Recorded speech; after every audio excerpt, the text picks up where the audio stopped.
for Worldwide Sport Updates, your podcast, your news, your local.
What is going on, everybody? Good morning. Welcome to Super Bowl edition of Worldwide Sport Updates, your podcast, your news, your local community on this beautiful, beautiful Sunday. Ladies and gentlemen, it is upon us. Super Bowl 56 is here. The moment that we've been all waiting for. Yes. So, things are going to heat up. Folks. They definitely are going to heat up. And we definitely have a lot to talk about in our Super Bowl 56 podcast edition. Not only are we going to cover a lot of Super Bowl 56 information, we're going to go through some sports betting. Sports betting is so popular. We're going to go through how the Rams are going to give it all they got against these Cincinnati Bengals. And I've been hearing a lot this week that the Bengals are the favorite. So why am I hearing that? Why am I hearing the Bengals are the favorite here? And we're gonna get to a whole lot of that, folks. We're gonna talk about injuries. We're gonna find out how the Rams are really that favor of covering that 4-point spread. Definitely. So we are definitely gonna talk about that, folks. We have a lot to talk about. But before we even get to Super Bowl 56, because Worldwide Sport Updates is all about covering of the sports that's going around our country. We have to talk about NCAA college basketball. Yes, we're going to talk about that. We're going to talk about Major League Baseball. And we're going to talk about the NBA. And also, we have UFC boxing results that we need to talk about from Saturday night. To all the boxing fans out there, you saw that matchup, that main event matchup. Whitaker, who fought a heck of a battle, folks. He definitely did. But it was not enough for him to get the championship. But who did come up victorious, though?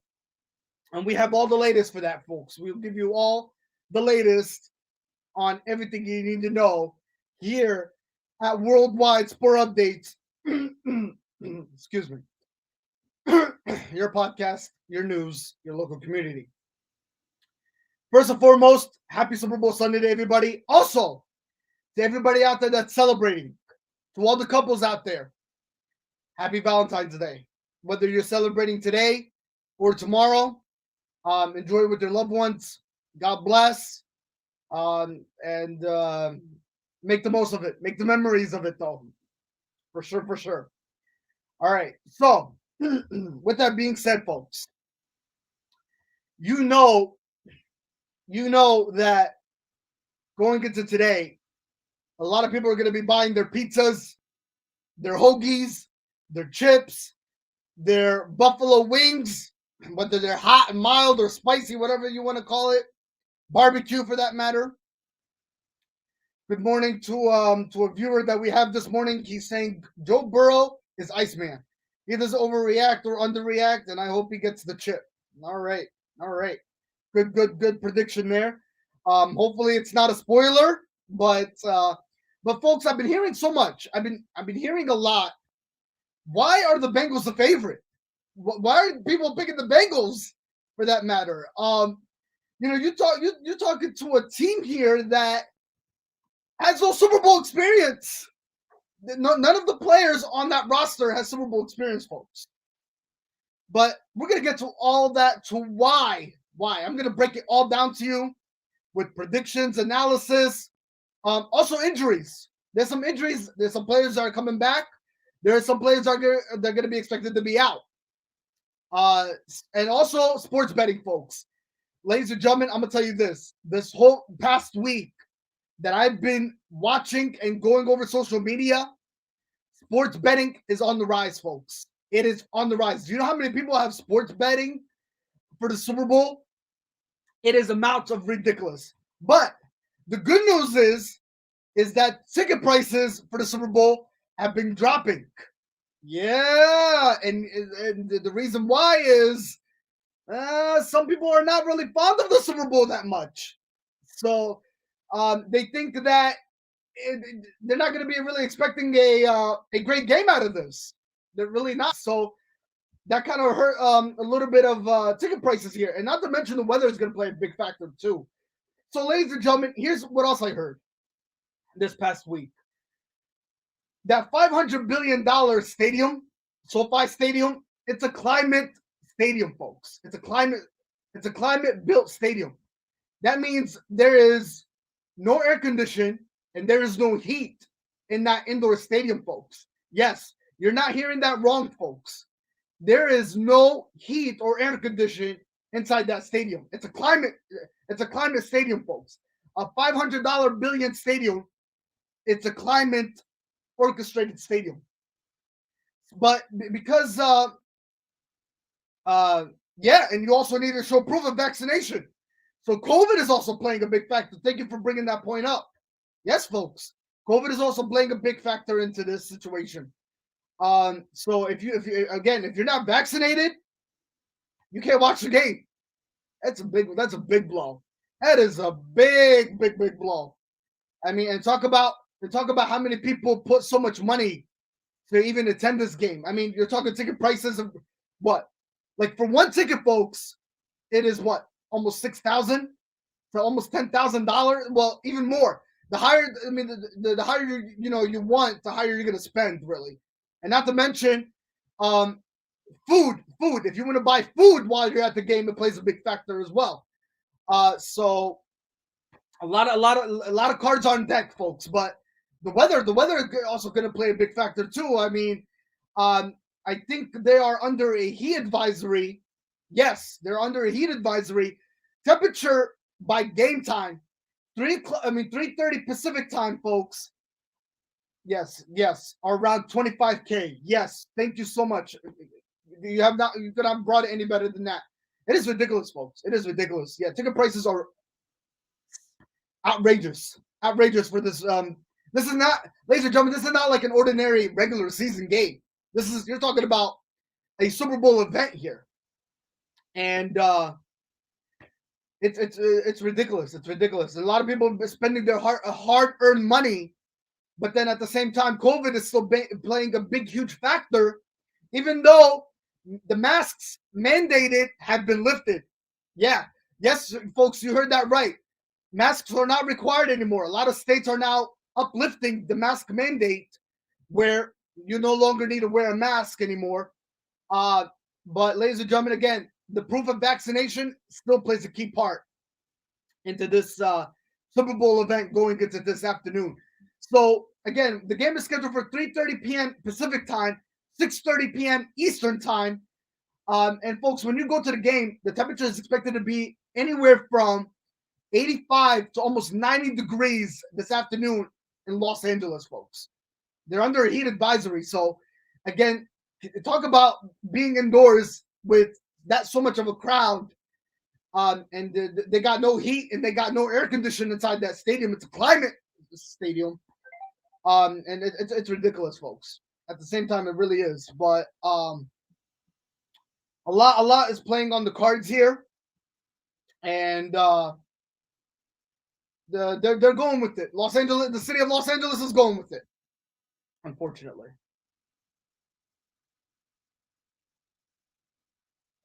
So, folks, we're gonna talk about a whole lot of Super Bowl coverage here on your Super Bowl edition. It's sad to see this. This is the last NFL game, folks. It really is. It's a heartbreaker. This is our last game of the NFL season, folks. Can you believe it come down to this? After today, there is no more football. Can you believe it? But the good news is Worldwide Sport Updates is definitely going to keep you up to date with all the NFL offseason that's going to unfold right in front of us. You know, you're going to be talking about the upcoming NFL draft, which is what? We're in February now, so what? Less than 2 months away, maybe 3 months. I mean, it all depends on when the NFL draft is going to be. Maybe sometime either end of April to close to May is when that range is. And then you talk about the scout and combine, and OTAs, off-season training activities. All that stuff, ladies and gentlemen, is going to be coming into play. And then the transactions, folks, the free agency, NBA, NFL free agency, I think starts next month. I believe so. And then you talk about the NFL season. I think it gets published sometime in April. So, yeah. I mean, folks, we're close. We're close. So, before you know it, even though this is the last game, football is really not technically over, but as far as watching it on a Sunday at an ordinary basis, that's officially going to be over. But as far as the offseason, though, we will definitely keep you in the loop. We're going to keep everything up to date and keep on track for you and deliver it for you here on Worldwide Sport Updates, nonetheless. All right, folks. But before we do talk about Super Bowl 56, I mean, this is what we live for, folks. This is what we're excited about, and we're ecstatic about it. We're ecstatic about it, and this is going to be the amazing Super Bowl of all time. Not to mention the halftime show, folks. The halftime show is going to be so much epic that a lot of people have some goosebumps. You're talking about Mary J. Blige performing tonight, excuse me. Awesome stuff. Kendrick Lamar, awesome stuff. Dr. Dre, folks, awesome stuff. Eminem. Also, ladies and gentlemen, Snoop Doggy Dogg is going to be in the house for Super Bowl 56 event tonight. And a guest appearance will be coming on Super Bowl 56 along with Dr. Dre, none other than 50 Cent, ladies and gentlemen. Yes, 50 Cent will be making an appearance for Super Bowl 56. It's going to be an epic Super Bowl, folks. This is probably going to be a history in the making of a Super Bowl, folks. It definitely is. I could not be more excited and proud. And not to mention, I'm covering Super Bowl 56 right here at your fingertips on this Sunday morning. So this is pretty awesome. This is what you live for as a sports broadcaster, as a sports podcaster, as a sports commentator. And it's truly the best feeling in the world. I mean, this is what you study for, folks. This is what you study for in doing your research, and you're committed to it and dedicated to it, and you're passionate about it. So this is what it's all about, folks. And this is what we're here for, to give you everything that needs to be delivered as far as sports updates is concerned. Folks, I would like to hear your predictions, though. I mean, chime them below on the comment section. Let me know who you guys believe that has the legitimate shot of winning the Super Bowl. I mean, do you think the Rams could cover this 4-point spread? Or do you think the Bengals are really going to stay through thick and thin through this football game and make things really interesting. I'll tell you what, folks, I have a gut feeling, though, that this game is going to start off sluggish. I think it really is, where we might be witnessing field goals in the first half, but I could be wrong, and I hope I'm wrong, but you never know with Super Bowls these days. I mean, anything could be possible, but it is crazy, folks. It really is. It's going to be one that we're going to be strapping our seatbelts to and looking forward to tonight. It's going to be awesome stuff. No doubt about it. Not to mention the NBA, ladies and gentlemen. The NBA is getting involved with Super Bowl activities. There is only 2 games going on in the NBA today. And they're all early games, right before the Super Bowl starts. So we're also going to give you NBA predictions in the, on Worldwide Sport Updates podcast edition. So we'll give those to you today too. So the NBA is also ecstatic and juiced up about the Super Bowl. And I believe I think we have also NHL games, but I think the NHL games could be later. They could. I think some of them could be playing tonight. Let me check here. Let's check our stats actually. So we do have a lot of NHL games, I believe. But no, so even the NHL is hyped up about the Super Bowl. The NHL also has early games going on today, so everybody's trying to get their games in early for the Super Bowl. It's unbelievable, folks. It is truly unbelievable. So the NHL has the early game windows this afternoon, and also the NBA. So I think we have 4 NHL games going on today. So we have 4 NHL games. The Senators versus the Capitals, that's scheduled for 12:30 p.m. Eastern time today. Sabres versus the Canadiens, that's at 12:30 p.m. Eastern time. You got the Pittsburgh Penguins versus the Devils, that's scheduled for 1:30 p.m. today. And then you got Avalanche versus the Dallas Stars, that's scheduled for 2:00 p.m. Eastern time. So awesome stuff. Yeah. So a lot of people are definitely ecstatic about the Super Bowl going into this evening. I know college basketball, though, they're gonna have some late games, so not all college teams are gonna be watching the Super Bowl. Some have to play tonight, I believe. So that could not be stopped. No, college basketball has to continue whether there's a Super Bowl event or not. But the NBA and the NHL are ready, though. They definitely are. All right. So, first and foremost, before we get to college basketball news, ladies and gentlemen, scores. Before we get to college basketball scores from your Saturday, we have some information that I would like to bring to your attention from the Major League Baseball. Ladies and gentlemen, for all Major League Baseball fans out there that are looking forward to a summer to go out and watch the Philadelphia Phillies, to watch the Blue Jays, to watch the Pittsburgh Pirates, to watch the Texas Rangers, to watch the Los Angeles Dodgers, to watch the Los Angeles Angels. Ladies and gentlemen, again, the season continues to be in jeopardy, folks. It definitely is. Robert Medford did everything in his power yesterday's meeting. Yes, they had a meeting yesterday on Saturday, folks. They did everything they can to try to get the season undergoing and to get a new collective bargaining agreement in place. And ladies and gentlemen, Major League Baseball Players Association did not agree upon it, none whatsoever, folks. And they had to say about it. They definitely had to say about it. And folks, it was not good news at all.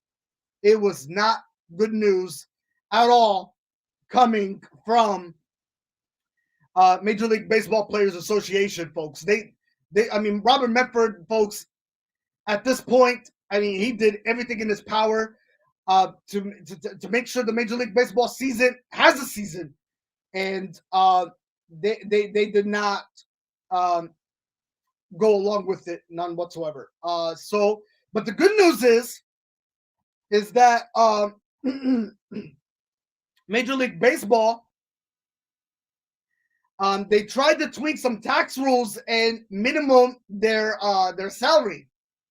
They tried to minimum the salary, and again, I don't know. Major League Baseball is just, folks. It is a serious. It is a serious jeopardy, folks. Not to mention, it's not looking good for the Major League Baseball season to get underway for this upcoming season, folks. I mean, Robert Medford did everything in his power, folks, to try to get it to save the season. But it's really looking like it looks like the window of that happening is it's not looking really good, folks. It is not. It is definitely not looking so good for Major League Baseball. Yeah, they did, folks. Again, it is bad news. I mean, you talk about season ticket holders in the Major League Baseball perspective. Again, revenue, profits playing a big factor. It is very disappointing, folks. And Major League Baseball Players Association, they let their voice be heard. They were unimpressed with the Major League Baseball's latest proposal yesterday's and Saturday's meeting, folks. And and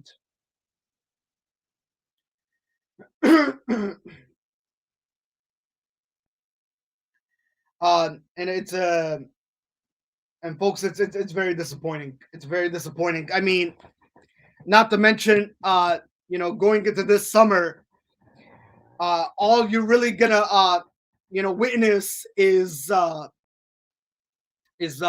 minor league baseball being that focal point going into this summer season. I mean, minor leagues are in full effect, folks. They're gonna have a full regular season this upcoming 2022 season.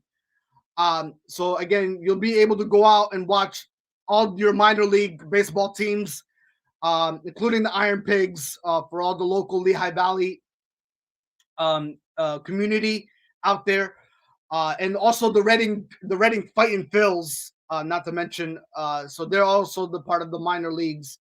But ladies and gentlemen, it is definitely a disappointing thing to hear. I mean, Robert Medford did everything in his power, again, folks, to try to save this season, to make sure that we have a spring training on time. Again, to start actually spring training in itself. I mean, you talk about training camp it was supposed to start sometime, I think, this February. Well, actually, February 16th is when expected to start, according to sources and reports.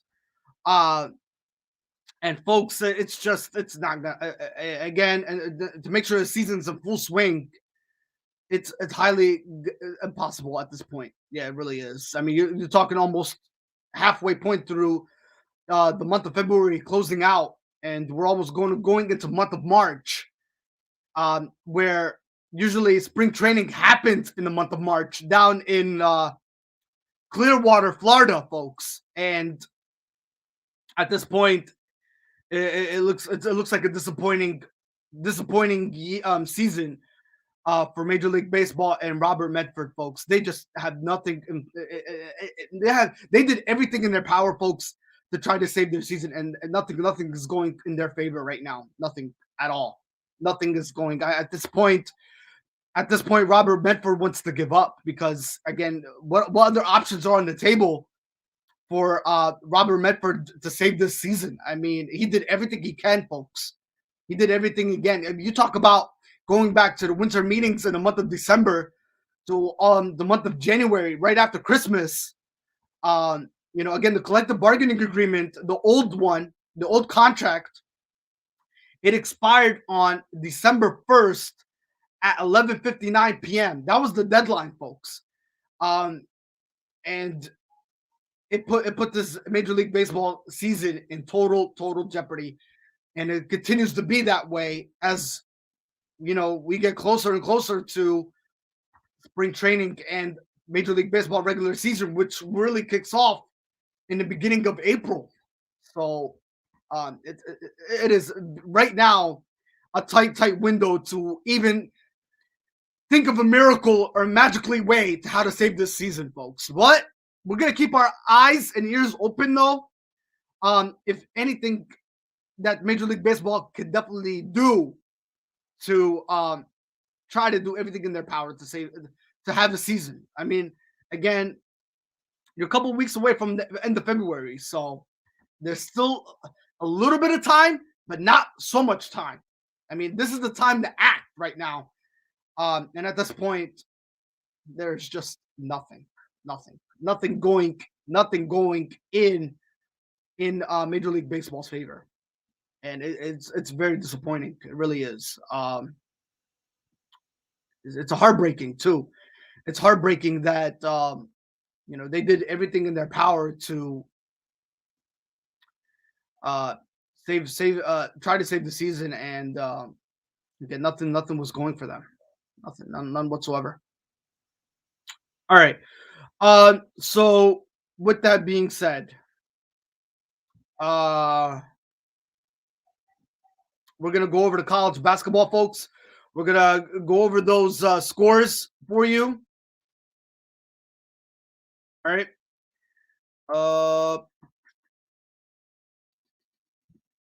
Yeah. So we're gonna go over college basketball. We're gonna go over scores from Saturday. We're gonna give them to you. All right.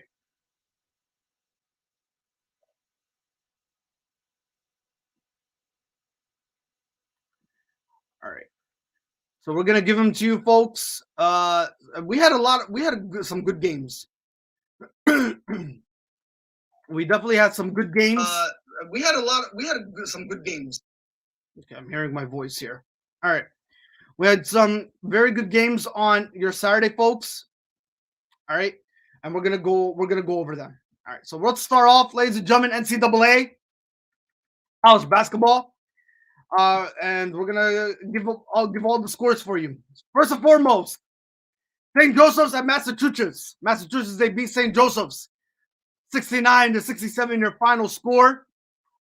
So far going into the season for Massachusetts, they're in the ATL 10 standings. They're 11-12. They're 4-7 in the conference. This was a conference game yesterday. 2-point game. St. Joseph's. Ladies and gentlemen, St. Joseph's, I believe. Let me see here. St. Joseph Hawks. Yes, they are 10-13, 4-8 in the conference. Final score 69-67 your final, ladies and gentlemen, in that one. Arkansas at Alabama, ladies and gentlemen. 1-point game. This was a hard to the finish here. This actually was a fight to the finish for the Alabama Crimson Tide, who are 16-9 on the season in the NCAA men's college basketball picture, 6-6 in the conference. They beat the Arkansas Razorbacks 68-67 your final score, ladies and gentlemen. What a battle here between two conference two school program conference games here. This was a conference game between the two school programs here, Arkansas Razorbacks and the Alabama Crimson Tide. Alabama Crimson Tide is 16-9. Again, 6-6 in the conference. Arkansas Razorbacks are 19-6. They're 8-4 in the conference. So with this loss, Arkansas Razorbacks suffered their fourth loss on the season for the Arkansas Razorbacks, and this also is their sixth loss as well in the standings in the SEC standings. So Arkansas Razorbacks, they lost again. Tight battle here in the first half period and the second half period. Again, 68-67 was your final in that basketball game there. All right. Texas A&M at the Auburn Tigers. Again, ladies and gentlemen, what can you say about the Auburn Tigers that we have now already said about this basketball team? They're off to a good start going into the season so far. You talk about You talk about 15 straight wins for this basketball program, and it's truly amazing. So the Auburn Tigers in the NCAA men's college basketball, they're 23-2 on the season. They beat Texas A&M 75-58 your final. They're 11-1 in the conference, folks. And I believe, yes, this was also a conference game. So for Texas A&M, they're 15-10. They're 4-8 in the conference. Again, the Auburn Tigers are 23-2, and they're off to a great start nonetheless, folks. 75-58 your final there for the Auburn Tigers, and they continue to be dominant as you expect them to be, folks. As you expect them to be, and they're sitting very well and in great shape for the NCAA men's March Madness picture come next month. So they're definitely gonna be definitely a surprising team, folks. They're gonna shock a lot of people. The Auburn Tigers in the NCAA March Madness picture come next month in the month of March. Auburn Tigers are just that so dominant that at this point they're unstoppable, folks. I mean, who could stop this team? Because of how red hot that they are, I think they can run through everybody in the NCAA March Madness come month of March. It's going to be very interesting come month of March, folks. I'm looking forward to it myself. I mean, how far will the Auburn Tigers really go? That's the ultimate question.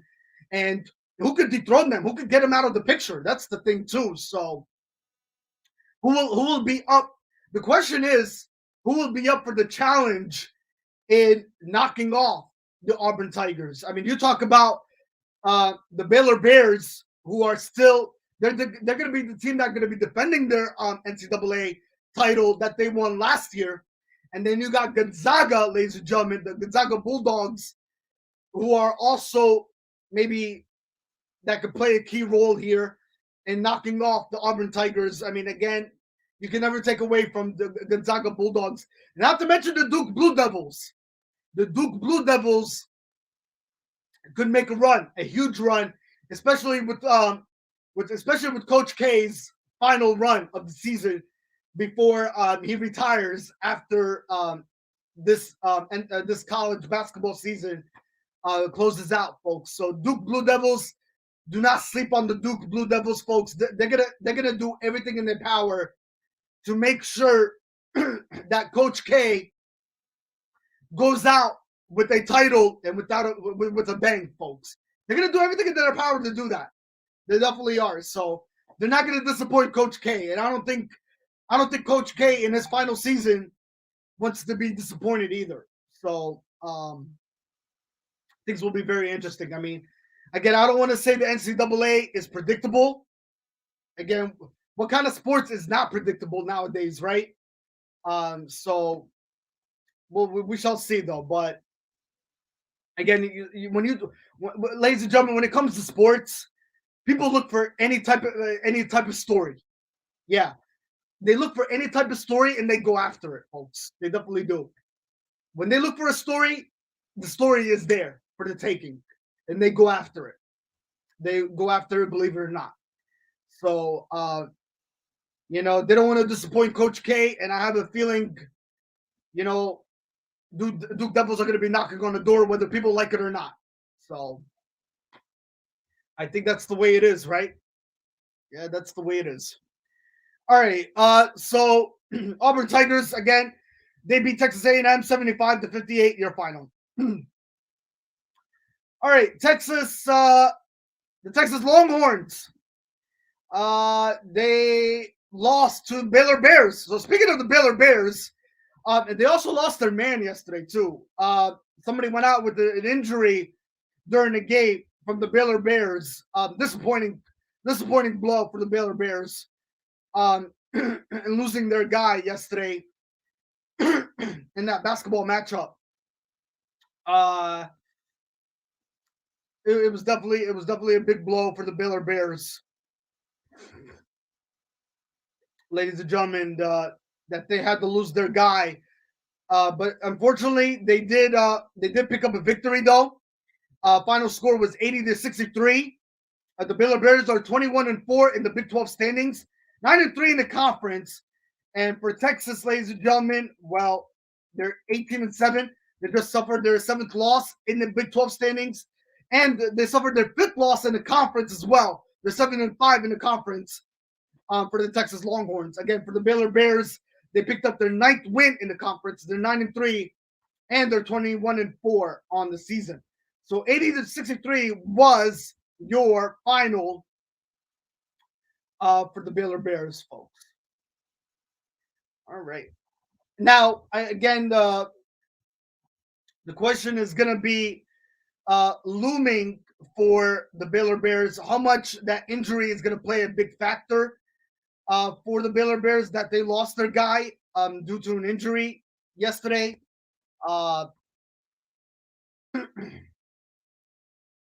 So with that win yesterday, folks, they lost their man big time, and it was definitely a big blow nonetheless. It was not good. But again, they picked up the victory. But they lost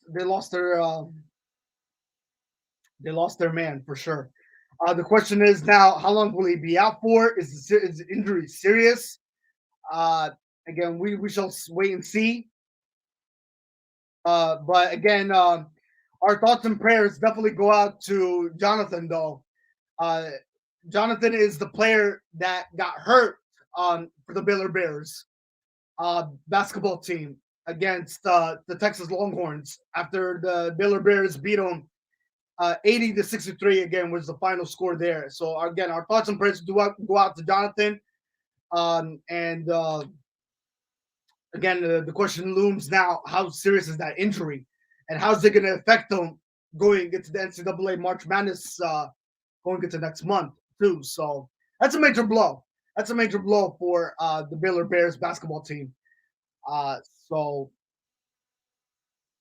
we shall find out the results and get back to you folks as we hear the latest information on Jonathan and his injury status nonetheless. All right. And ladies and gentlemen, actually, let's give you some updates on Jonathan. Jonathan, ladies and gentlemen, before the injury, he has had he's had a heck of a season, I would say. Again, let's see here. Let me see if I can pull up his player stats for you folks.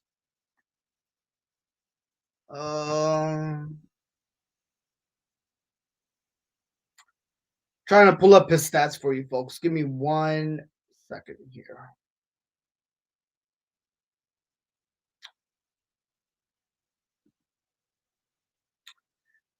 Let's see.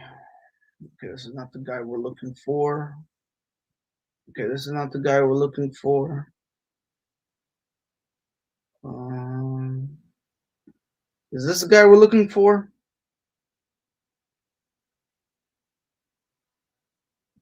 No, this is not the guy we're looking for. I believe this is the guy we're looking for.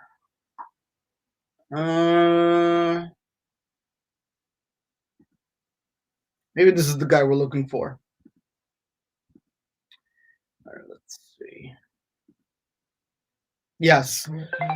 So, ladies and gentlemen, for anybody that is not familiar with Jonathan, he goes by the name of Tashimawa Tuchuka. I think that's his name. He is a forward position. His height is at 6'8", 245 pounds. He is out of Dulua, Cameroon. And his previous school was UNLV High School. He played 25 games before the injury. He has 8.4 points per game and 6.8 rebounds per game. He has 17 steals 9 blocks, and 0.7 assists per game for Jonathan, folks, before the injury. He was wearing number 23. Actually, he is number 23 for the Baylor Bears. Before that injury, that was his key statistics. 8.4 points per game in 25 games that he's participated in. 6.8 rebounds per game, 17 steals, 9 blocks, and 0.7 assists per game, folks, for Jonathan. And again, it's definitely, and ladies and gentlemen, he's actually he's considered on the top leaderboard as well. His name is out there too. That's how it's a huge loss for the Baylor Bears basketball team. He's currently leading in rebounds, again, with 6.8 on the season. His field goal percentage is 67.7. So he's a dominant factor, and definitely a big blow for the Baylor Bears basketball team nonetheless. So again, how's it going to play going into March Madness? I mean, come the month of March, and how long is he going to be really out for? That's the serious question now that looms for Jonathan. So we shall wait and see. We shall definitely wait and see exactly what's going to happen with that. And we'll definitely keep our eyes and ears open on that, and we'll get back to you for sure. Yeah, nonetheless. But it is definitely a huge loss indeed, though. So our thoughts and prayers definitely go out to him nonetheless.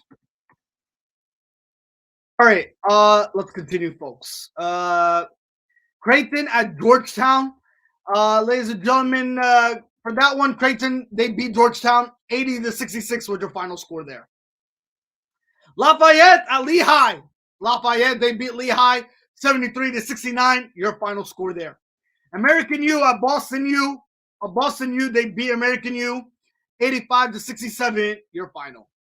Seton Hall, at Villanova Wildcats. The Villanova Wildcats, they beat Seton Hall 73-67, your final. Merrimack at Wagner, overtime game. Merrimack, they beat Wagner 80-65, your final there, ladies and gentlemen. For Merrimack, they're 11-15 on the season in the NEC standings, 6-7 in the conference. So they beat Wagner. I think Wagner, and this was a conference game, yeah. Wagner just suffered their second loss in the conference. They're 12-2 in the conference in the NEC standings, and they just suffered their fourth loss in the NEC standings. They're 18-4. And they beat them in overtime. Ladies and gentlemen, do you know the Merrimack basketball team? They call them the Merrimack Warriors. And ladies and gentlemen, you know, they put 22 points in overtime, folks. That is crazy. Crazy points to put up in overtime. And Wagner only showed, 7 points in overtime to show for it? They had no answer for this Merrimack basketball team. And Merrimack folks, you know, they did everything in their power to try to knock off, ladies and gentlemen, they did everything in their power to Merrimack. They did everything in their power to keep this game dominant in fashion. Again, for Wagner folks, I mean, this was very disappointing. I mean, to put only 7 points in overtime and not to show for it, you know, to let the opposing opponent on the other side of the field, I mean, on the other side of the court, to put 22 points up in overtime, they fell flat out, like out of the picture pretty much, and totally dry nonetheless. Again, Wagner, they've been so dominant in the conference, folks. They only had one loss going into this day, into this game before they suffered their second loss, and they let Merrimack score 22 points unanswered in overtime fashion, folks. And it was very disappointing, nonetheless, by Wagner, excuse me. So it was definitely disappointing by Wagner to let Merrimack definitely score that much in overtime. So not to mention, folks, throughout the basketball game, Wagner they let Merrimack so close. They kept them into this game. Actually, is the word I'm looking for. They definitely kept them into this game, and that was the other disappointing part. I mean, as much as how good they have been in the conference, again, the conference speaks for itself, and it's in the record books. For them to keep them in this close game was something that came by as surprising to most people, because again, a lot of people were questioning where was that off. I mean, the offense and defense from Wagner, that they kept Merrimack so much into this game, folks, because Merrimack, again, they're 11-15 on the season and NEC standings, and they're 6-7 in the conference. So again, they kept them very close. They definitely did. And they tied the game after the second period, after coming out from halftime, from the locker rooms, where Merrimack scored 33 points in the second period, and Wagner scored 34 to tie up the game, 65-65, and then all of a sudden Merrimack ran away with it, and Wagner only showed up with 7 points in overtime. So disappointing. So again, Wagner suffers their second loss, while Merrimack, they pick up their 6th win in the conference in the NEC standings. Sacred Heart at Fairleigh Dickinson. They beat Sacred Heart 82-75, your final. Francis at Central Connecticut State. They lost to St. Francis 67-50, your final. Oklahoma at Kansas. Oklahoma Sooners at Kansas Jayhawks. The Kansas Jayhawks, man, tight battle here. Tight game nonetheless. And I think it was a conference game. Yeah. Kansas Jayhawks, man, they continue to be dominant basketball team like anybody expects them to be. 71-69 was your final score. Kansas Jayhawks, they improved their record to 20-4 on the season, 9-2 in the conference. For the Oklahoma Sooners, 14-11, 4-8 in the conference. So again, for the Kansas Jayhawks, they continue to be where everybody expects them to be in school program history.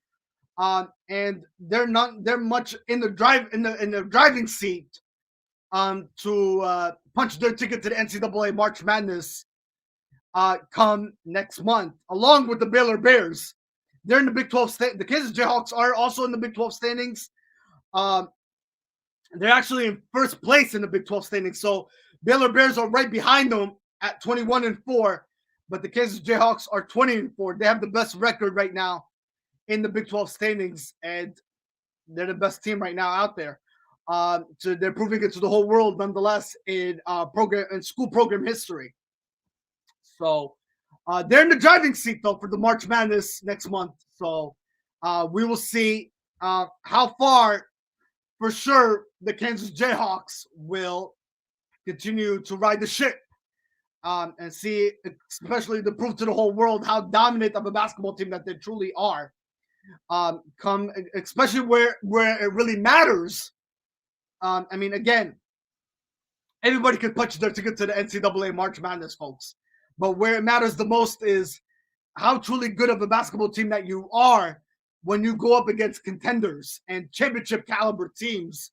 When you talk about, again, both the offense and defense clicking on cylinders, and they have the best scheme out there, and their play calling is good, that it's definitely working in their favor, folks, that they are definitely that championship caliber team, that they can make some surprises and they can raise eyebrows on some people of how that school program history could really get that far going in the couple months ahead. So something to look forward to, though. Absolutely something to look forward to. But again, anybody can punch their ticket, but it's all about proving how good of a school program history that you really are, to making a name for yourself and making history. Yeah. When it comes to college basketball, it's all about making history, folks, and putting yourself in the record books to show for it. So, I mean, a lot rides into this in the NCAA college basketball, folks. It definitely does. All right. 71-69 your final, folks. Illinois State at Indiana. Illinois, they lost to Indiana. 3-point game. Illinois lost to Indiana. Indiana beat them 60-57 your final. Niagara at Fairfield. Fairfield, ladies and gentlemen, they beat Niagara 73-53. I believe that was what, a 20-point game? Yeah, 20-point game there. Final score there. All right. Well, ladies and gentlemen, this is the rivalry of all rivalries, right? I mean, not only do you see it in college football perspective, you know, when we talk about this rivalry, but you also see it in college basketball, folks. Yes, we are talking about Army versus Navy. Army versus Navy in college basketball, folks. Yes, this was a game that a lot of people were buzzing about, talking about. Yes. Close game. Close game. And what do you really expect out of a rivalry game like this? The Navy midshipmen, again, 17-8 in the Patriots standings, 10-4 in the conference. And this was a conference game. They are in the Patriots standings. So when you talk about the Patriots standings, ladies and gentlemen, and you put that in the same sentence, you know it is Navy versus Army, ladies and gentlemen. Yes. Both conference games in the Patriots standings. So Navy midshipmen are 17-8. They actually improved their record. They just picked up their 17th win of the season in the Patriots standings. They're 10-4 in the conference. Again, 52-49 was your final score in that one. For Army, they just suffered their 13th loss in the Patriots standing. They're 13-3, 7-7 in the conference.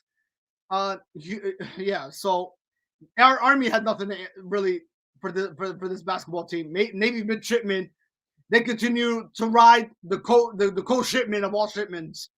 Again, they did what no basketball team expects them not to do, and that's picking up a victory again. Where when you go up against a battle, you know, of a wild game to the finish, down to the wire, pretty much. This is what you expect out of a conference championship. Let's call it that. Let's call it a conference championship game, because when you see two rivalries, you have to consider it a championship in your eyes, right? So when it's Navy midshipmen versus Army, yeah. So it is a game to watch for sure. So Army, ladies and gentlemen, they suffered their 13th loss. Also 7-7 in the conference for the Army Black Knights. And it was a close game. So this is what you expect. This is what you expect when it comes to conference championship, conference games, conference matchups in school program history. Two rivalry games at best. When it's what's Navy midshipmen versus the Army Black Knights. So this is what you expect. This is what you expect.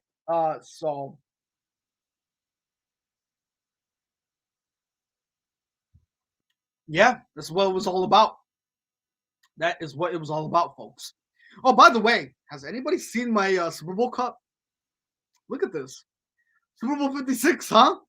You know, they make you really feel welcomed, you know, to actually even have this Super Bowl 56 cup. What a good way to actually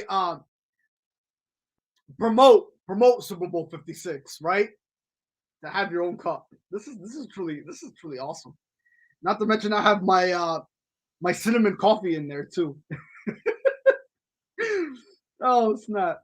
Oh man, you know the things that you're appreciative of, and is when people give you a cup of coffee. Not to mention a chunk big of coffee here, and it's cinnamon nonetheless, with cream and sugar in it too. Awesome stuff, right? Awesome stuff. All right. So Navy midshipmen, ladies and gentlemen, final score there, 52-49, your final. All right.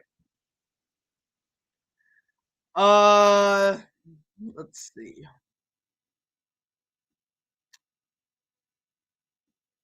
All right.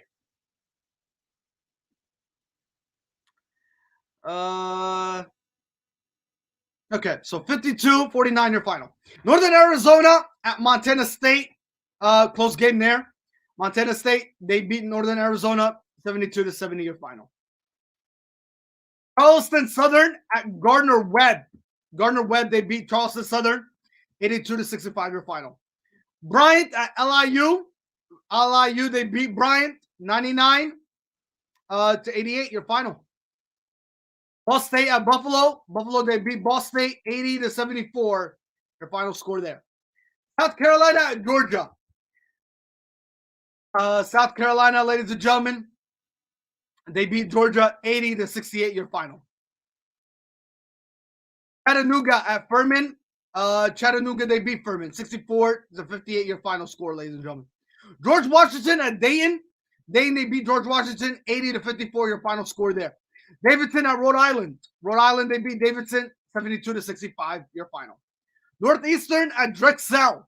Drexel, they beat Northeastern 67-51 your final score there, ladies and gentlemen. Ellen University at Tucson. Tucson, they beat Ellen University 86-50 your final score. Brown at Cornell. Cornell, man, tight game here. Battle to the finish. Brown, they beat Cornell 81-80 your final score, ladies and gentlemen, there. For Brown, ladies and gentlemen, well,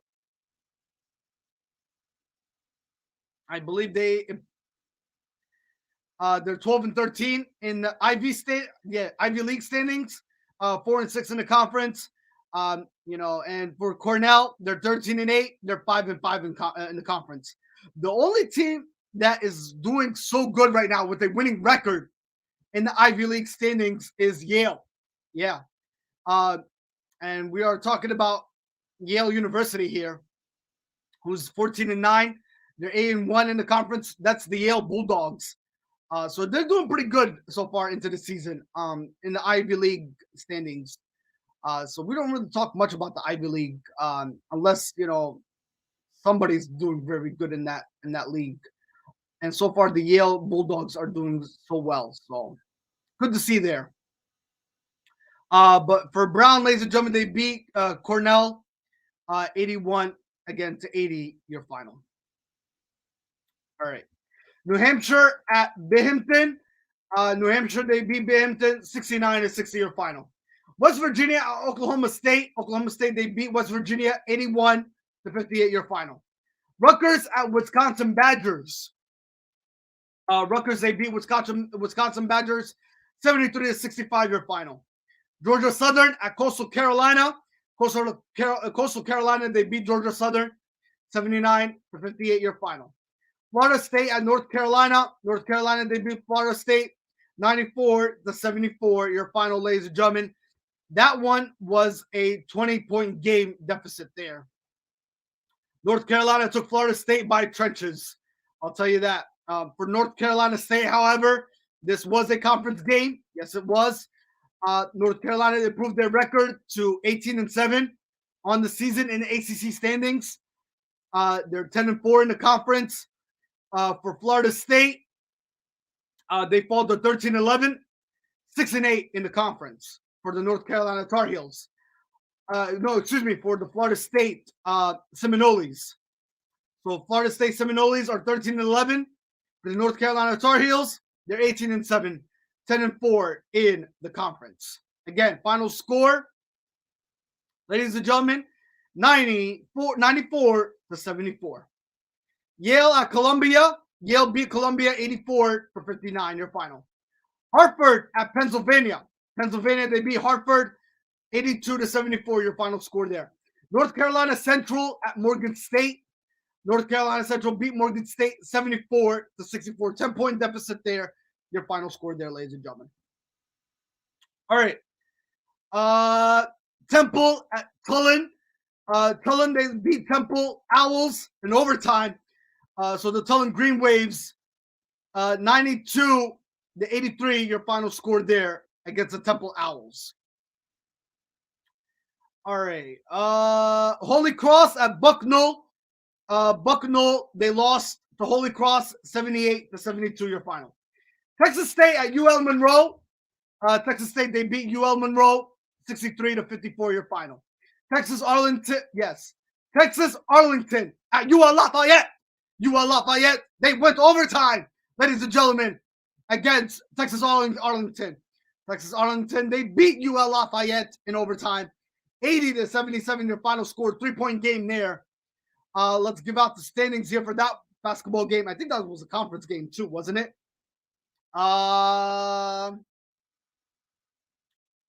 Let's see. Internet is lagging here this morning. I hate technology sometimes.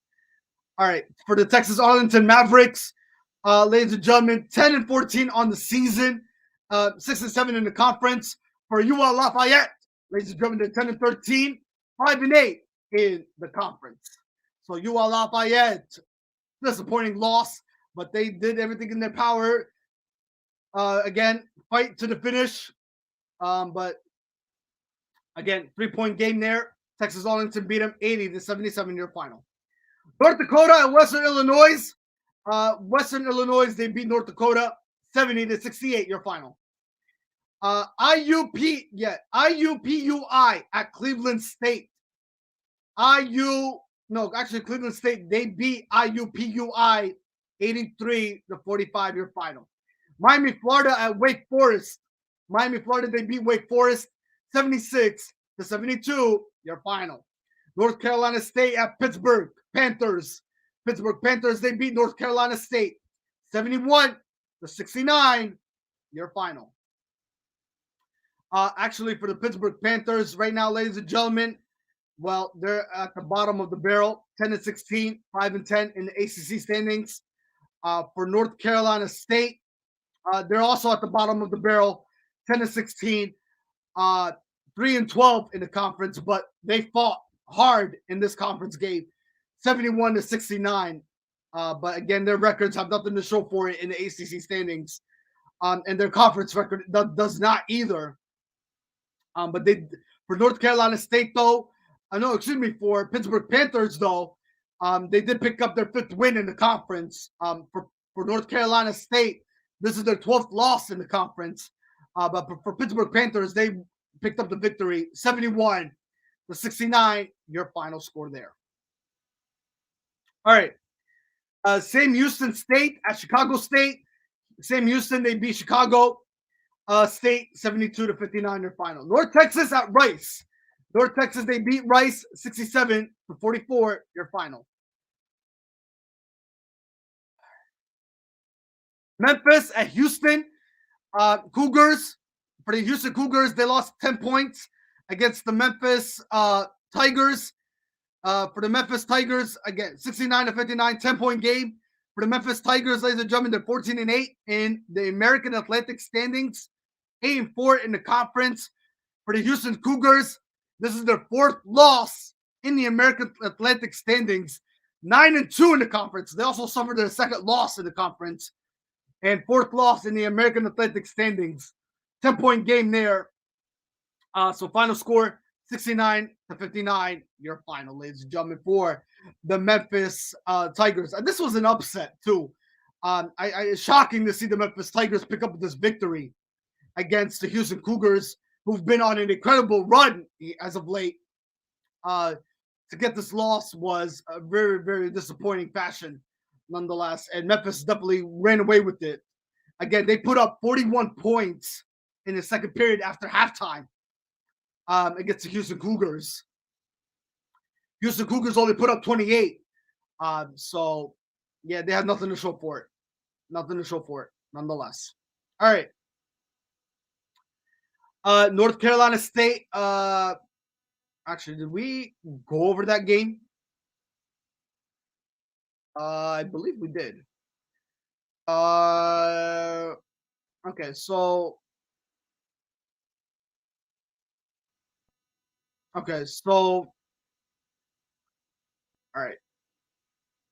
Okay, so Pittsburgh Panthers, they beat North Carolina State 71-69 your final. And then the Houston Cougars, ladies and gentlemen, they lost to Memphis 69-59 your final. All right. Yeah, we did go over that game. I'm pretty sure we did. All right, Bowling Green at Miami, Ohio. Miami, Ohio, 94-78 your final. Yeah, Miami, Ohio beat Bowling Green 94-78. Your final score, ladies and gentlemen. There. North Texas at Rice. North Texas, they beat Rice 67-44. Your final. Ohio at Eastern Michigan. Ohio beat Eastern Michigan. The Ohio Buckeyes, I believe. Yeah, the Ohio Bobcats. Excuse me. I'm sorry. The Ohio Bobcats beat Eastern Michigan 74-56. Your final.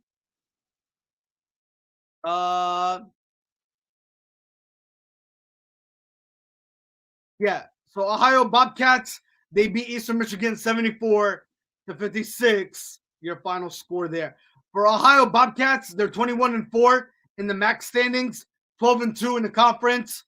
For Eastern Michigan, ladies and gentlemen, they are 8-16, 3-10 in the conference. So for let me see. For the Ohio Bobcats, they continue the ride, the coattail. Yeah, that's what they call it. They ride the coattail. Ohio Bobcats, they continue to be the best team out there in program history. Again, dominating Eastern Michigan, 74-56. Your final there. All right. Oh. The Centendale versus VMI. Centendale, they beat VMI 83-79. Your final score there, ladies and gentlemen. Also, again, Bowling Green at Miami, Ohio. Miami, Ohio won that game 94-78. Indiana against the Michigan State Spartans. The Michigan State Spartans, they beat Indiana in no, actually that was a regular. I mean, there was no overtime, ladies and gentlemen, in that one. 76-61, your final. And then again, we talk about Ohio and Eastern Michigan. 74-56, your final score there for the Ohio Bobcats. And then, ladies and gentlemen, Florida at Kentucky. The Kentucky Wildcats. Yes, ladies and gentlemen, they prevailed. They're the number 4 seed in the NCAA. But I think with picking up a victory, they should move up in the standings. We'll see how the standings look like in the NCAA college basketball tomorrow. I think that's when they get published out to the public. So for the Kentucky Wildcats, they beat Florida, the Florida Gators, 78-57 in your final, ladies and gentlemen, in that basketball game there. Okay. Let's see. All right.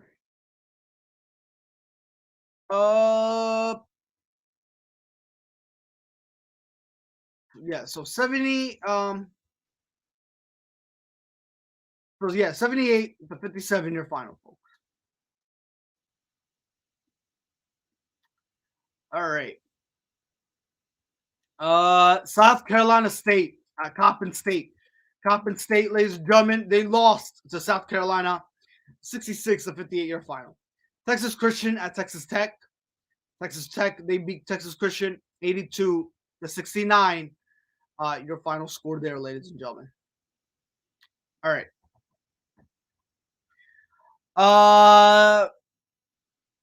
Delaware State at Howard. Howard, they beat Delaware State 85-72 your final. UC Riverside at UC San Diego. UC San Diego, they beat UC Riverside 85-62 your final score there.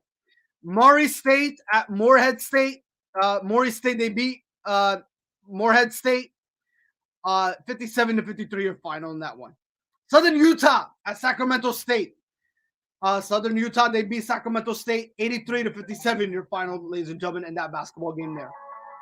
Lamar at Seattle. Seattle, they beat Lamar 76-50 your final. Bethune-Cookman at Alcorn State. Alcorn State, they lost to Bethune-Cookman in overtime, 71-63 your final. New Mexico State at Utah Valley. Utah Valley, they beat Mexico State. New Mexico State, 72-68 your final. Texas A&M, CC, and Nicholas State. Overtime game. Nicholas State, they beat Texas A&M CC 83-80 your final. Georgia Tech Bulldogs against Virginia. No, actually, excuse me, Georgia Tech Yellow Jackets. What am I saying here? The Georgia Tech Yellow Jackets, ladies and gentlemen, against Virginia Cavaliers. Yes, the Virginia Cavaliers. Again, they beat by 10-point game. Virginia Cavaliers beat Georgia Tech Yellow Jackets 63-53 your final. Mount St. Mary's at St. Francis. 2-point game there. Mount St. Mary's, they beat St. Francis 84-52 your final. Longwood at North Carolina AT&T. North Carolina AT&T, they beat Longwood 70-62 your final. UNC Asheville at South Carolina Upstate. UNC, they beat South Carolina Upstate 83-56 your final. Presbyterian at Winthrop. Presbyterian, they lost to Winthrop 65-61 your final. Marquette at Butler. Marquette, they lost to Butler 85-79 your final. Tennessee Tech at CIU Edwardsville.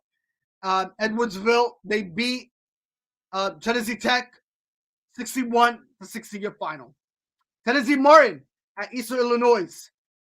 Eastern Illinois, they beat Tennessee Martin. No, actually, no. Yeah, they did. I'm sorry. Eastern Illinois, they beat Tennessee Martin 82-70 your final. Grambling State at Texas Southern. Texas Southern, they beat Grambling State 68-65 your final score there against Grambling State. Baller Mine at North Alabama. Baller Mine beat North Alabama 75-69 your final. Toledo at Northern Illinois. Toledo, they crushed Northern Illinois 100-72 your final. Ladies and gentlemen, in that one.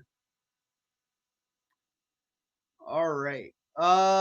Let's see. Okay, let's see.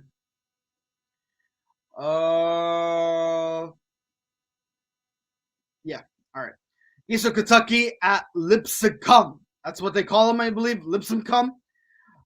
Lipscomb, they beat Eastern Kentucky by 10 points, 83-73 your final. UMBC at Massachusetts Lowell. Massachusetts Lowell, they beat UMBC 88-71 your final. Central Arkansas at Jacksonville State. Central Arkansas, they beat Jacksonville State 72-62 your final. Little Rock at Troy. Troy lost to Little Rock 66-62 your final. Weber State at Idaho. Weber State, ladies and gentlemen, they lost to Idaho 83-79 your final. Idaho beat Weber State. Idaho State at Idaho State at Eastern Washington. Eastern Washington, they beat Idaho State 75-72 your final. Belmont at Southeast Missouri State. Belmont, they beat Southeast Missouri State 81-72 your final score there. Tennessee State at Austin Peay. Austin Peay, ladies and gentlemen, they beat Tennessee State 54-52 your final. The Duke Blue Devils against Boston College. Boston College, they lost to the Duke Blue Devils 72-61 your final score there, ladies and gentlemen. Ladies and gentlemen, for the Blue Devils, again, they continue to be the best team out there to punch their ticket to the NCAA March Madness. When you talk about the Duke Blue Devils, ladies and gentlemen, they're making a big impression for Coach K. And ladies and gentlemen, speaking of the Duke Blue Devils,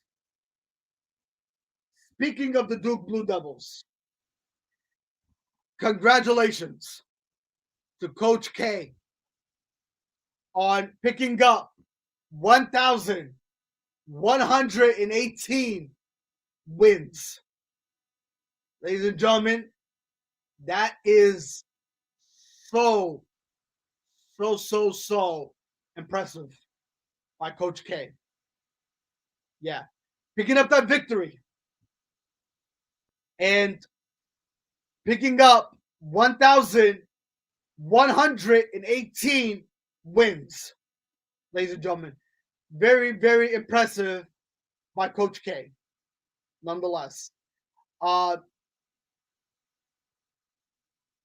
You know, Coach K, man, he is not a disappointment, none whatsoever, folks. I mean, he is the greatest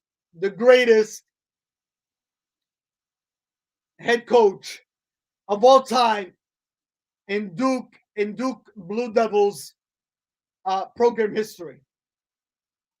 I mean, there is no ifs, ands, or buts about it, folks. There is no ifs, ands, or buts about it.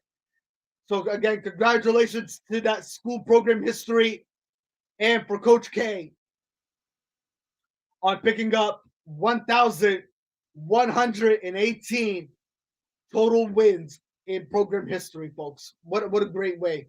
What a great way to display and to possibly, to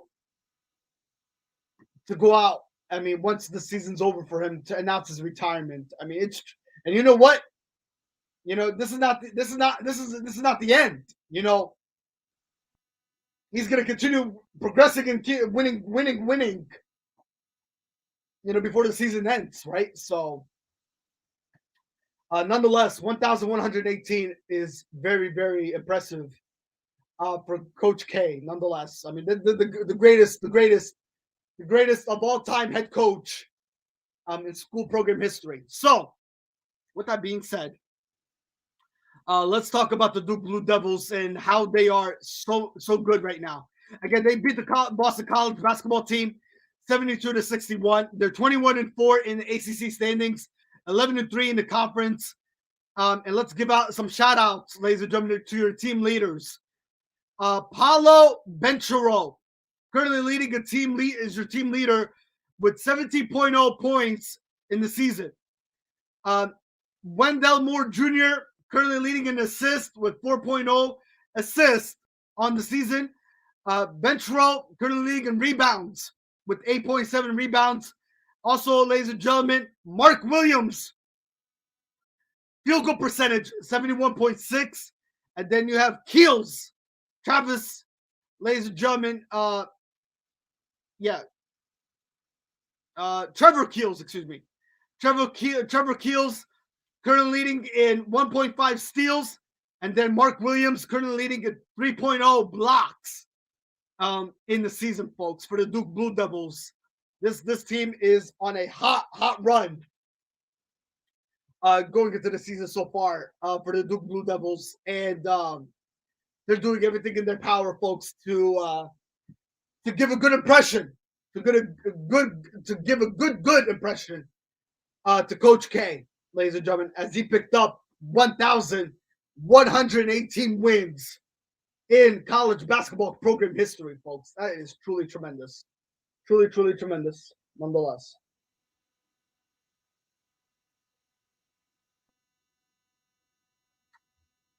Truly tremendous for the Duke Blue Devils basketball team. 1,118, ladies and gentlemen. Awesome stuff. Houston Baptist at Southeastern Louisiana. Southeastern Louisiana, they beat Houston Baptist 89-84, your final. Incarnate Word at New Orleans. New Orleans, they beat Incarnate Word 84-57 in your final. Colgate at Loyal. They lost to Colgate 64-56, your final. Mississippi Valley State at Alabama A&M. Man, that game went to 4. Ladies and gentlemen, do you know that game went to 4 overtime? They went to 4 overtime yesterday. Their 4th overtime. That game went to 4 overtime game yesterday. Yeah. It had to be decided in 4 overtimes. That game yesterday, ladies and gentlemen. What a game. What a game between the Mississippi Valley State and Alabama A&M. 2-point game. Alabama A&M crushed. I mean, not crushed, but great performance. Flat out. 94-92 was your final. And ladies and gentlemen, you know what's the disappointing part? They don't have a great record. So you talk about Alabama A&M Bulldogs, who are 6-16 on the season, 5-7 in the conference, in the SWAC standings. Again, with that win, they picked up their 6th win of the season, and they picked up their 5th win in the conference. For ladies and gentlemen, for Mississippi Valley State, oh my God. For Mississippi Valley State, they are 1-1. They only have, their record is 1-21. 1-21 in the SWAC standings, folks. That's how bad their record is. They only have 1 win on the season and 21 losses. Their conference record is also 1 win and 11 losses in the conference, folks. Alabama A&M, they beat Mississippi Valley State 94-92, ladies and gentlemen. 4 overtime game. I can't believe this game went to 4 overtime. And both teams have a losing record. So they fought to the finish in this basketball game with nothing to show for the regular season. They're not even going to the NCAA March Madness, folks. And this is how bad that these two teams have a losing record, and they went to 4 overtime just to decide which team is going to prevail with the to pick up a victory. So that's how disappointing this game was. They went to 4 overtime, folks. 4 overtimes just to decide who's going to win this game. And both teams have a losing record. And one team finally prevailed. And that was Alabama A&M. They beat Mississippi Valley 94-92. 4 overtime, folks. They went to 4 overtime showdown. Unbelievable game. And again, Mississippi Valley, man, they only have 1 win on the season, folks. 1 win in college basketball regular season. Oh my God. Horrific. You talk about a game that both school program teams had nothing to show for. And they go to 4 overtime? 4? Nothing to show for it. Wow.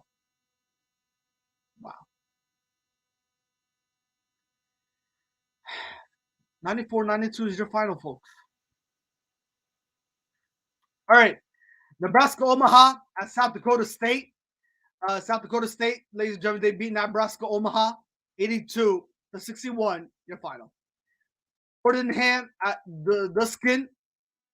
Duskin, ladies and gentlemen, they lost to Fordham 65-54, your final. North Florida at Kennesaw State. Kennesaw State, ladies and gentlemen, they lost to North Florida 74-72, your final. Radford at Hampton. Radford, they beat Hampton 60-54, your final. Arkansas Pine Bluff against Alabama State. Arkansas Pine Bluff, they beat Alabama State 75-70, your final. Southern Methodist at East Carolina. Southern Methodist, they beat East Carolina 80-66, your final. Arizona, ladies and gentlemen, against Washington. The Arizona Wildcats, I believe.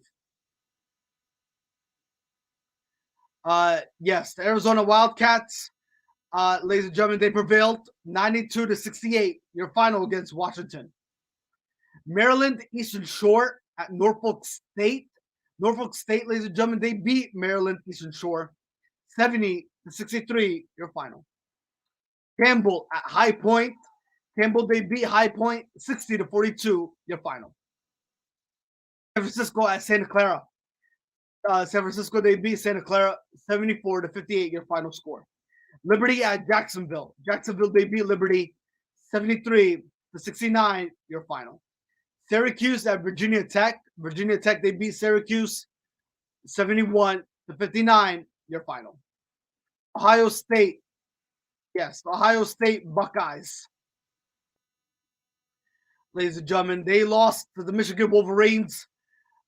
Ladies and gentlemen, with the final score Actually, no. The Ohio State Buckeyes, they beat Michigan Wolverines. I'm sorry. 68-57. So Ohio State Buckeyes, they beat Michigan Wolverines 68-57.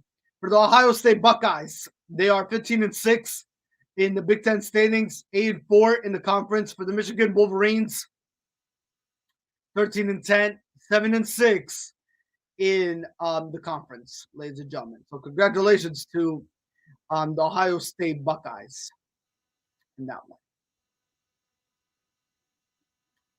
All right. LaSalle at Richmond. LaSalle, they lost to Richmond 77-63 your final. 77-63 your final. Richmond won that game. Vanderbilt at Tennessee. Tennessee, they beat Vanderbilt 73-64 your final. Hofstra at Delaware. Hofstra, they beat Delaware 80-66 your final. Southern at Fairview A&M. Fairview A&M beat Southern 84-77 your final. Florida A&M at Jackson State.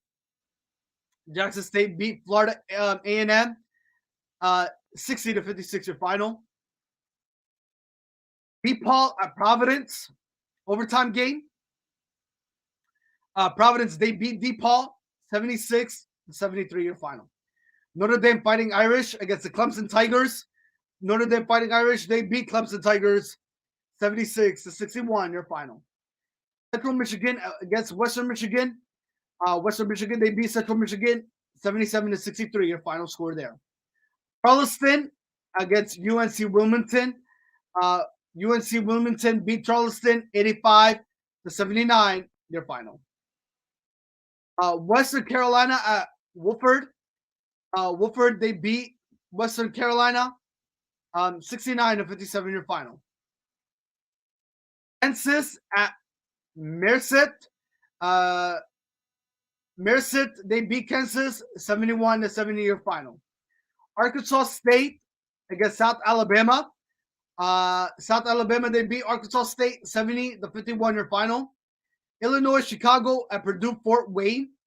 Purdue Fort Wayne, they beat Illinois Chicago 73-66 your final. Hartford at NJIT. Hartford, they beat NJIT 65-49 your final. Vermont at Albany. Vermont, they beat Albany 76-63 your final. Drake at Bradley. Bradley, they beat Drake 68-59 your final. Evansville at Southern Illinois. Southern Illinois, they beat Evansville 69-62 your final. Air Force at San Diego State. San Diego State beat Air Force. San Diego State beat Air Force 76-64 your final. Kansas City at Oral Roberts. Oral Roberts, they beat Kansas City 91-86 your final in the NCAA college basketball picture. Mississippi State at Louisiana State. Mississippi State, ladies and gentlemen, they lost to Louisiana State 69-65 your final there. North Dakota State against St. Thomas. St. Thomas, ladies and gentlemen, they lost to North Dakota State. North Dakota State beat them 75-64 your final. Pacific at San Diego. San Diego, ladies and gentlemen, they beat Pacific 60-54 your final. Allegheny Christian against Tarleton State. Allegheny Christian, they beat Tarleton State 77-63 your final there. South Florida, against Wichita State. Wichita State, they beat South Florida 73-69 your final. Utah at Colorado. Colorado, they beat Utah 81-76 your final there. The Cincinnati Bearcats against Tulsa. Cincinnati Bearcats, they lost to Tulsa. Tulsa beat them 83-77 your final. Mississippi at Missouri. Mississippi, ladies and gentlemen, they lost to Missouri 74-68 your final. Penn State Nittany Lions against Minnesota. Minnesota, ladies and gentlemen, they beat the Penn State Nittany Lions 76-70. Your final score there. Wyoming at San Jose State. Wyoming, they beat San Jose State 74-52. Your final. Portland State at Montana. Montana, they beat Portland State 85-76. Your final. Grand Canyon at Dixie State. Dixie State, they beat Grand Canyon 61-60. Your final. Texas Rio Grande Valley at Texas Rio Grande Valley at California Baptist. California Baptist, they beat Texas Rio Grande Valley. California Baptist beat them 80-72. Your final. Birmingham Young, BYU at Pemberton. BYU, they beat Pemberton 91-85. Your final. Loyola Marymount at Portland 10-point game. They beat Loyola Marymount 86-76. Your final. St. Mary's at the Gonzaga Bulldogs. Gonzaga Bulldogs beat St. Mary's 74-58. Your final score there. So for the Gonzaga Bulldogs, ladies and gentlemen, they continue to ride the coattail ship here. 21-2. Ladies and gentlemen, 10-0 in the conference. So they're doing outstanding as a basketball team. For the SMC, ladies and gentlemen, they suffered their 6th loss of the season in the WCC standings. They're 20-6. They're 8-3 in the conference. So they also suffered their 3rd loss in the conference, nonetheless, for St. Mary's basketball team. So this was a conference game. Fight to the finish here. Gonzaga Bulldogs prevailed against St. Mary's. Let's give out some standing ovations for the Gonzaga basketball team. So far, going into the season for your team leader, you talk about Mr. Tepe. He goes by Drew Tepe. Drew Tippy. Excuse me. What am I saying? Tepe. Drew Tippy, ladies and gentlemen. He is currently leading 17.7 in points this season. And then you, ladies and gentlemen, are talking about Nembhard, ladies and gentlemen, Andrew Nembhard. He's currently leading in assists and also currently leading in steals. Andrew Nembhard currently leading 5.3 in assists and also currently leading 1.7 in steals. And then you talk about Mr. Holmgren. He goes by the name of, ladies and gentlemen, he goes by the name of, I believe, he's also currently leading in rebounds. Currently leading in rebounds, field goal percentage, and currently leading in blocks. So, ladies and gentlemen, Mr. Holmgren, Chent Holmgren, he is your team leader. He's currently leading 9.3 in rebounds, 63.7 in field goal percentage, and 3.3 in blocks, ladies and gentlemen, as your team leader for the Gonzaga Bulldogs basketball team. Again, they are dominating fashion in program history in the WCC standings. They pick up their 21th victory. They're 21-2 in the conference. In the standings. They're 10-0, undefeated in the conference for the Gonzaga basketball team, and they're doing an awesome job so far going into the season. For the SMC, for the St. Mary's basketball team, they're 20-6, 8-3 in the conference, and that is where they ride the coattail ship of everything so far going into the season in the WCC college basketball standings. So this is where they're at, and this is where they stand so far. All right. So 74-58, your final score there, ladies and gentlemen. Okay.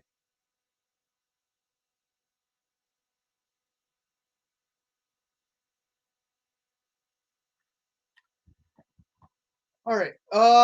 We are having some technical difficulties. Are we still on air? Okay, we are still on air. All right. Can everybody still see me though? That is the clear question right now. I think we froze. I believe we did.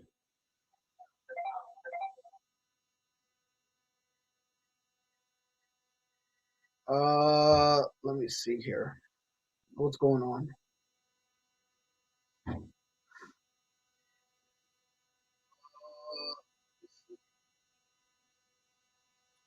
All right. Okay, we are still on air. All right. Okay, so we are still on air, folks. I think we're having some technical difficulties though with our internet.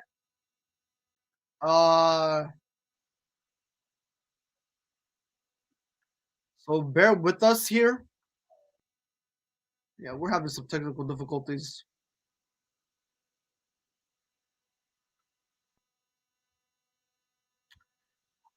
All right.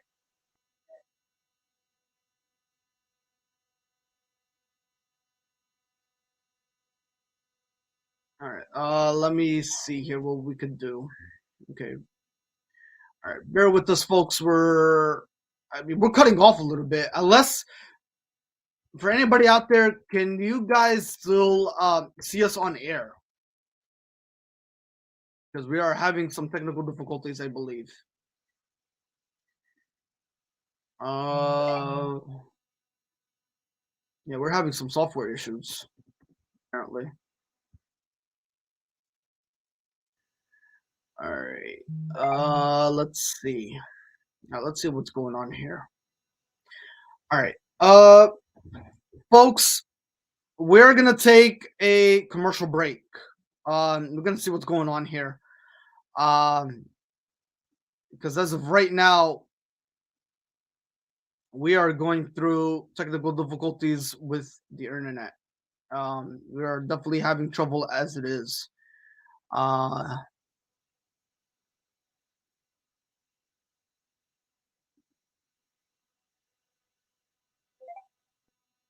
Yeah, so we're definitely having some software issues right now.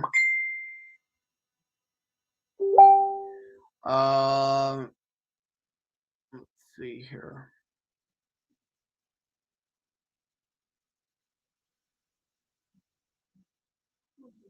Okay, so we are having some issues.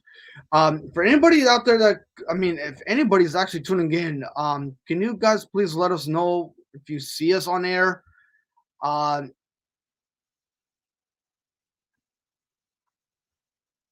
Yeah, please let us know. If we're on air right now, because we are having some technical difficulties. Yes, we are. We can't even go to commercial break because the internet is lagging on us here. Okay, so we are gonna be right back, folks. We're gonna go on a commercial break here. All right, we're gonna All right, so let me put that down real quick. So we can get things squirted away here.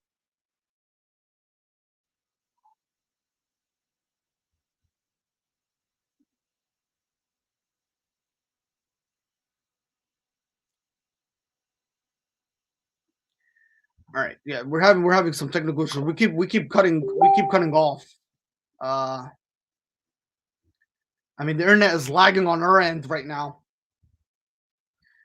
which is kind of disappointing as we speak. The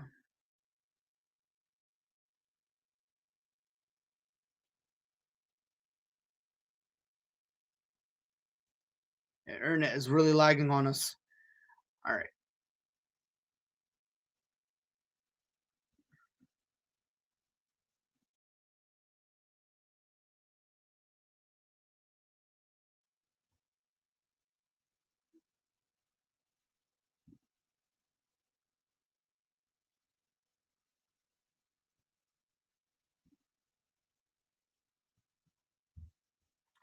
Yeah, the internet is really, really lagging on us, folks. We're trying to go to commercial break so we could try to fix this out and get this all sorted out.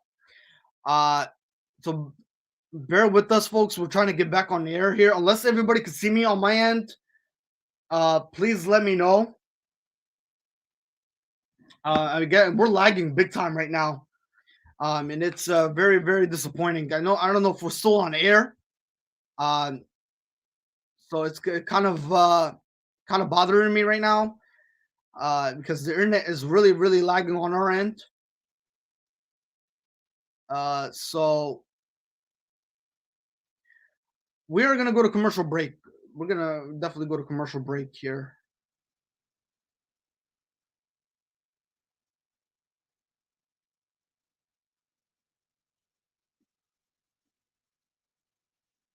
Yeah, we're gonna go to commercial break. Because the internet is really lagging on our end right now, folks. For anybody out there that is, if they could see us live, please let us know if you do see us live. Because again, the internet is lagging on our end. We're trying to go to commercial break so we can get this sorted out. Uh, we cannot continue. Because we don't know if we're on air or not. So, if anybody out there can see us, please let us know. Otherwise, we're going to try to go on commercial break and get this sorted out because internet is lagging big time on our end right now. And we're trying to get this sorted out, and we can't. So, what a great way to have some technical difficulties, software issues on a Super Bowl Sunday here. So, yeah, we're trying to do everything on our end here to get this all sorted out.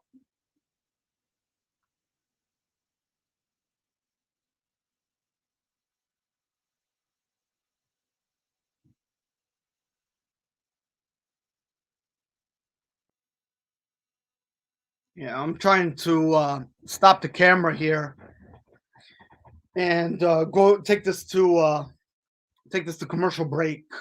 But we are having difficulty on our end taking it to commercial break. Uh, so yeah, internet is lagging big time on us.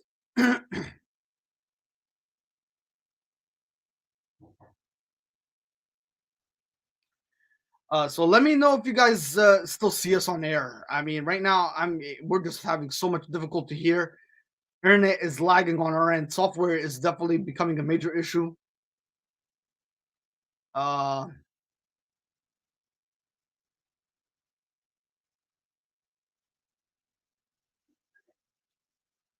yeah, we are having some technical difficulties. It's disappointing. It really is. Let's see here.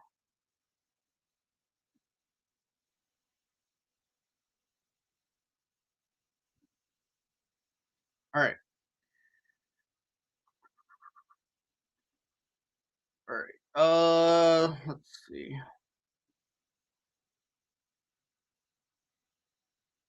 Yeah, we keep cutting off. Keep cutting off. Okay.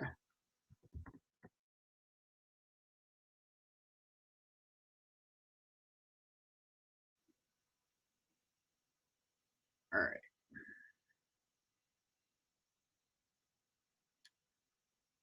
Okay. So yeah, it's not letting me go to commercial break. So the yeah, what a great way, huh? What a great way for internet to lag on us, ladies and gentlemen. For anybody out there, could please let us know if you do see us. This is really truly disappointing right now.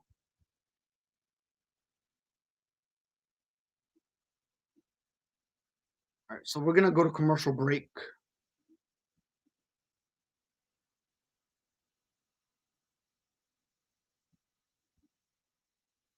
All right, we'll be right back, folks. We'll be right back.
Hello?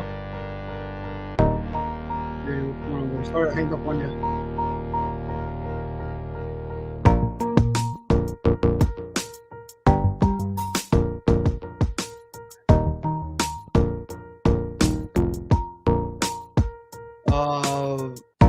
Why is it less this year?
All right, everybody. Sorry about that.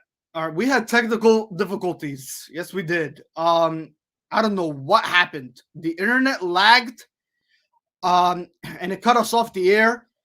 Unless we were still streaming on air, I have no idea what happened. I just have no idea what transpired, what occurred.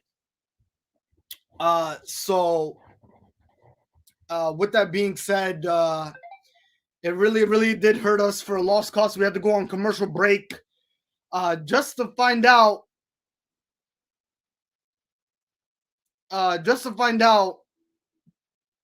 exactly what was going on. So my apologies for that. You know, we when internet lags, we lose everything. So I'm hoping everybody could still hear me. Audio is still good. And we're on the air and we're rolling here, so we can finish what needs to be completed as far as delivering all these sports information and news to you guys. Again, we are sorry about the technical difficulties. Nonetheless, it really did put a damper on a lot of things. You know, but I hope we're still on air. I mean, hopefully we are still on air. Because we had technical difficulties, and we are so sorry about that, folks. Internet was lagging. I couldn't pull up all my information. We lost some information. So now I had to re-get it back. So I am so tremendously sorry about that, folks. Definitely am. So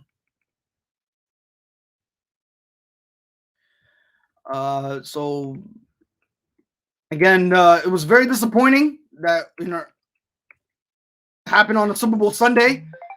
But we tried to find a way to come back on air and continue where we left off. All right. With that being said, let's finish up here. College basketball from your Saturday, folks. We were just talking about Gonzaga beating St. Mary's and how good of a basketball team they are on this season. They beat St. Mary's again, 74-58, your final score. And they are 21-2 on the season, 10-0 in the conference. And that's where pretty much for St. Mary's, they're 20-6, 8-3 in the conference. So that's where it is. Final score again, 74-58, your final score there. All right. CSU Northridge at CSU Bakersfield. CSU Northridge, they beat CSU Bakersfield 71-65, your final score there. UC St. Barbara at Cal Poly SLO. UC Santa Barbara, they beat Cal Poly SLO. UC Santa Barbara, they beat Cal Poly SLO 69-64, your final. Arizona State at Washington State. Arizona State beat Washington State 58-55, your final there. The UCLA Bruins against the South California. UCLA, they lost to USC Trojans 67-64, your final there, ladies and gentlemen. Stanford at Oregon State. Stanford, they beat Oregon State 76-65, your final. And finally, ladies and gentlemen, your college basketball of the night on Saturday, February 12, 2022. CSU Fullerton, Fullerton lost to Hawaii 72-55, your final score there, ladies and gentlemen. So that was college basketball Saturday for you, ladies and gentlemen, there. Recap all the college basketball news. So for anybody that missed them because of our technical difficulties, Hawaii won their game. Stanford won their game. USC Trojans won their game. Arizona State won their game. UC Santa Barbara won their game. CSU Northridge won their game. Gonzaga won their game. Portland won their game. BYU won their game. California Baptist won their game. Dixie State won their game. Portland State won their game. Minnesota beat Penn State. San Jose lost to Wyoming. Missouri beat Mississippi. Tulsa beat Cincinnati Bearcats. Colorado beat Utah. Wichita State beat South Florida. Alabama Christian beat Tarleton State. San Diego, ladies and gentlemen, beat Pacific. North Dakota State beat St. Thomas. Louisiana State beat Mississippi State 69-65. Oral Roberts beat Kansas City 91-86. San Diego State beat Air Force. Southern Illinois beat Evansville. Bradley beat Drake. Albany lost to Vermont 76-63. Hartford, ladies and gentlemen, beat NJIT. Illinois Chicago at Purdue. Fort Wayne beat Illinois Chicago. South Alabama, they beat Arkansas State. Marquette beat Kansas. Wofford, they beat Western Carolina. Wilmington, UNC Wilmington beat Charleston. Western Michigan beat Central Michigan. Clemson, they lost to Notre Dame Fighting Irish. Providence beat DePaul. Jackson State beat Florida A&M. View A&M. They beat Southern 84-77. Delaware, they lost to Hofstra 80-66. Tennessee, they beat Vanderbilt 73-64. Richmond beat LaSalle 77-63. Ohio State beat Michigan 68-57. Virginia Tech beat Syracuse. Jacksonville beat Liberty. Santa Clara lost to San Francisco 74-58. High Point, they lost to Campbell 60-42. Maryland Eastern Shore, Norfolk State beat Maryland Eastern Shore 70-63. Arizona, Washington. Arizona beat Washington 92-68. Center Methodist, they beat Eastern Carolina 80-66. Alabama, they lost to Arkansas Pine Bluff 75-70. Hampton, they lost to Redford 60-54. Kennesaw State, they lost to North Florida. North Florida beat Kennesaw State 74-72.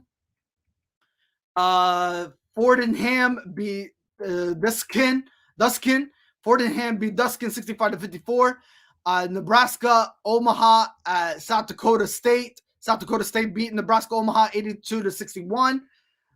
Overtime game again, Mississippi Valley State, Alabama A&M 94-92. Four overtime, that went to four overtime. Colgate at Loyal. Colgate beat Loyal 64-56.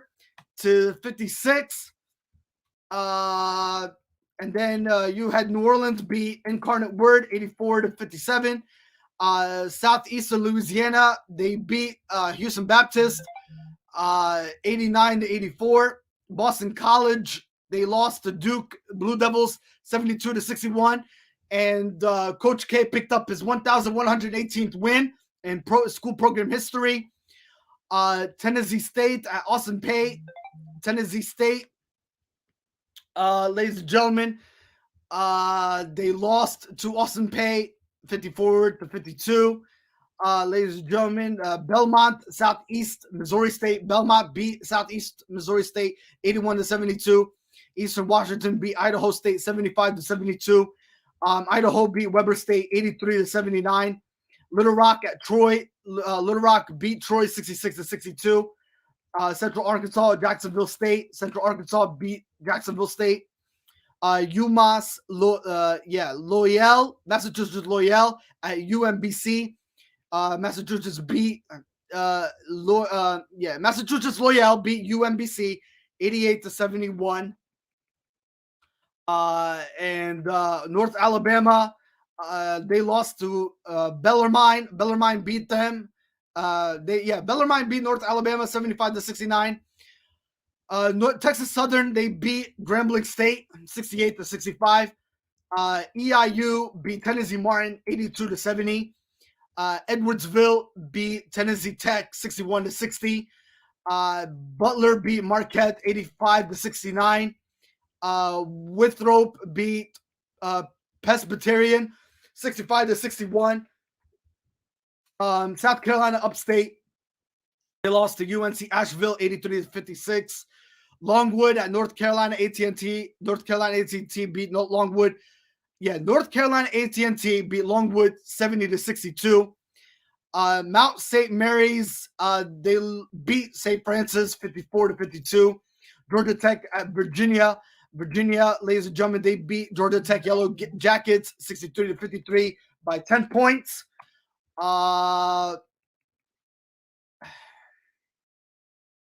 And then Western Kentucky, Texas San Antonio 71-65. Utah Valley against New Mexico State. Utah Valley beat New Mexico State 72-68. McKenzie State at Northwestern State. McKenzie, they beat Northwestern State 80-75. Lamar at Seattle. Seattle beat Lamar 76-50. Texas A&M TC at Nicholas State, an overtime game, 83-80, your final.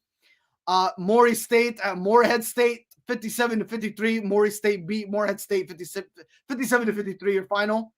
And then Bethune Cookman at Alcorn State. Bethune Cookman, they beat Alcorn State in overtime, 71-63. Howard at Delaware State. Howard beat Delaware State 85-72. Sacramento lost to Southern Utah 83-57. And then South Carolina State beat Coppin 66-58. Ladies and gentlemen, and then UC San Diego beat UC Riverside 85-62. Oregon, ladies and gentlemen, they lost to California. California beat them 78-64. And then Stenson at Florida Gulf Coast. Stenson beat Gulf Coast in overtime 89-82. Another overtime game, Iowa State lost to Kansas State 75 in overtime to 69. Texas Tech, Texas Christian. Texas Tech beat Texas Christian 82-69. Missouri State beat the Valparaiso 84-66. Missouri State beat Valparaiso 84-66, your final. Georgia State at Appalachian 58-49. Georgia State beat Appalachian 58-49. Princeton and Dartmouth 85-40, your final. Samford at East Tennessee State 77-73, your final. VCU and Georgia Mason 85-70, your final. For VCU to beat Georgia Mason. William and Mary, James Madison.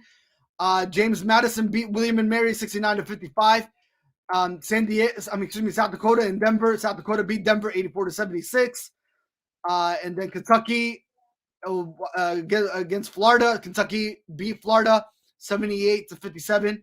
And Ohio and Eastern Michigan. Eastern Michigan, they lost to Ohio 74-56. With Michigan State Spartans in Indiana, Michigan State Spartans beat them 76-61. And then Miami, Ohio, and Bowling Green. Miami, Ohio beat Bowling Green 94-78. And then, ladies and gentlemen, Centendale and VMI. Centendale beat VMI 83-79. And then Memphis and Houston Cougars. Memphis beat Houston Cougars 69-59, your final. North Texas beat Rice 67-44. Sam Houston, Chicago State. Sam Houston beat Chicago State 72-59. Pittsburgh Panthers and the North Carolina State basketball team 71-69. North Pittsburgh Panthers won that game. Wake Forest and Miami, Florida. Wake Forest, they lost to Miami, Florida 76-72. Cleveland State and IUPIU. Cleveland State beat IU 83-45. Western Illinois beat North Dakota 70-68. Texas Arlington and UL Lafayette. Texas Arlington beat UL Lafayette 80-77. Texas State and UL Monroe. Texas State beat UL Monroe 63-54. Holy Cross and Bucknell. Holy Cross beat Bucknell 78-74. Temple and Tulane Green Waves. Temple, they lost to Tulane Green Waves 92-83. Your final. North Carolina Central and Morgan State. North Carolina Central beat North Carolina Central beat Morgan State 74-64. And then Hartford at Pennsylvania. Pennsylvania beat Hartford 82-74. Ladies and gentlemen, there. Yale at Columbia 84-59. Florida State, North Carolina Tar Heels. North Carolina Tar Heels beat Florida State 94-74. 20-point game there. Ladies and gentlemen, Rutgers, Wisconsin. Rutgers beat Wisconsin 73-65. Georgia Southern at Coastal Carolina. Coastal Carolina beat Georgia Southern 79-58. Oklahoma State and West Virginia 81-58. Your final. And New Hampshire and Binghamton. New Hampshire beat Binghamton 69-60. And then Brown and Cornell. Brown beat Cornell by 1-point game 81-80. And then Towson at Eloy University. Towson beat Eloy University 86-50. Your final, ladies and gentlemen. And then Drexel beat Northeastern 67-51. Rhode Island and Davidson 72-65. Dayton, George Washington. Dayton beat George Washington 80-54. Chattanooga and Furman. Chattanooga beat Furman 64-58. Your final. South Carolina and Georgia. South Carolina beat Georgia again 80-68. Ball State and Buffalo. Ball State, ladies and gentlemen, lost to Buffalo 80-74. LIU and Bryant. LIU beat Bryant 99-88. Charleston Southern at Gardner Webb. Gardner Webb beat Charleston Southern 82-65. Your final. Montana State and Northern Arizona. Montana State beat Northern Arizona 72-70. Your final. Ladies and gentlemen, and then Navy and Army again, battle of the finish here. This was a great game indeed. Navy midshipmen beat Army Black Knights 52-49. Your final there, ladies and gentlemen. Niagara and Fairfield beat Niagara 73-53. Your final. Illinois State, Indiana State. Indiana State beat Illinois State 60-57. Kansas and Oklahoma. Kansas Jayhawks against Oklahoma Sooners. Kansas Jayhawks beat Oklahoma Sooners 71-69 again. St. Francis and Central Connecticut State. St. Francis beat Connecticut State 67-50. Your final. Sacred Heart and Fairleigh Dickinson. Fairleigh Dickinson beat Sacred Heart 82-75. Merrimack and Wagner overtime game. Merrimack beat Wagner 86-65. Seton Hall and Villanova. Villanova beat Seton Hall 73-67. American U and Boston U. And Boston U beat American U 85-67. Your final. And then Lafayette and Lehigh. Lafayette beat Lehigh 73-69. Creighton at Georgetown. Creighton beat Georgetown 80-66. Your final. Texas and Baylor Bears. They lost Jonathan. They're a huge blow, ladies and gentlemen, again.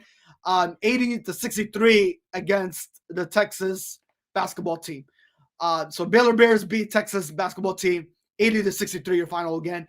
Auburn Tigers, ladies and gentlemen, beat Texas A&M 75-58. Your final. Alabama Crimson Tide, 1-point game, beat the Arkansas Razorbacks 68-67. And finally, ladies and gentlemen, St. Joseph's in Massachusetts, 2-point game there. Massachusetts beat St. Joseph's 69-67, folks. So that is a recap again of your college basketball games. I had to go over those games again because we lost technical difficulties to our internet. And my apologies, ladies and gentlemen. I know that was a long list, but I had to go through all that again, ladies and gentlemen. So my apologies indeed. But I did have to go over those scores again because we had internet connections. Internet was lagging, and we had to go over those college football scores again to recap exactly what transpired and unfolded for a college football game, so you did not have to miss anything. For all the people that missed college basketball on your Saturday, nonetheless. So, ladies and gentlemen, again, we apologize for internet and technical difficulties. Internet was lagging on us. We had to, we lost everything connection that was there, and again, our apologies nonetheless, folks. All right, so we are back on air, and again, if you missed what we said about Major League Baseball news, again, ladies and gentlemen, coming out from the Major League Baseball news, Major League Baseball Players Association have decided not to go. Again, they were not impressed with Robert Medford, how to save the season. And again, ladies and gentlemen, Major League Baseball lockout will continue, and it's totally in serious jeopardy. As spring training is not going to be in sight, and also, ladies and gentlemen, spring training.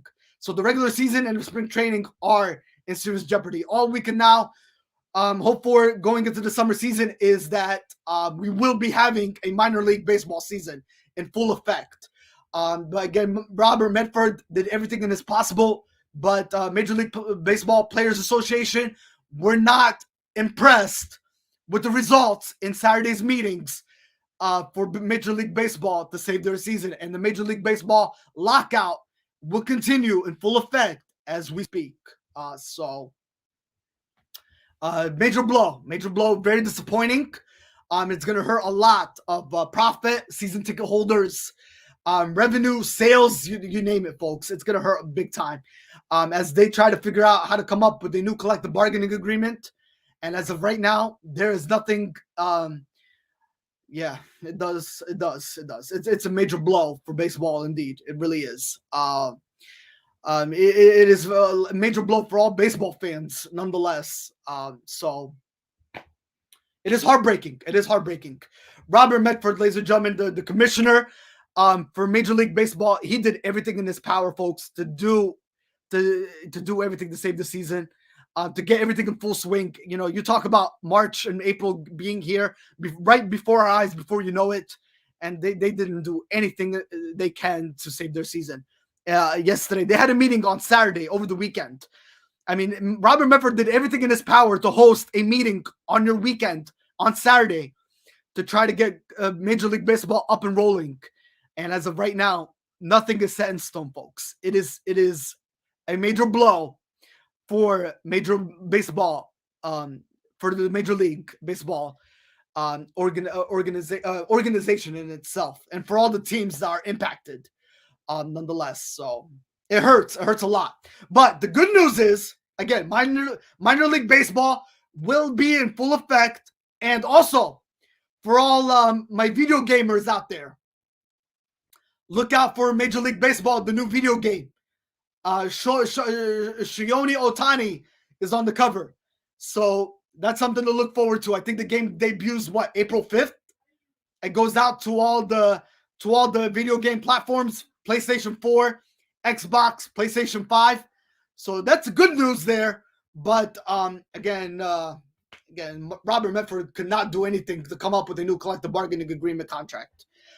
This is what happens when you wait to the last minute, folks. It really does. So it is a major blow. It's a major blow for spring training, and it's a major blow for the regular season in itself.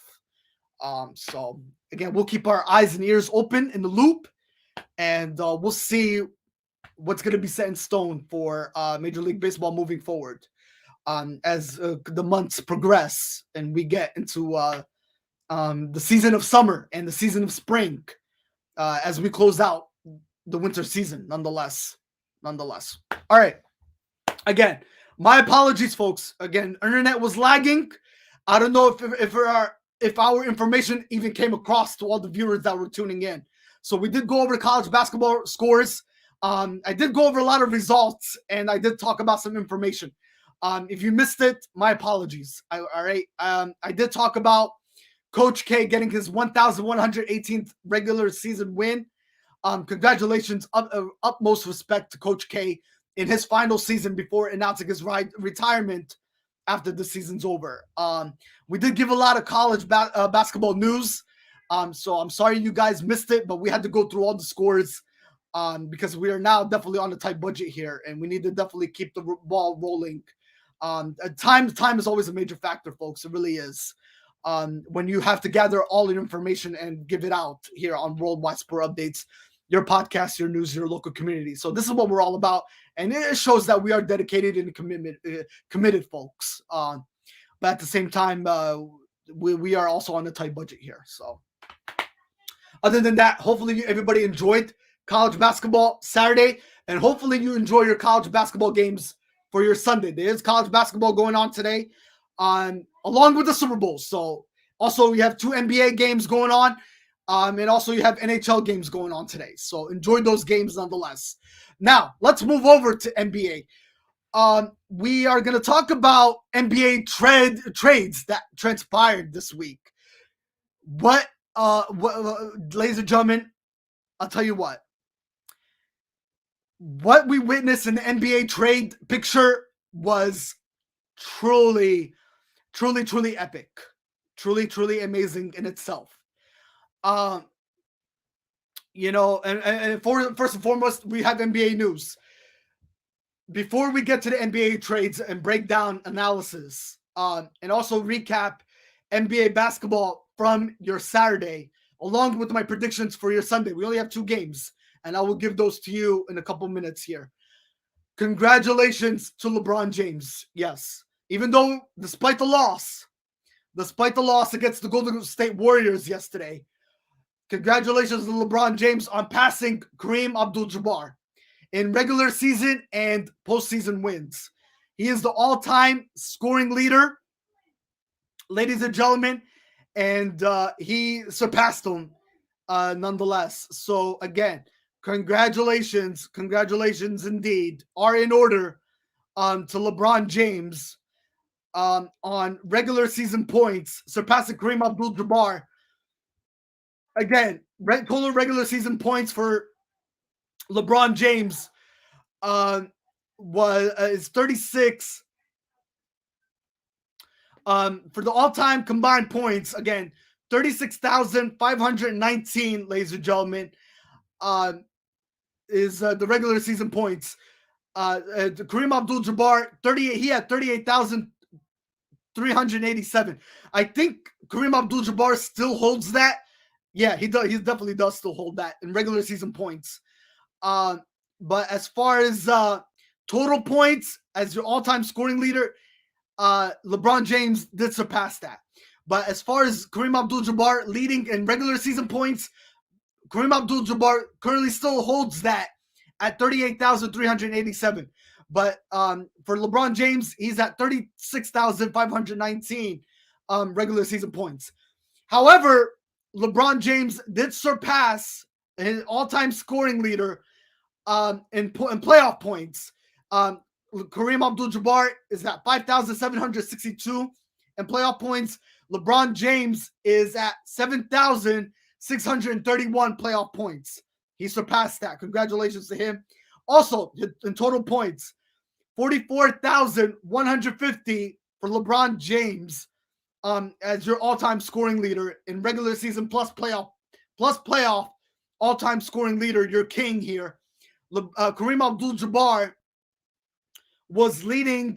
He had total points of 44,149, and LeBron James surpassed that at 40. Again, ladies and gentlemen, at 44,150 plus total points. Again, congratulations are in full effect to LeBron James and the king of all kings for the Los Angeles Lakers. So organization in itself.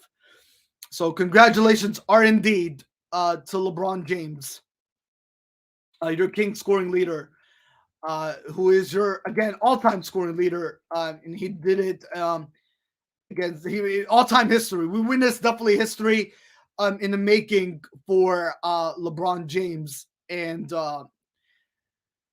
against the Golden State Warriors. Even though, despite the loss, they did lose that game. ladies and gentlemen, at the hands of the Golden State Warriors. So,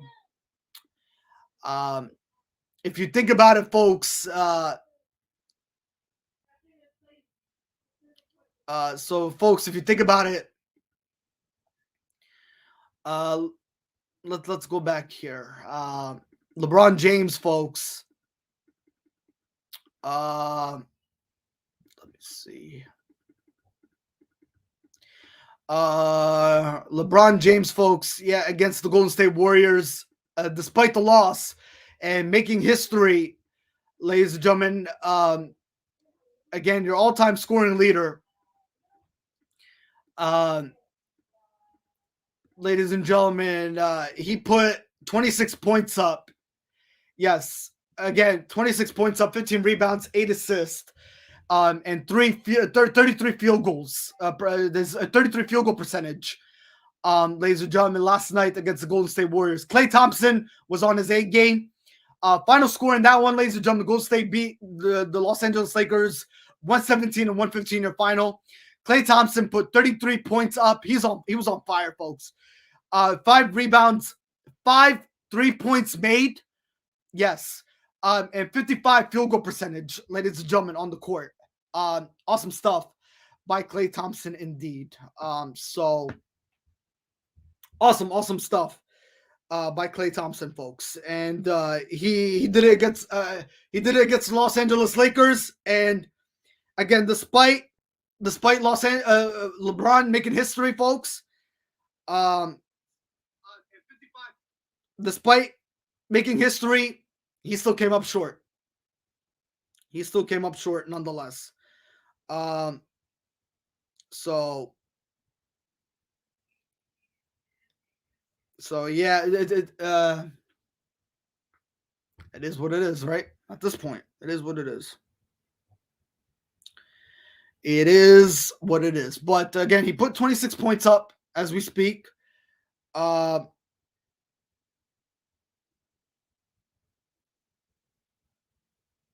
He put 26 points up as we speak, folks, and he just came up short.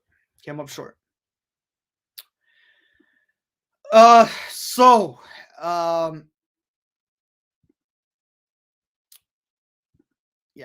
that's pretty much the final score again, 117. I think 117 and 115 your final, folks. And Los Angeles Lakers, ladies and gentlemen, with that loss, they fall to 26 and 31. For the Golden State Warriors, they improved their record to 42 and 15 on the season. All right.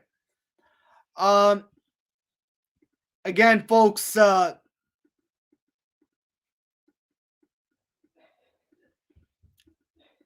was your ball game there, folks. That was your ball game there.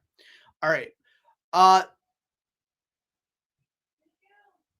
So again, we're gonna go over trades, ladies and gentlemen, of what transpired this past week in the NBA.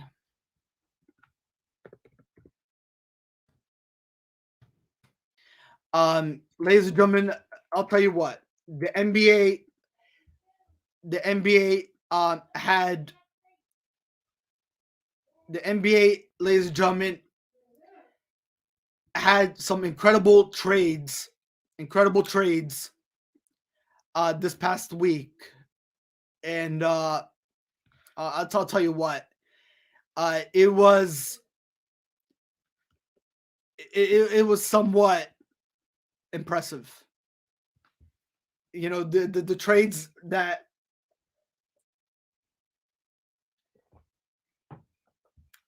happened were really, really, truly tremendous.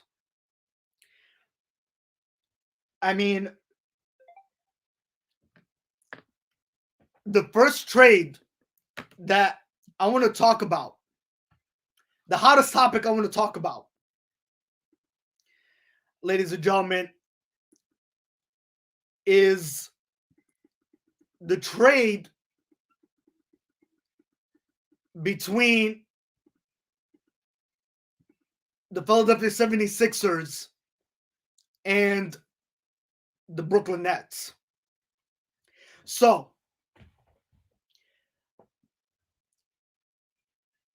the Ben Saga situation in Philadelphia is over. Hallelujah, right? To all the basketball fans out there. Hallelujah, right? It's over and done with.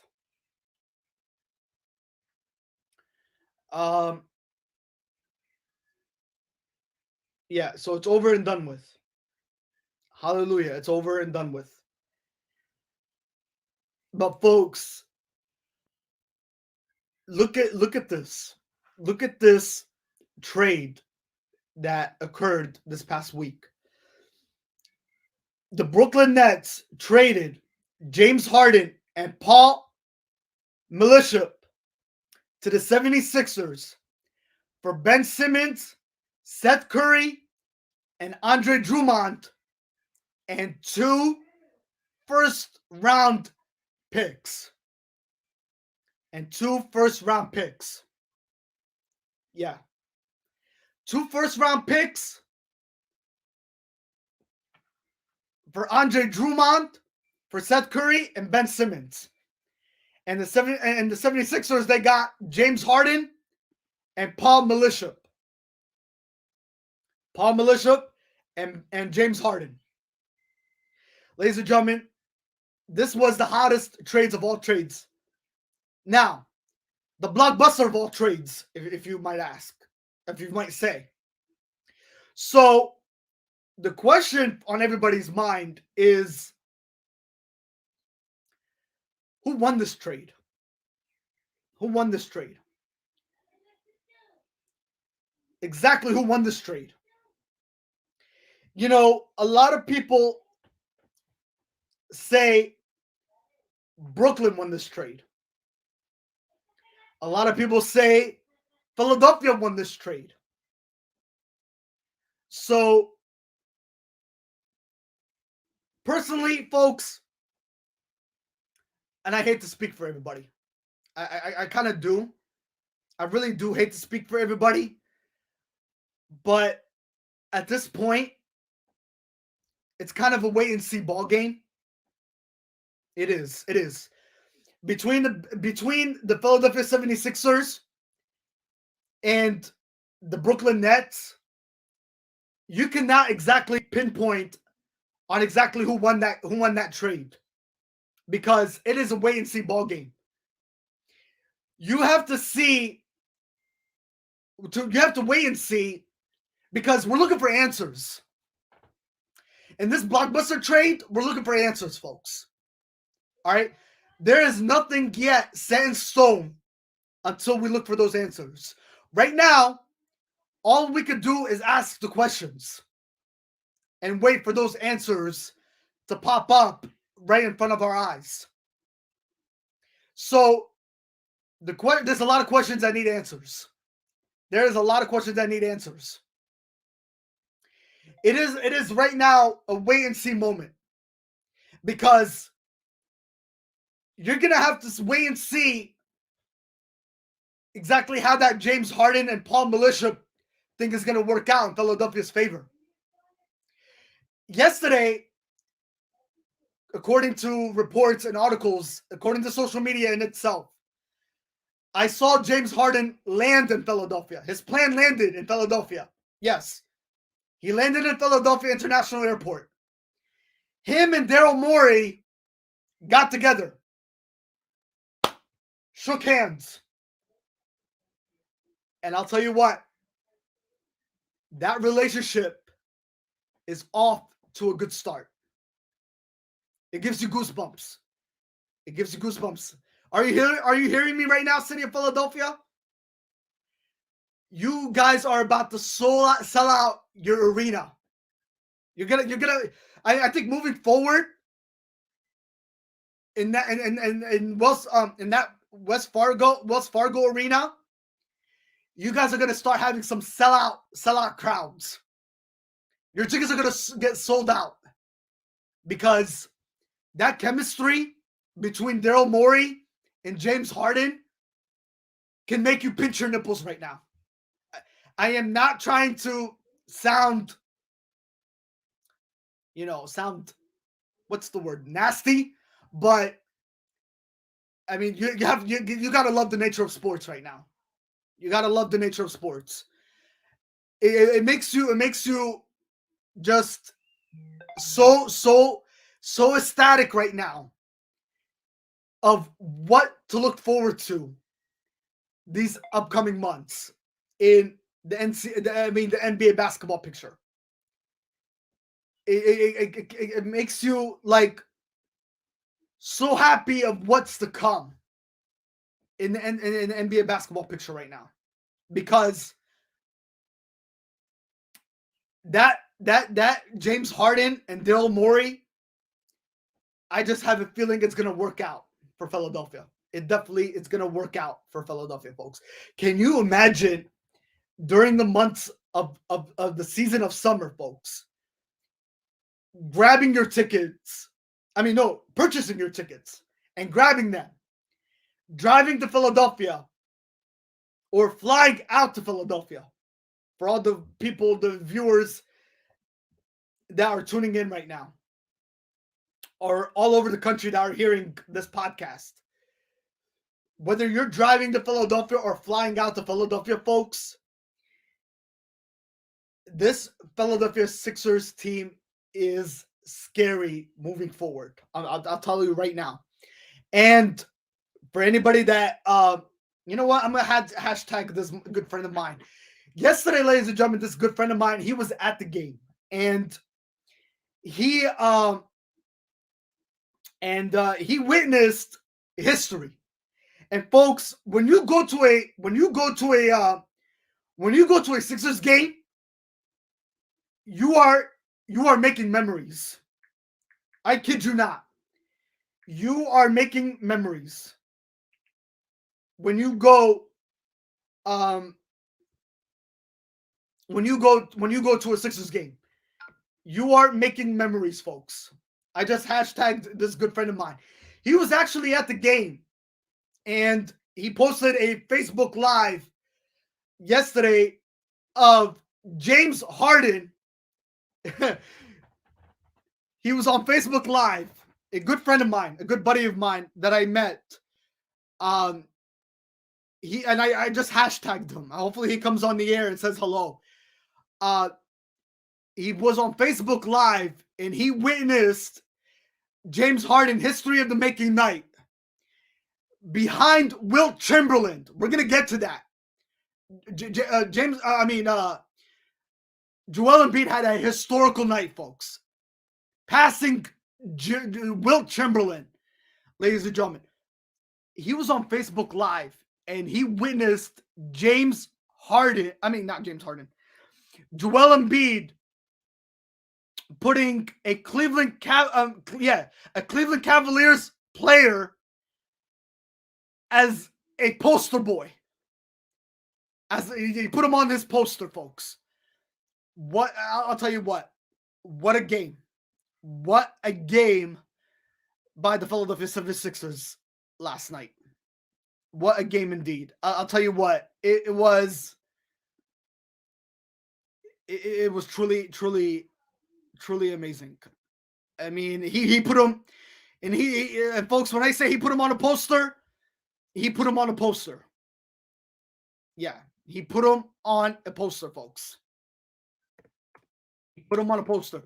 Joel Embiid put him on a poster.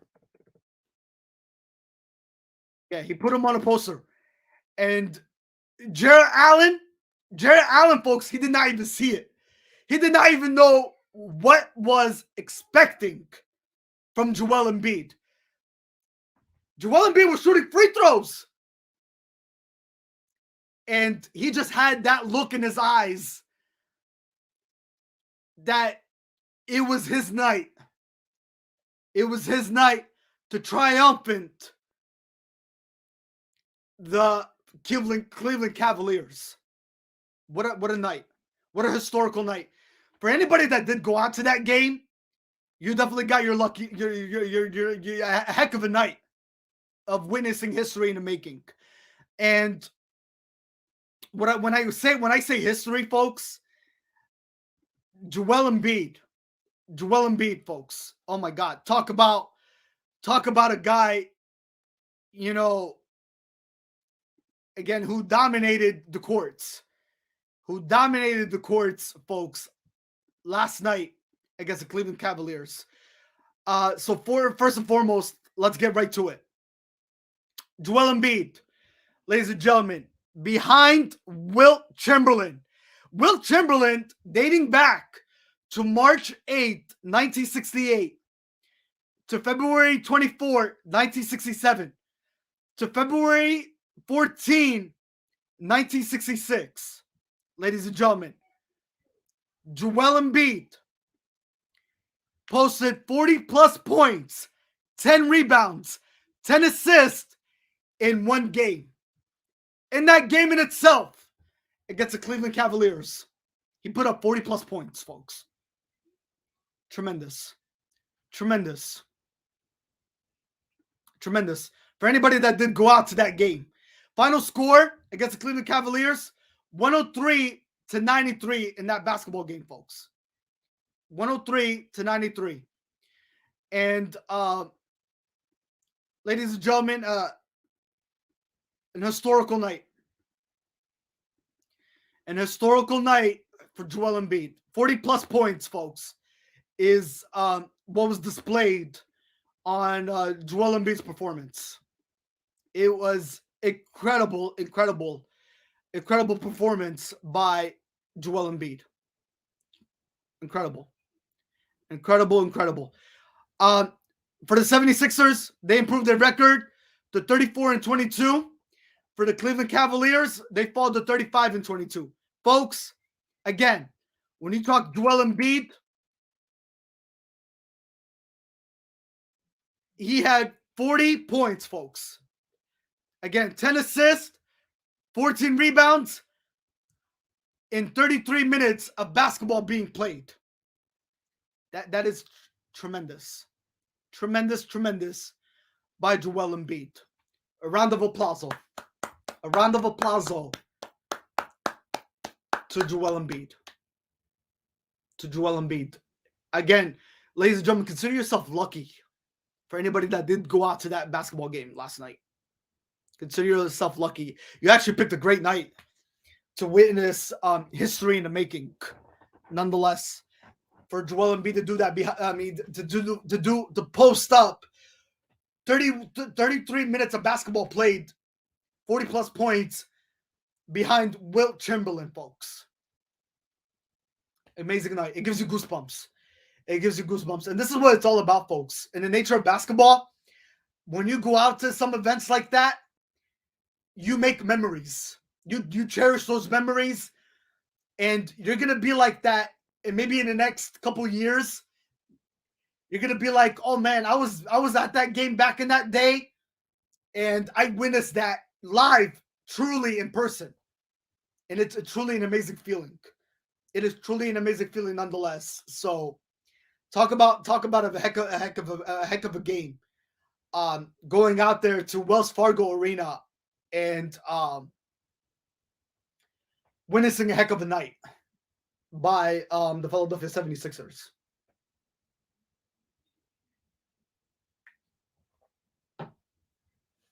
Truly amazing. All right. Another final score.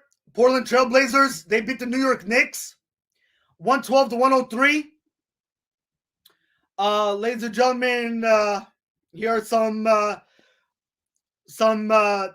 standing ovation to players that did so well last night for the Portland Trailblazers to pick up a victory.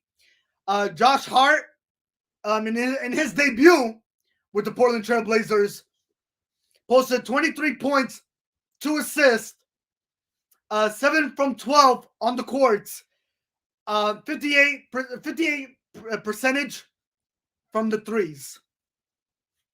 In threes, 58% in threes, ladies and gentlemen. 7 for 12 on the courts for Josh Hart. Great, impressive debut, nonetheless. Also, ladies and gentlemen, another guy who posted some great numbers from the Portland Trailblazers. Fernie Simmons posted 30 points, 8 assists, and 3 points. Actually 6 threes points. Yeah, six threes made. Let's see. Hold on.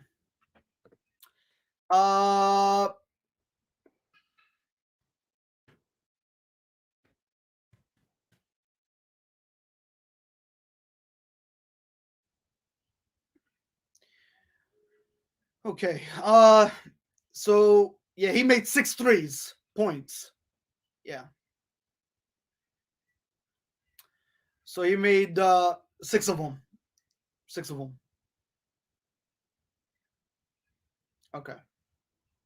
So 6 total. 6 total threes made by Fernie Simmons. So great game, great display for Fernie Simmons last night, folks. Against the New York Knicks for the Portland Trailblazers. For the Portland Trailblazers, folks, they improved their record to 23-34. The New York Knicks, they're 25-32 on the season. Now, I do have some breaking news from the Portland Trailblazers. According to reports and sources out from the Portland Trailblazers, Damian Lillard has told the Portland Trailblazers organization he is out for the season. He's done. He's done. He's going to sit this one out. He's going to rehab. And he's going to recover. And he's going to come back in full effect for next season, folks. At this point, Damian Lillard feels like there's just it's not necessary even to come back anymore. The way this team has fell apart, and they're not doing everything in their part to, make Damian Lillard come back. Damian Lillard has decided to be out for the remainder of the season. It's a major letdown for Damian Lillard, but at the same time, he will recover, and he will be coming back in full effect going into next season, and get the ball rolling. And also, he did. He let the whole organization know that he is fully committed to coming back to the Portland Trailblazers for next season. He does not want to go anywhere. And he definitely wants to stick with the Portland Trailblazers moving forward in his career. But as far as any playing time going into this season is truly fully done for Damian Lillard as we speak. All right. So that is pretty much it from the NBA basketball perspective.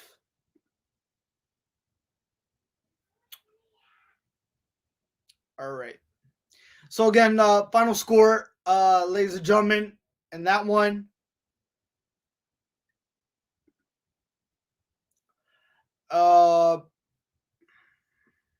Wait, bear with me.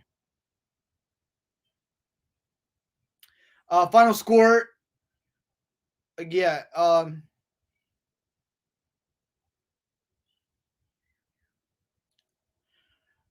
Final score again for the Portland Trailblazers. They prevailed 112 to 103. Year final.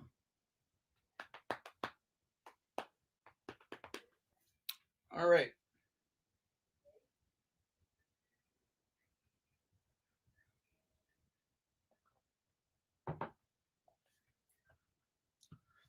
All right. So, all right, are we having technical issues again? I think we're having internet issues again, folks. Oh man, this is not a good day. This is not a good day at all. Internet is lagging again. What's going on here?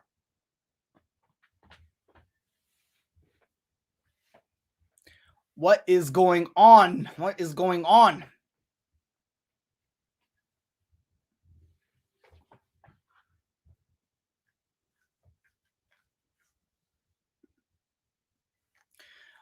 Can anybody see us? Are we live?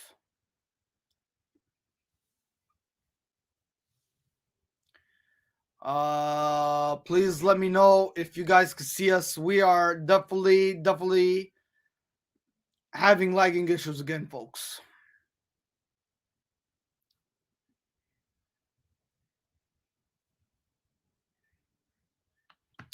The internet does not want to be my best friend today. It definitely does not.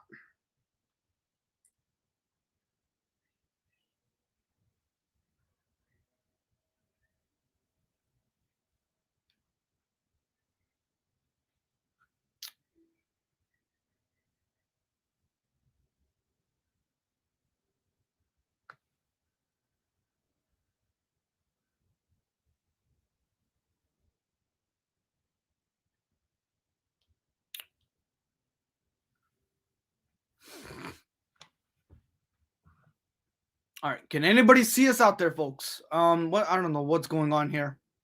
I really do not.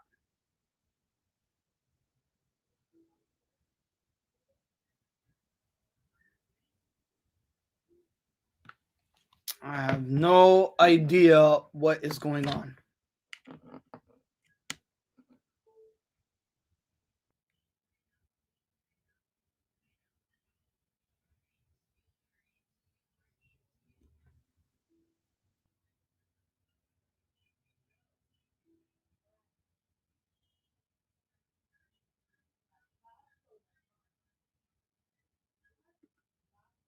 Okay, are we on air now? Are we in full effect?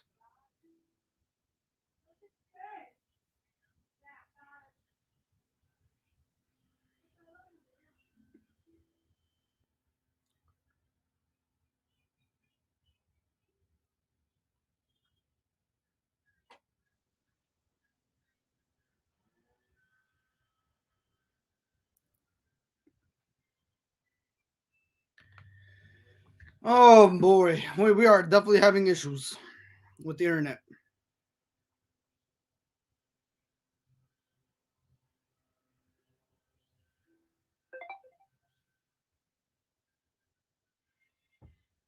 We're definitely having some issues with internet. It is it's definitely continued to lag on us.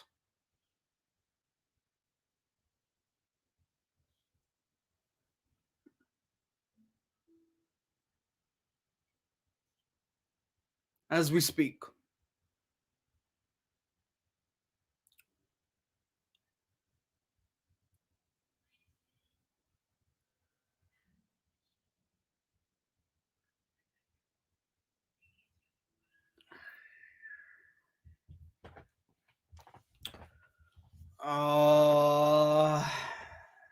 What is going on here? We are definitely having internet issues, folks. Let me know if you guys see us. Are we on air? Are we lagging? I think we're lagging on our end. We definitely are.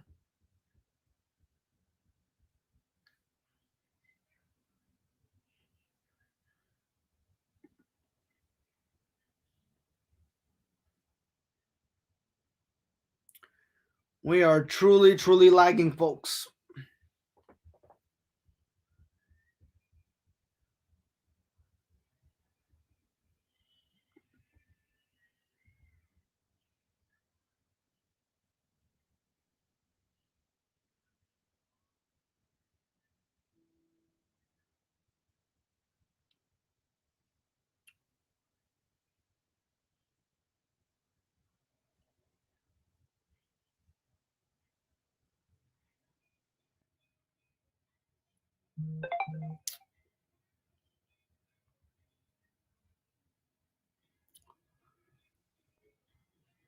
Yeah, we are definitely we are lagging big time, folks. We are definitely lagging big time.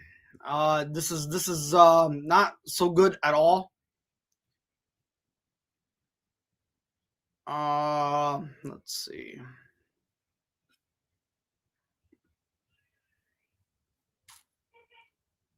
All right, let's see what we can do here.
All right,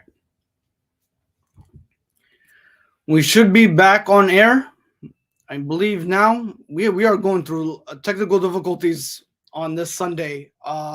This is the second time now we're dealing with it. Again, folks, my apologies. My apologies to everybody that's tuning in to Worldwide Sport Updates. Again, your podcaster news, your local community on this Sunday edition. So we just did talk about the Portland Trailblazers against the New York Knicks, and we just talked about the Philadelphia Sixers winning against the Cleveland Cavaliers. So we're gonna continue with recapping your NBA basketball for your Saturday. We're still lagging, I think, on our end here. Yeah, we're still definitely going through internet difficulties. So hopefully everybody, bear with us. Yeah, the internet is just having that major blow on us this morning. It really is.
All right. I don't know what is going on, folks. We are tremendously having internet connections, which is a very disappointment.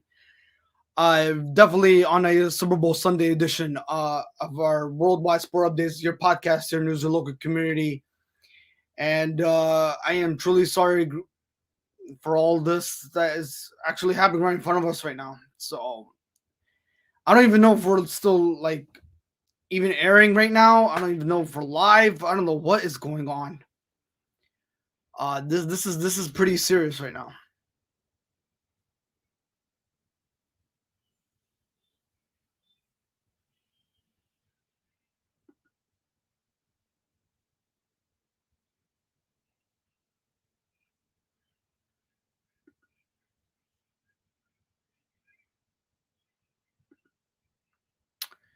Uh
all right.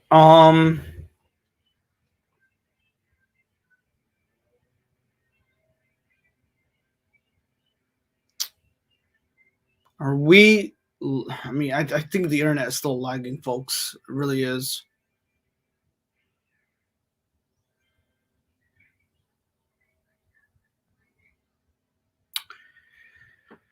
It definitely is.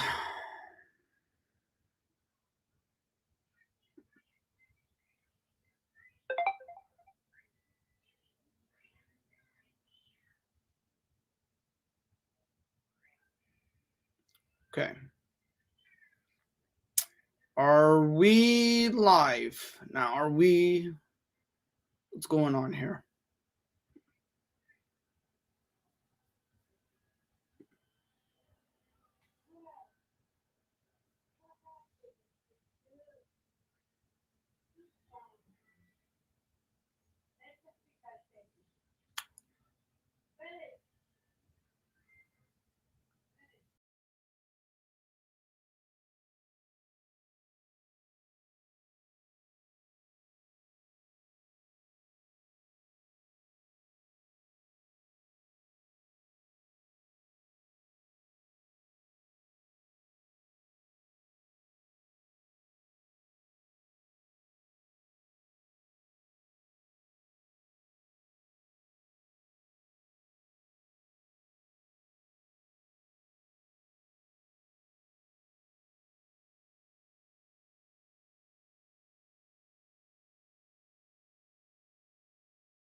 All right. We should be good to go now. Ladies and gentlemen, I again, my apologies. I have no idea what to say. The internet is really lagging on us and we're having so much technical difficulties. It is hard to explain. It really is. I don't know what's going on today. It's Super Bowl edition and we're dealing with internet issues and software issues and it is something that's not doesn't look good. This is the second time it happened to us now. So we got to try to address that definitely. Also, we have a podcast phone number that we couldn't distribute out today because again we're dealing with so many software issues going on. I don't know if maybe a system needs to be upgraded. With something that we need to look into this coming week though. But please bear with us. And if you're tuning in, we're gonna do everything our can to bring everything we need to bring to your attention. Again, we're Worldwide Sport Updates, your podcast, your news, your local community. For anybody that's tuning in late, or just happen to miss what's going on, we did talk about the Philadelphia 76ers beating the Cleveland Cavaliers yesterday, 103 to 93, your final score in that one, and they proved their record to 34-22. And Cavaliers fall to 35-22 on the season. Joel Embiid had a historical night of posting 40 points. Again, 10 rebounds, I believe. Yes. No, actually 14 rebounds, 10 assists. To do it behind Wilt Chamberlain. And also, ladies and gentlemen, the New York Knicks, they lost to the Portland Trailblazers. 112 to 103 was your final score in that one. All right. So those so far is what we went through when we went over. And also, ladies and gentlemen, we talked about college basketball recap that unfolded on your Saturday. Hopefully you enjoyed those games. There's also college basketball games going on today, so enjoy those games as well. Also, we talked about Major League Baseball and how Major League Baseball Players Association were not impressed with Robert Metzford's latest, move to get the season going. And the season for Major League Baseball is in jeopardy as we speak. Spring training and the regular season in itself. Again, no new collective bargaining agreement is in place to have a full season in Major League Baseball. Also, again, ladies and gentlemen, we just mentioned in the NBA, congratulations to LeBron James, your all-time scoring leader in regular season and a playoff, passing Kareem Abdul-Jabbar in total points, ladies and gentlemen, with I believe, let's see if we can pull that up. For LeBron James, ladies and gentlemen, he surpassed, yes, Kareem Abdul-Jabbar as all-time scoring king leader in playoffs and regular season, 44,150. Kareem Abdul-Jabbar was at 44,149 with that one. So he's your all-time scoring leader for the Los Angeles Lakers. And then, again, Joel Embiid, 40-plus points, 10 rebounds, 10-plus assists.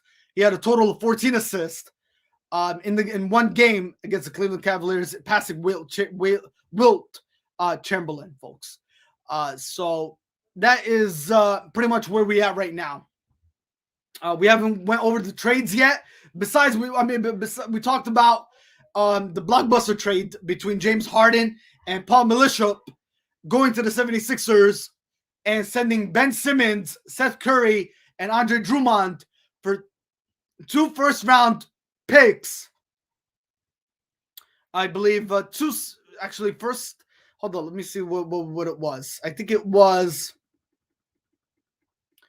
for that trade. I think it was. I believe. Let me see. So it was for Seth Curry. Okay, so the Philadelphia 76ers, they sent Seth Curry, Andre Drummond, Ben Simmons, ladies and gentlemen.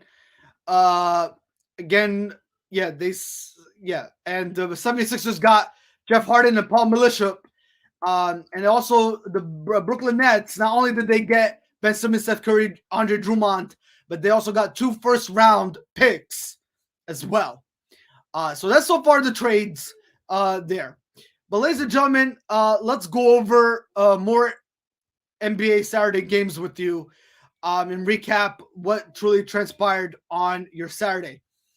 The San Antonio Spurs, they beat the New Orleans Pelicans to improve their record to 22-35 on the season. The Pelicans 22-34.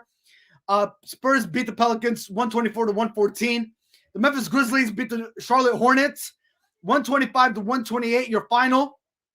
Sacramento Kings beat the Washington Wizards 123-110, your final.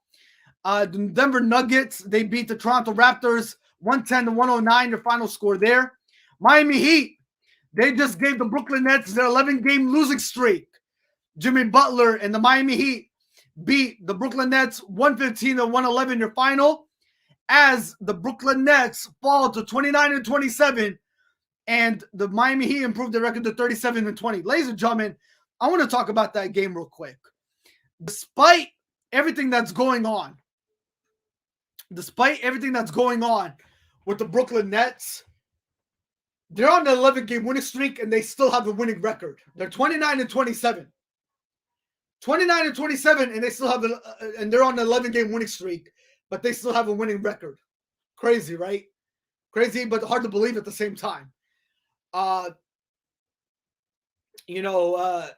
Their season is definitely starting to fall apart. And again, we have no word yet on when Ben Simmons is gonna make his debut with the Brooklyn Nets, folks. We have just no idea when he's gonna make his debut. He could possibly make his debut right after the NBA All-Star game, which the NBA All-Star game is next weekend. So he might just sit out the remaining of the first half of the season and just start fresh after the NBA All-Star and start the second half of the season. I don't know. That's still yet to be remained. Word out is that James Harden might start on Tuesday. Okay, so he might debut on Tuesday. That's the word that is coming in right now, according to sources and report, is that James Harden might make his Sixers debut on Tuesday this upcoming week.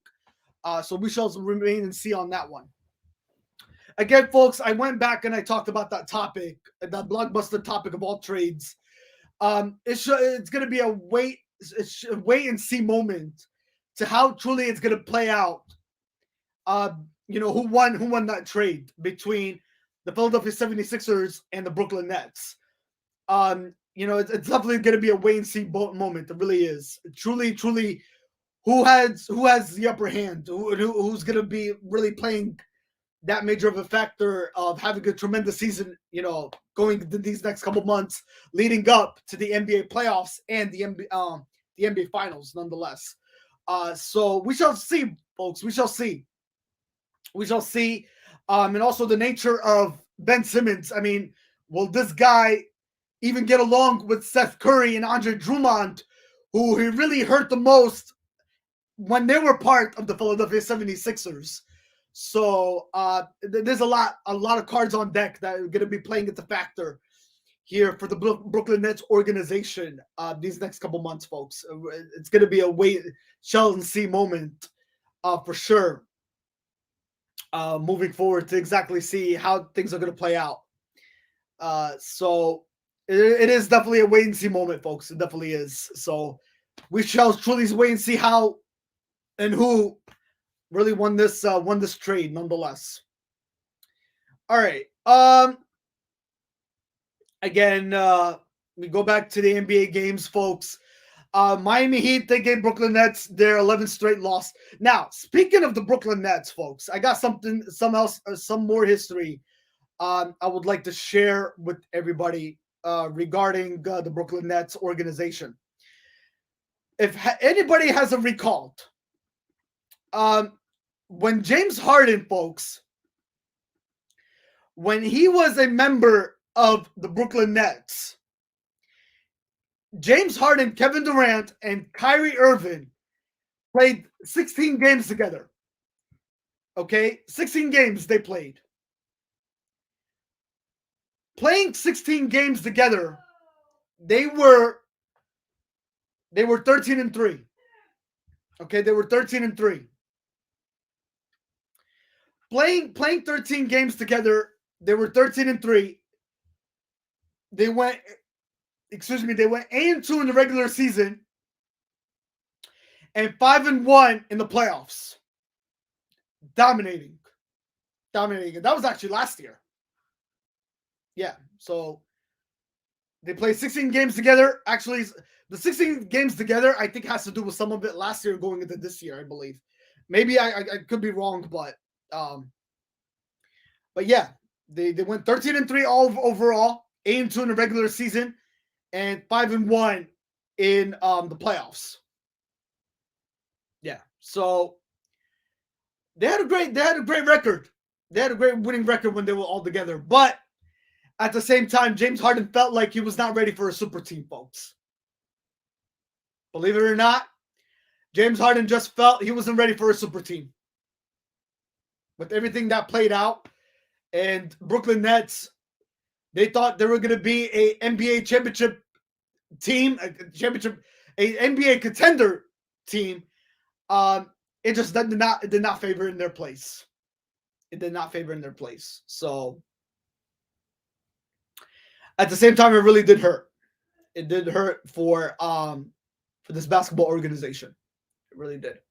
But now, moving forward, it is all going to play out now to see how Ben Simmons, Andre Drummond, and Seth Curry, how that plays out, as they are the new acquisitions now for the Brooklyn Nets organization. And also, again, how are they going to get along with Ben Simmons? Andre Drummond, Seth Curry, that question looms also. How are they going to get along with Ben Simmons? Yeah, so yeah, a lot is riding on the Brooklyn Nets organization. It's like they're pretty much on radar watch now. Exactly how things are gonna truly unfold for this Brooklyn Nets organization. Nonetheless. All right. With that being said, let's move over to more remaining games from your NBA basketball on your Saturday. The Chicago Bulls, they beat the Oklahoma City Thunder 106-101. Ladies and gentlemen, great performance by the Chicago Bulls, folks. The Chicago Bulls, again, they played their hearts out, winning that basketball game. So for the Chicago Bulls, folks, here's how their stats looked. Again, final scores 106-101 against the Oklahoma City Thunder. And here are your performance for the player of the game. DeMar DeRozan, man, continues to be, a great playmaker and a great show for the Chicago Bulls organization. Posted 38 points, 6 rebounds, 5 assists, and 50 field goal percentage. For Nikola Vizovic for the Oklahoma City Thunder, or actually, I'm sorry, that was for the Chicago Bulls. Nikola Vizovic, he's also a member of the Chicago Bulls active roster. He put 31 points, 15 rebounds. He had 2 blocks and 56 field goal percentage. So again, the Bulls definitely had a great night against the Oklahoma City Thunder. So they did everything in their power to come up with a W there. All right. Also, ladies and gentlemen, more NBA news I would like to share with you. This is regarding Goran regarding Goran Dragic. So according to reports, Goran Dragic and the Spurs are expected to negotiate a contract buyout in the coming weeks, clearing the way for a formidable list of free agent suitors for Dragic. So there is a lot of teams out there that are currently interested in pursuing Goran Dragic, folks. So in the next upcoming weeks, we should hear the latest reports on Goran Dragic and exactly where he's going to land with which team, nonetheless, moving forward. So we'll keep our eyes and ears open for that. And we'll keep you up to date on Goran Dragic's radar, nonetheless. All right, so the San Antonio Spurs will be dealing with that momentarily. Okay. Another final score, ladies and gentlemen, we just went over already. The Golden State Warriors beat the Los Angeles Lakers 117-115. Also, the Los Angeles Clippers, they beat the Mavericks 99-97 your final. And the Orlando Magic, ladies and gentlemen, they lost to the Phoenix Suns 132-105.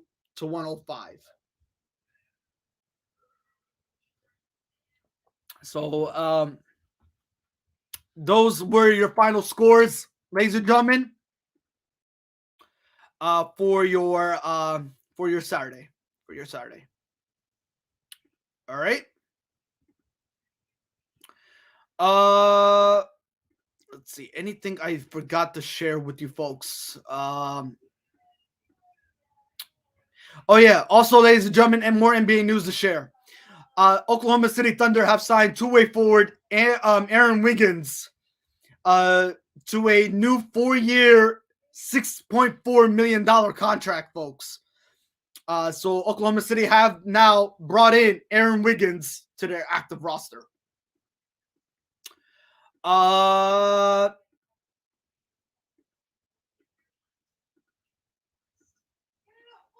So I think that is pretty much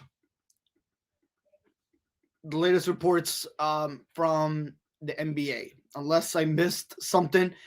Let's see. Again, folks, yeah, you talk about the New Orleans Pelicans and the San Antonio Spurs. San Antonio beating New Orleans Pelicans 124-114.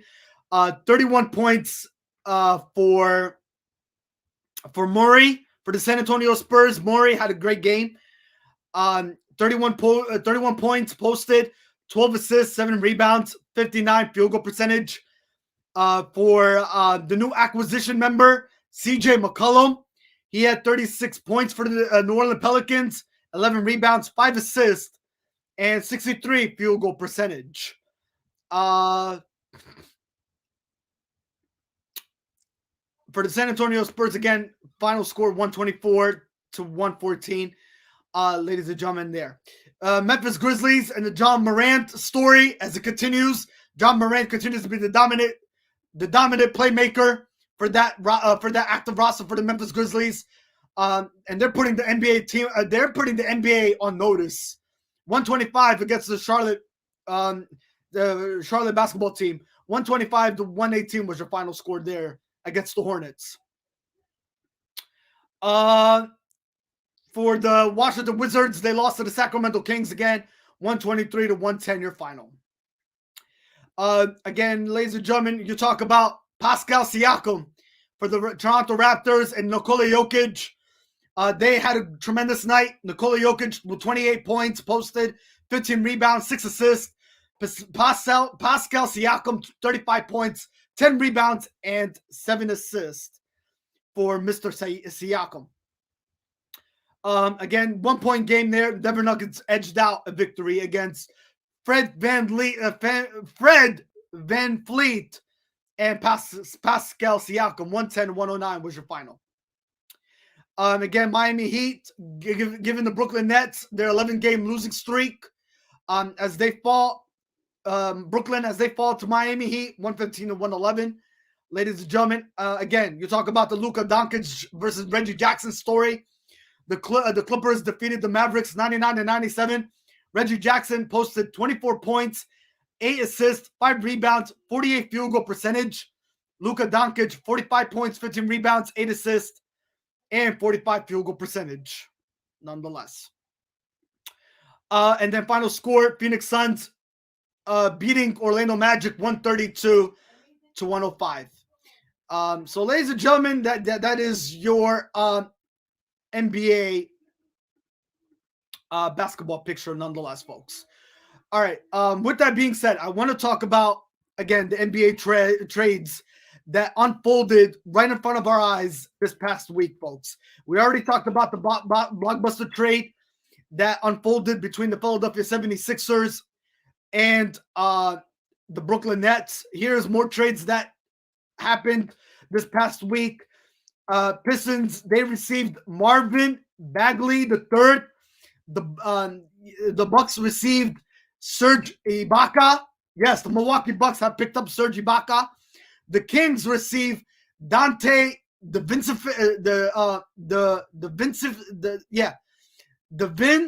Sinzovo. Yeah, the Kings received the Deontay DeVincenzo. Also, Josh Jackson and Trey Lyles, folks. That is who the Kings received. It was a 4-team trade, nonetheless. So that is a recap of that trade. Also, more trades to go over, ladies and gentlemen. The Raptors have traded, again, Goran Dragic to the San Antonio Spurs for Thaddeus Young. According to the San Antonio Spurs, they are looking to get rid of Goran Dragic for possible teams that are interested in pursuing him this upcoming week. So we'll look out for that. Also, ladies and gentlemen, more to share with you. According to the Toronto Raptors news, again, the Goran Dragic, who was acquired by the San Antonio Spurs, is expected to be bought out. Bucks, Mavericks, Bulls. Yeah, the Milwaukee Bucks, Mavericks, Chicago Bulls, Clippers have shown interest in pursuing Goran Dragic. Okay.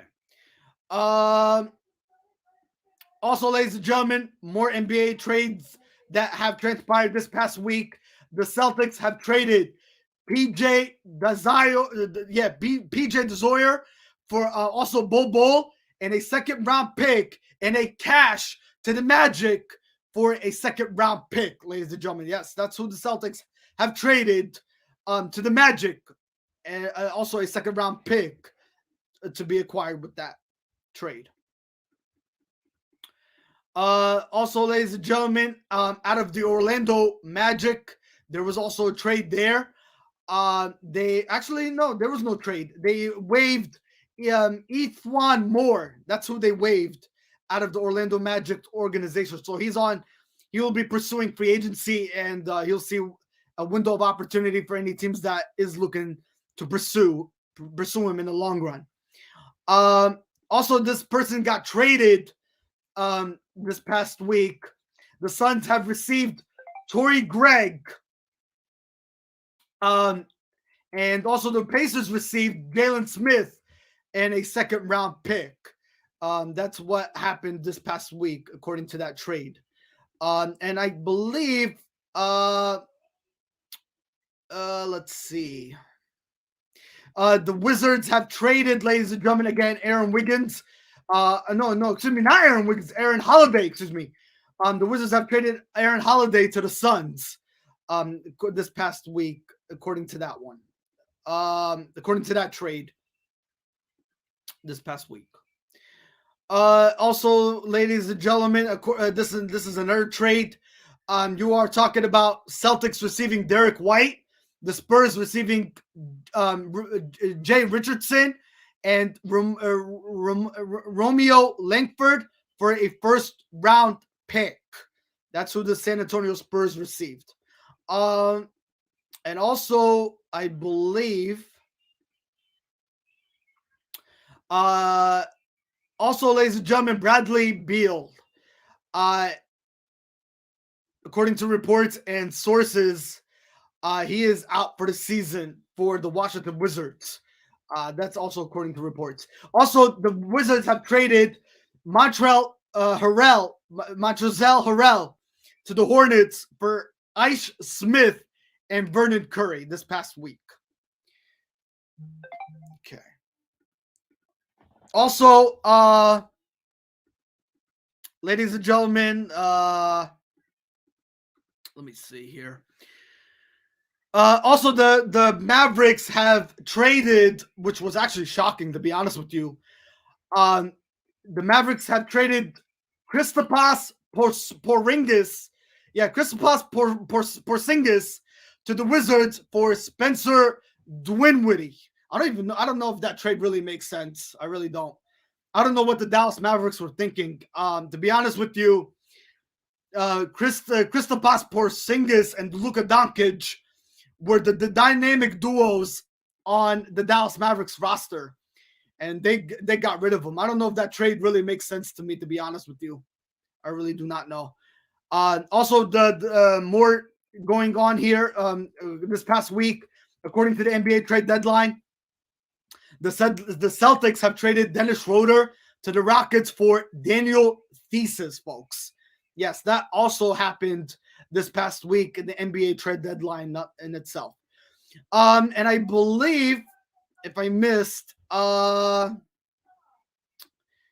ladies and gentlemen, also Dorian Finney-Smith has agreed to a 4-year, $52 million contract extension with the Dallas Mavericks. That's also reports coming in this past week from what I heard, according to that trade, nonetheless.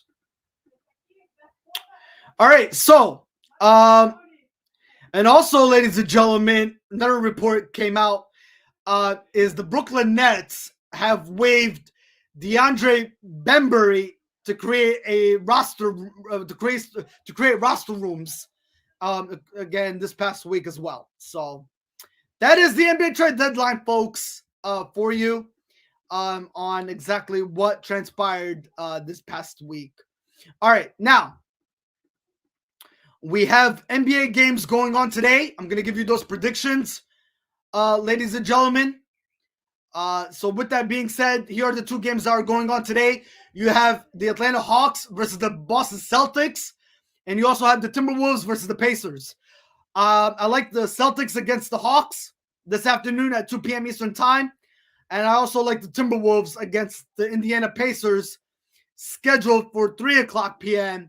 Eastern Time. All those games should be wrapped up just in time before Super Bowl 56 gets underway, folks. Yes. All right.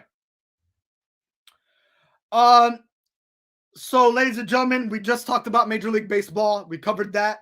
We talked about college basketball recap from your Saturday. We talked about the NBA and also the trades that happened this past week. We talked about the recap of NBA Saturday, ladies and gentlemen. So we did recap those. We also gave you some predictions for your two games later this afternoon. Enjoy those games. They'll be done before Super Bowl 56, folks. Okay, they'll definitely be done. Also, the NHL games will be done as well before Super Bowl 56 underway. The NHL and NBA do not want to miss Super Bowl 56 either. So they definitely want to watch this game and not miss out. Nonetheless. So, ladies and gentlemen, with that being said, we're going to move over to UFC boxing results. I'm going to go over those really quickly because, ladies and gentlemen, we are definitely on a tight budget. Now we're going to actually go past 4 hours on this show later on today because of the technical difficulties and the internet having some issues with us. And it was giving us a hard time nonetheless. So bear with us. Worldwide Sport Updates. This is what we're all about. Your podcast, your news, your local community, nonetheless, on this Sunday edition of your Super Bowl edition, here with yours truly, Joseph Hadid.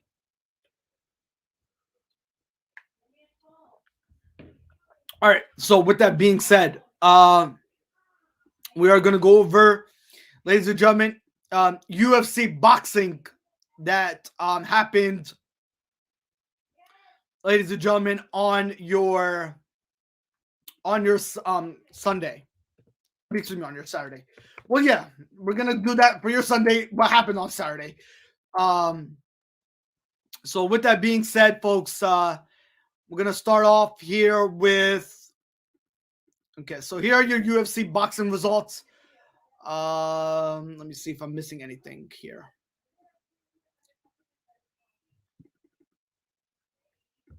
All right.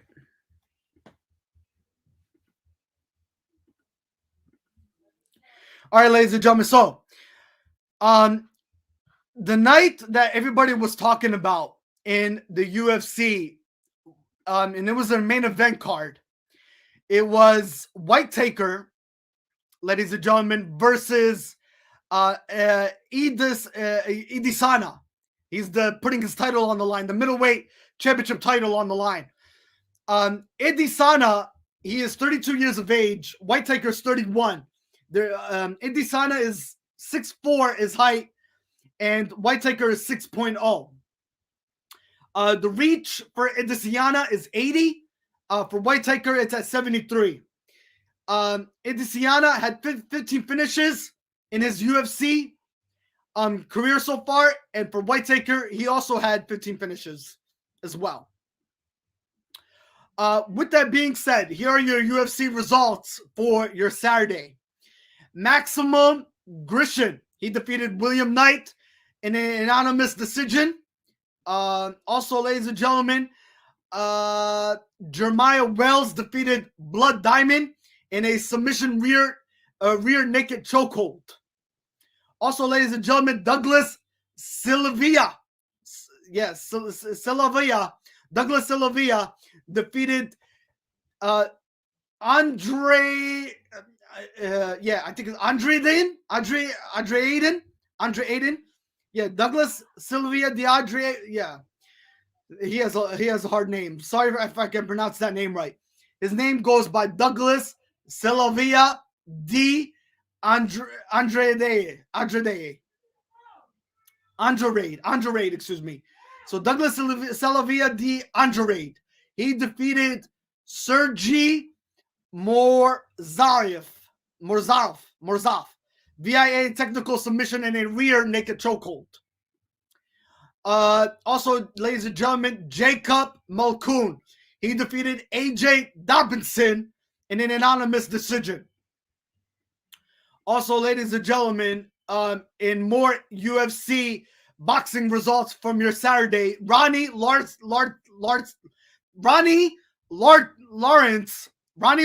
I cannot believe I cannot speak, defeated Mania Martinez in an anonymous decision, folks. Also, Carlos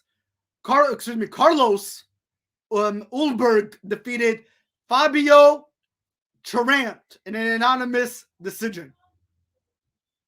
Kyla Phillips defeated Marcelo Rajo in a VIA submission, folks. Yes. And it was an armbar that he defeated him by. Also, ladies and gentlemen, more UFC results to go over. Casey O'Neill defeated Roxanne Mondafari in a VIA split decision. Yes. Also, ladies and gentlemen, Andre War Levitsky defeated Jared Venderaya in a VIA split decision. Also, ladies and gentlemen, your winner of the UFC this is pretty much close to the main event. Bobby Green, heck of a professional athlete, man. I give this guy some really good credit. This guy was actually one of the best nights in his performance in the UFC picture. Bobby Green, man, he's been making a name for himself in the UFC picture, folks. He defeated Nazaret Hakaparasit in a VIA anonymous decision, folks. So awesome stuff there for Bobby Green. Congratulations on his defeating and picking. Congratulations, becoming victorious. Renato Mosiano defeated Alexander Hernandez, ladies and gentlemen, in a VIA submission rear naked chokehold. And ladies and gentlemen, here your winner in the main event cards in the UFC last night, Jared Cannonier. He was your winner in the UFC last night. Congratulations to him. Tai Tuvesa Congratulations on him. He's picked up your victory last night in a UFC picture. Also, the guy who retained his middleweight championship, Israel Adesanya, who retained his middleweight championship title and become victorious last night in the UFC picture. So, ladies and gentlemen, awesome stuff in the UFC, folks. And those were your NFC results from Saturday night. Hopefully everybody enjoyed them nonetheless. All right, ladies and gentlemen, for everybody we've been all waiting for, and we are going to go overtime on your Super Bowl edition of Super Bowl 56. Worldwide Sport Updates, your podcast, your news, your local community, folks. And here we go. And to what we've been all waiting for, ladies and gentlemen, we are going to crank up the music, and we are going to talk about, ladies and gentlemen, we are going to talk about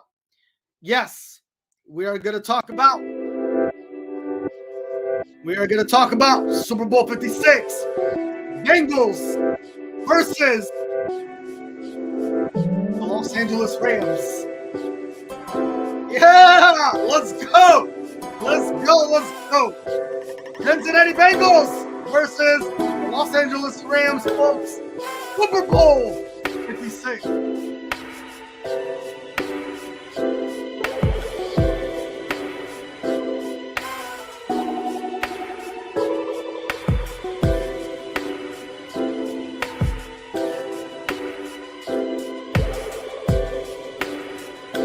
All right. So,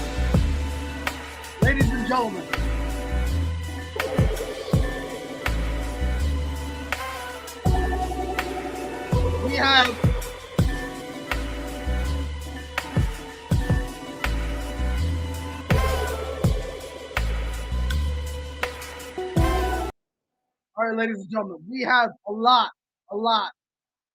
of ground to cover on your Super Bowl 56, ladies and gentlemen, and not to mention we're going to go over predictions. We're going to break down each and everything that needs to be broken down for Super Bowl 56. We're definitely going to do that for you, nonetheless. So we have some piece of history that I would like to share with you. First and foremost, we're going to start off with a couple of injuries. Well, actually, no. Let's start off with the Super Bowl fact. So, for the first time in the Super Bowl matchup, in Super Bowl history, you have both starting quarterbacks with a losing record in the regular season. Matthew Stafford holds the losing record at 86-95-1. Joey Burrow currently leads 12-13-1 in the regular season. Also, ladies and gentlemen, more history to go over with you. Rams tight end Tyler Higbee will miss the Super Bowl. Running back Darrell Henderson will make his return. Also, ladies and gentlemen, reports are coming out that the person who came out of retirement, Eric Weddle, ladies and gentlemen, he'll be calling plays to help the defense for the Los Angeles Rams in coming up victorious in this Super Bowl. Yes, those are the reports that are coming in, according to sources and reports, that Eric Weddle will be calling plays on for the defense to help Los Angeles get their become victorious in Super Bowl 56. All right. Also, a piece of history to share with you folks. Here are your passing yards, your career passing yards in the Super Bowl the past couple of years that we've witnessed. And ladies and gentlemen, Tom Brady currently leads at 3,039 yards. Kurt Warner currently leads at 1,156 yards. Joe Montana currently leads at 1,142 yards. John Elway currently leads at 1,128 yards. Peyton Manning leads at 1,101 yards, ladies and gentlemen. Those are your career passing yard quarterbacks in the Super Bowl era, folks.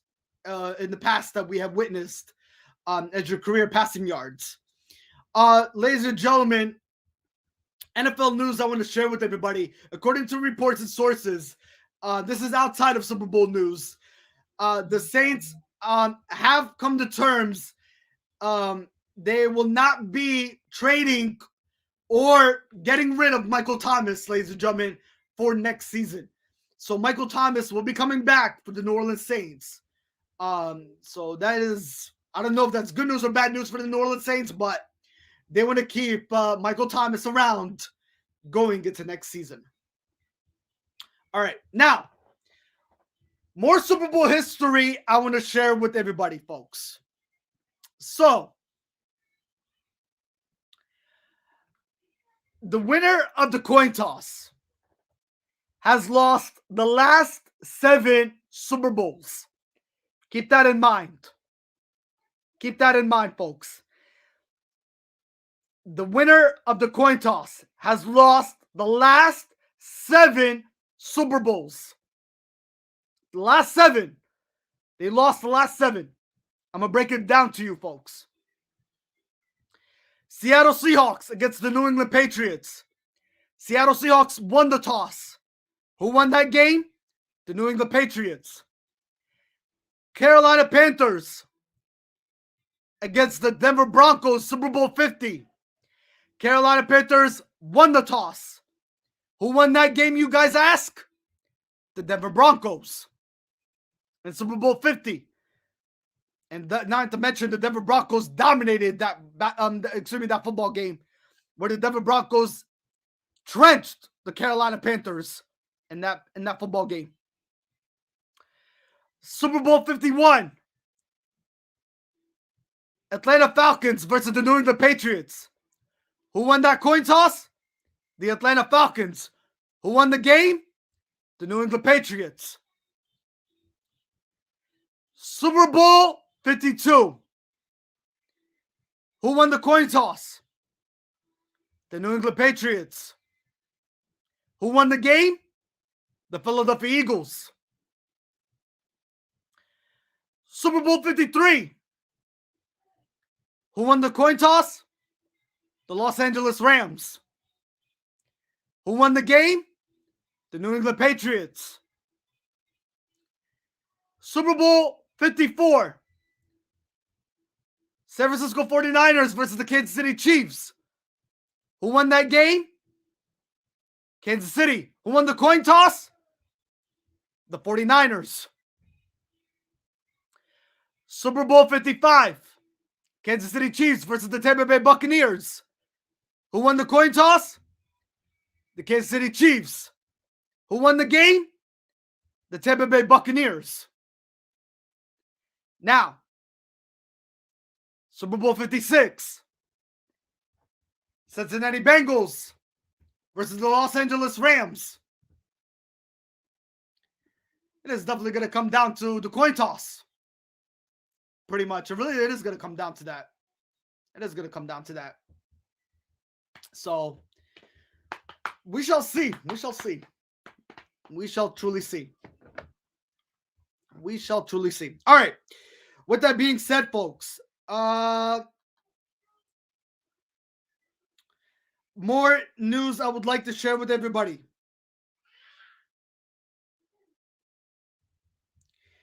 The Bengals have evaluated defensive tackle Mike Daniels and wide receiver Trent Taylor to the active roster.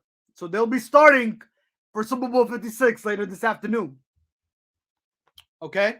So that's awesome stuff. Reports are coming in, ladies and gentlemen, that the Rams are currently the 4-point favorite over the Bengals. The question is, will they be able to cover that? We'll get to that in a couple minutes. Bengals, ladies and gentlemen, have expressed that Taylor, Bengals Zach Taylor, ladies and gentlemen, expects Asamoah to play in the Super Bowl. So he is expected and will be on the active roster later on this evening for Super Bowl 56. Again, I mentioned Higbee and Henderson are out for the Los Angeles Rams, but Darnell Henderson will be coming back. Now, ladies and gentlemen, I want to. Okay, so a lot of people are picking the Bengals. All right, but right now I am going to go over with you 4 key points. Actually, no, 4 reasons why the Bengals are going to win the Super Bowl. But then also I'm going to give you 4 reasons why the Los Angeles Rams are going to win the Super Bowl. So they are a 4-point favorite, folks. But before we get to that, sports betting, folks. Sports betting is ridiculous. Okay? Sports betting is ridiculous, folks. And folks, what I'm going to mention to you that sports betting is one of the hottest topics of them all in Super Bowl 56 right now. So reports are coming out that, ladies and gentlemen, I'm going to write it down in the comment section too. Drake, ladies and gentlemen, the musician artist. Yeah, Drake, the artist of all artists who is so much popular with his music album. He has put a bet on Super Bowl 56. $1.6 million. Yeah, $1 million. $1.6 million of Bitcoin, ladies and gentlemen, Bitcoin on the Rams and Odell Beckham Jr. Odell Beckham Jr. versus the Bengals.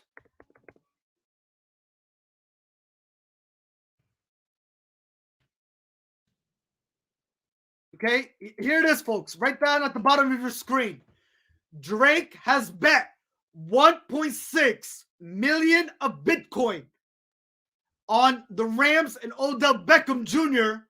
versus the Cincinnati Bengals, folks. That is crazy. That is crazy to put that amount of money on a football team later on this evening in Super Bowl 56. Truly tremendous. I kid you not. I kid you not. Put $1.6 million on a Bitcoin. A Bitcoin, ladies and gentlemen, on the Rams. On the Rams. Truly amazing. Amazing, if you ask me. And then, ladies and gentlemen, here is something else I'm going to share with you. So, this past week,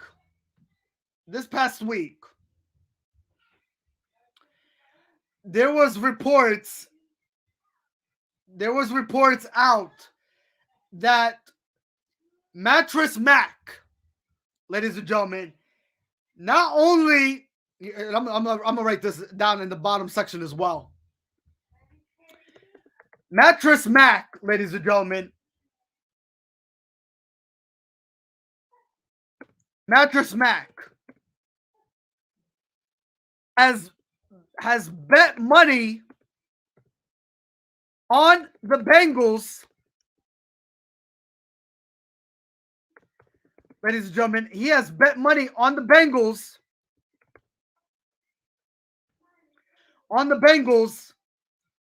In his first bet. In his first bet. $4.5 million.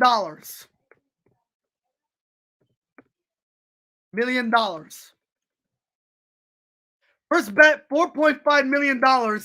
And his second bet, he put second bet on the Bengals.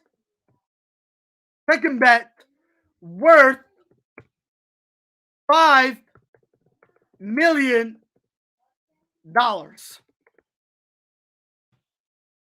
Ladies and gentlemen, look at that. Look at that right there. Mattress Mac has bet money on the Bengals in his first bet. $4.5 million in his second bet is worth $5 million, folks. That is some serious money, folks. I mean, if you crunch these numbers, folks, 4.5 plus 5 million, you are talking a total of $9.5 million at stake here. $9.5 million is at stake for the Bengals to win the Super Bowl for Mattress Mac, putting that much money up for grabs on the Bengals, folks. It is ridiculous. It is ridiculous, this amount of money coming from the Bengals, folks. It is serious amounts of money. It is serious amounts of money. Folks, it is serious amounts of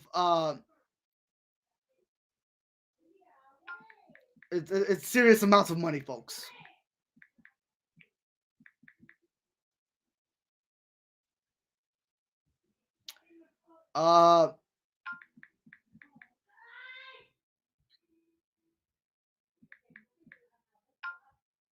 It is serious amounts of money. It is serious amounts of money. Mattress Mac has bet money on the Bengals again. Total of $9.5 million, folks. $9.5 million is riding on the Cincinnati Bengals to win Super Bowl 56. That is huge, tremendous amounts of money, folks. And then this one right here, Drake putting $1.6 million of Bitcoin on the Rams and Odell Beckham Jr. versus the Bengals, folks. This is crazy money, amounts of money. Sports betting, folks. And speaking of sports betting, sports betting, folks, you talk about history in the making here, where Americans, ladies and gentlemen, expected all over the world, have been wagering, yes. I'm going to write this down in the comment section as well. Americans, ladies and gentlemen, are expected, or have been already expected, or have been expected already to wagering for the Super Bowl nearly $8 billion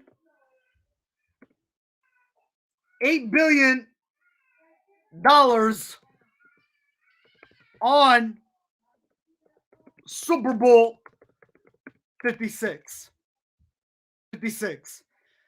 Look at this. Americans are expected, or have been expected already, to wagering for the Super Bowl nearly $8 billion on Super Bowl 56, folks. That is truly incredible. Incredible what we're witnessing. Incredible, folks. I mean, this is insane. This is insane. I kid you not.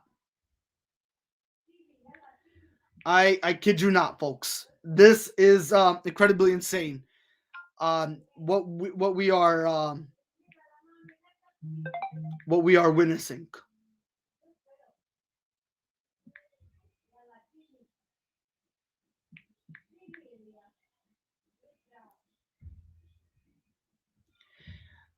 Americans are expected or have been expected already to wagering for the Super Bowl nearly $8 billion on Super Bowl 56.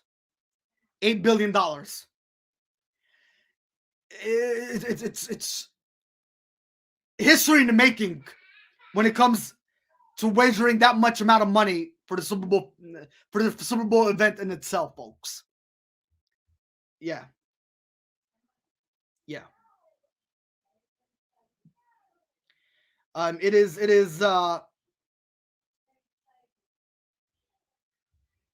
that truly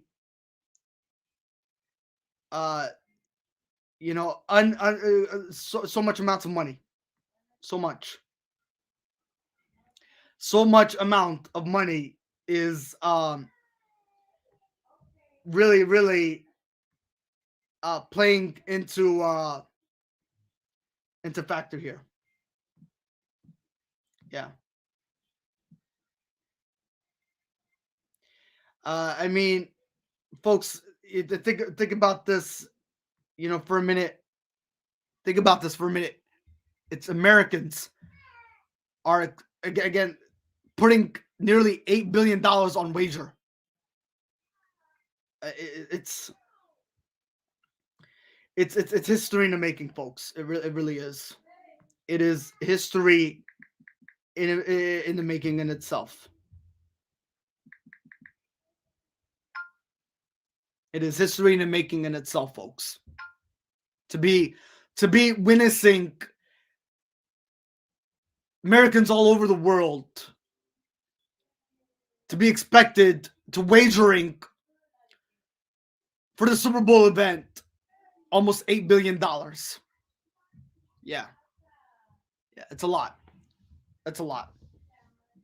Truly a lot. Yeah.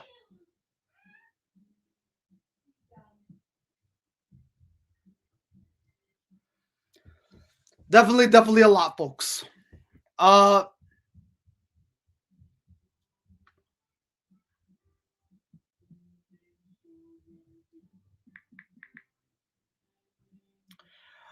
right, folks. With that being said, I am now going to give you a couple reasons.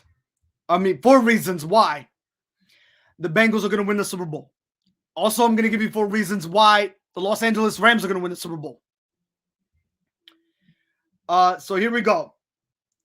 Here are the 4 reasons why the Cincinnati Bengals are the favorite to win Super Bowl 56. First and foremost, they have nothing to lose. That's the number 1 reason. Ladies and gentlemen, the Bengals are coming in here like it's a regular football game for them. Okay? They're the only team, folks, that had to do any type of traveling.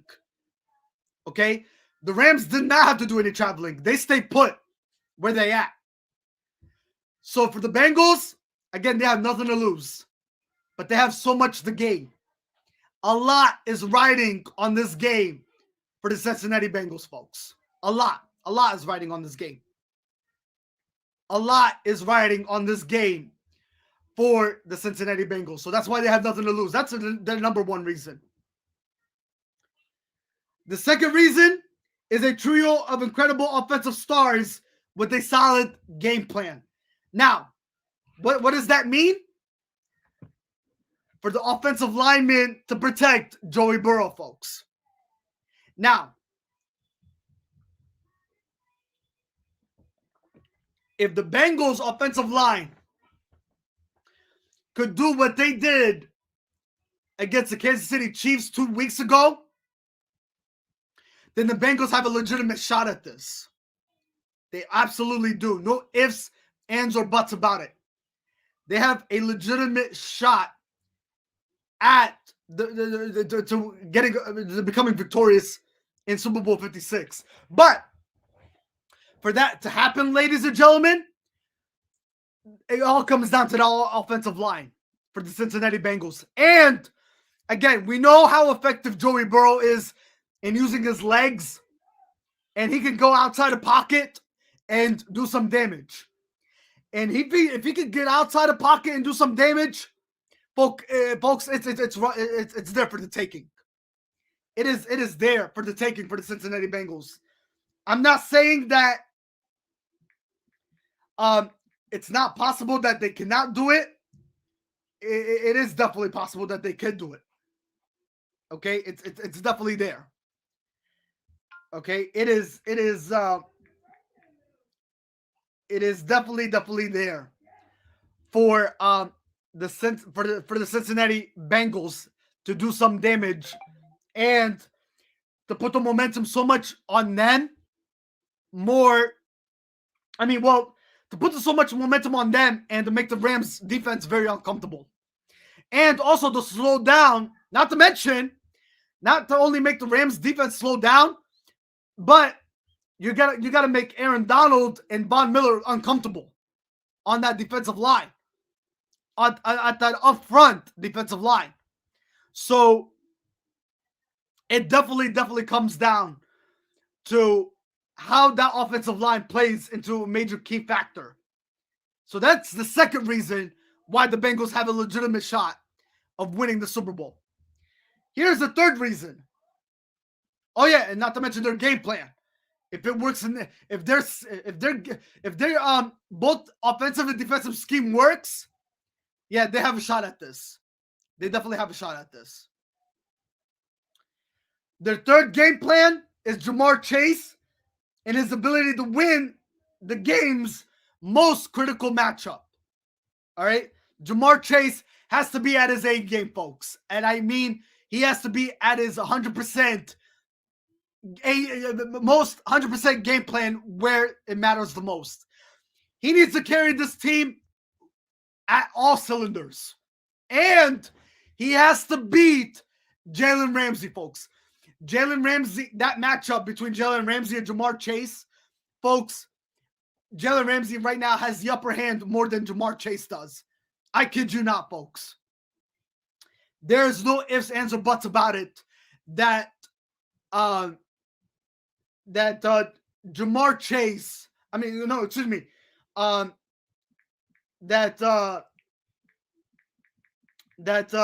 and gentlemen,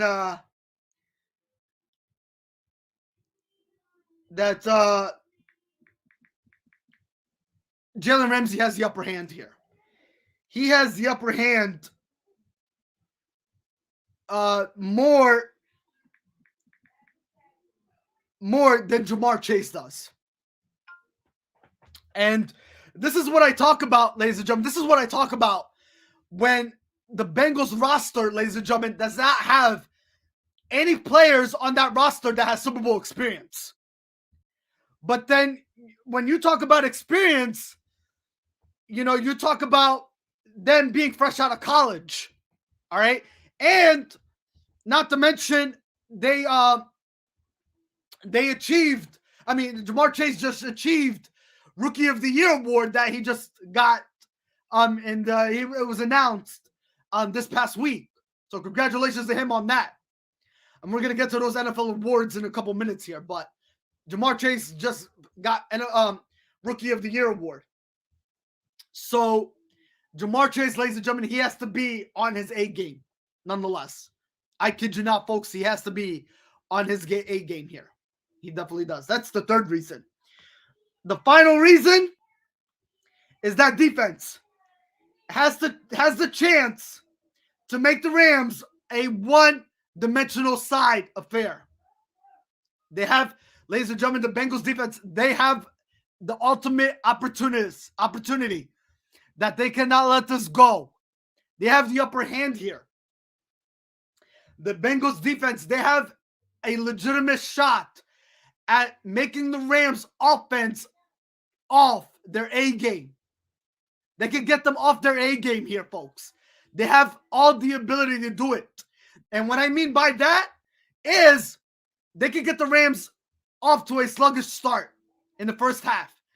Okay, they can get the Rams off to a sluggish start where instead of posting touchdowns, the Bengals defense have the ability and the ingredients, again, when you talk about Jesse Bates, when you talk about Chidi BA and Wuzie, ladies and gentlemen, they have the ingredients, the formula to make the Rams offense very uncomfortable and get them off their A game, get them off their feet to only posting field goals instead of posting touchdowns. Folks, they have it. They have all of it. And the Bengals defense, they could do that without any problems. That's the fourth reason, folks. All right, that the Bengals defense have everything it takes to getting the Rams. Their game plan not really working in their favor and confusing the heck out of Sean McVay. So this is going to be very interesting. This is a battle, folks. This is a battle. And when I talk about, and also, ladies and gentlemen, a lot of people want me. They want me to give them a key definition of what does one-dimensional mean in terms of football terms. One-dimensional means is that the whole momentum is riding on the Bengals, and they take the Rams out of this picture. Period. Where this becomes a blowout, dominating fashion football game, where you're going to be possibly witnessing in Super Bowl 56 a 34-17 football game. Maybe you're talking 41-24 football game here. So anything could be possible if everything plays into factor for the Cincinnati Bengals, folks. So think about that for a minute. That everything could play into key factors here for the Cincinnati Bengals. All right. Now, let's go on to what are the 4 reasons that the Los Angeles Rams might be able to win the Super Bowl. Well, here's number 1 reason. The number 1 reason for the Los Angeles Rams to win the Super Bowl, it's all about Aaron Donald. Yes. And that defensive line, that up-front defensive line coverage on exactly how well can they slow down that Bengals offense. All right? And how much pressurization can they get on Joey Burrow? How much can they stop the running game? The running game is going to play such a key factor, ladies and gentlemen, in Super Bowl 56. Can they stop the running game of Joe Mixon? Yeah, that is another ultimate question, folks, that plays into Super Bowl 56. Can they stop Joey Burrow? Can they get so much sacks on Joey Burrow and also stop the running game? That is the ultimate answer going into Super Bowl 56, folks. It's all about Aaron Donald. It is all about Aaron Donald. And also, ladies and gentlemen, how much will Von Miller have such an impact on Aaron Donald too? So a lot really plays into this matchup. A lot plays into this matchup, folks. Yes. I kid you not. So we shall see. We shall see. We shall truly see exactly how it's all going to play out. Definitely.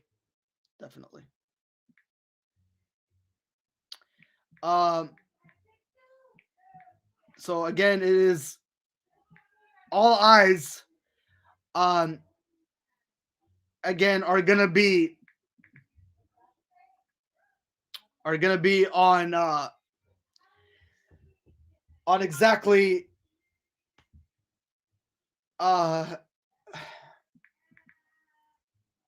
exactly how well Aaron Donald does and that defensive line for the Los Angeles Rams. All right, let's move on to our second reason.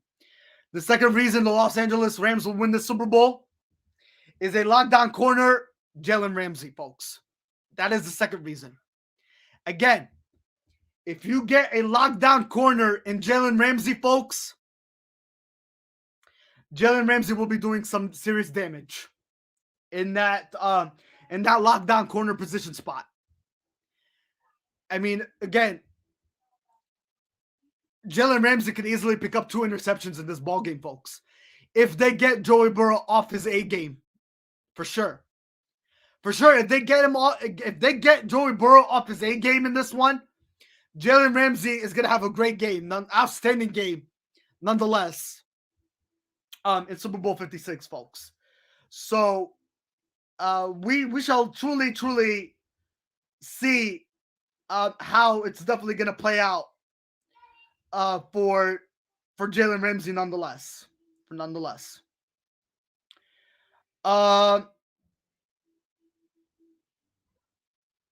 So we shall definitely see. All right. Let's move on to the third reason. The third reason is the Matthew Stafford and the Cooper Kupp connection.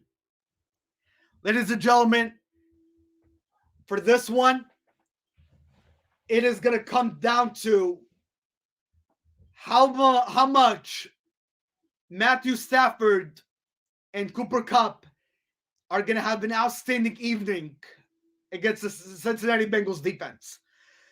Also, Matthew Stafford has the look at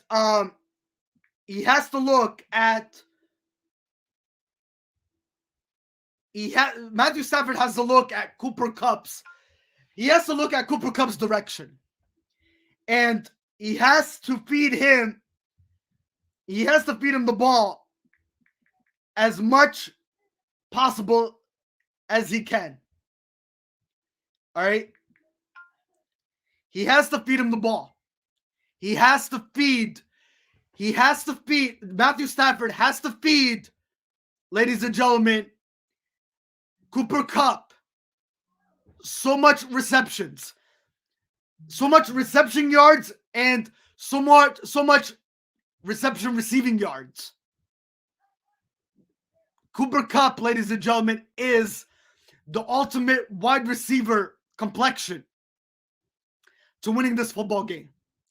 So the Matthew Stafford and Cooper Kupp connection, it definitely needs to play a key role in this football game. I kid you not, folks. There is no ifs, ands, or buts about it. The connection has to be there. It has to be there. It has to be there for the Los Angeles Rams to get the Bengals off, and slow them down. Not to mention to even catch them off guard, to get them confused, to run away with this game. So, and not to mention, ladies and gentlemen, if that connection is there between Cooper Kupp and Matthew Stafford, then you are talking about the Los Angeles Rams team posting so much touchdowns, folks, to be an opponent. And that is what's all about, because field goals are not going to do it. So if you post so many touchdowns, you have that ultimate opportunity to come up with this football game and become victorious. So we shall see, nonetheless. The final reason is the unparalleled hunger. The unparalleled hunger. What that means is, to say a team that it wants it more is kind of dumb. Yeah. So we know that everybody wants to win a Super Bowl. So this is not a question of drive or desire.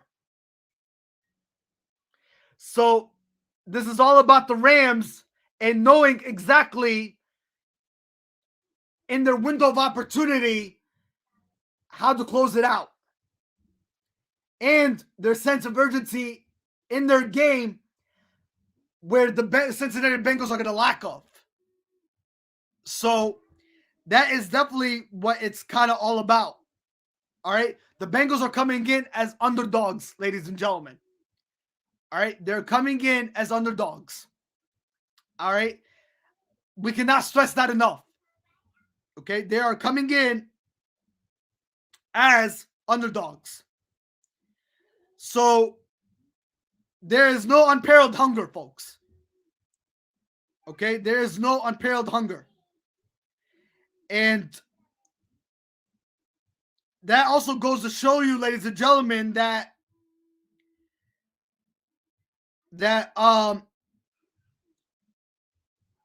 when it means by unparalleled hunger is that you cannot have any kind of jitterbugs, butterflies. I mean, or any kinds of nervousness like it's going to stop you from winning this football game. So it's all about answering fast. It is all about answering fast and finishing fast. How you approach this game quickly is going to be the ultimate opportunist of becoming victorious and holding the Lombardi trophy at the end when it's all said and done. So we shall wait and see, folks. We shall wait and see. We shall wait and see how it's all going to play out. All right. With that being said, I am going to give out the NFL awards that happened this past week. We're going to announce those and congratulate to all the NFL winners. The NFL players that got awards. We're going to congratulate them and announce who they are. Also, I'm going to announce to you the class of 2022 Hall of Famers. And then I'm going to give you my prediction to Super Bowl 56 on exactly who's going to hold the Lombardi trophy when it's all said and done. Pretty much, ladies and gentlemen, I gave you my reasons. But now it's going to be the prediction time. So with that being said, let's move over to NFL